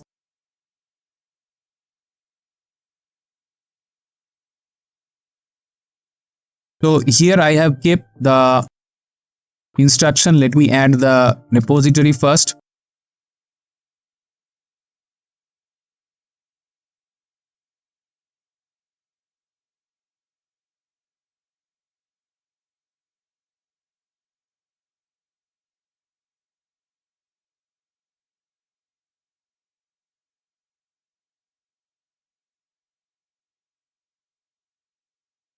So here I think the repository has been added. Let me clear the screen.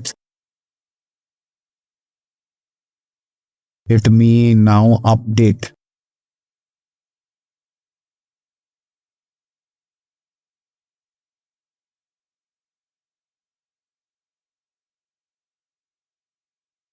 Updation is done.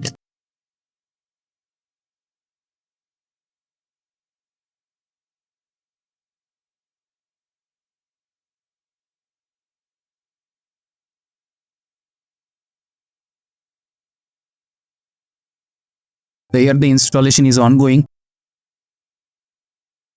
You can see it is proceeding.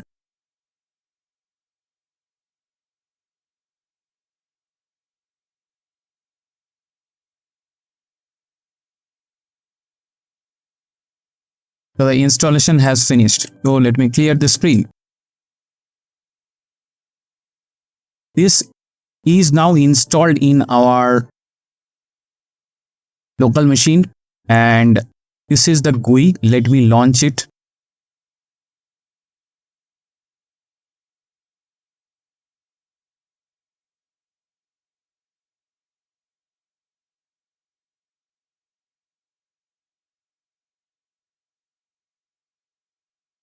So here you can see add a task.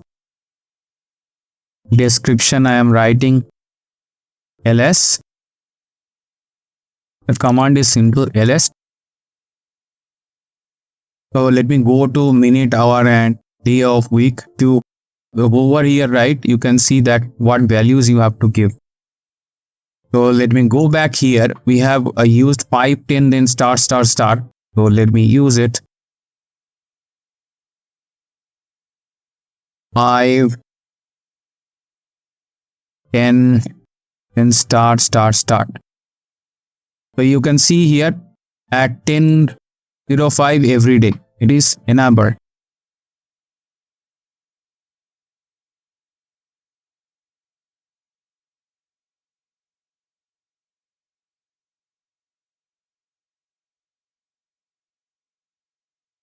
So here you can see that the task is here, and it's about this particular software. So it is green tick. Let me delete this task.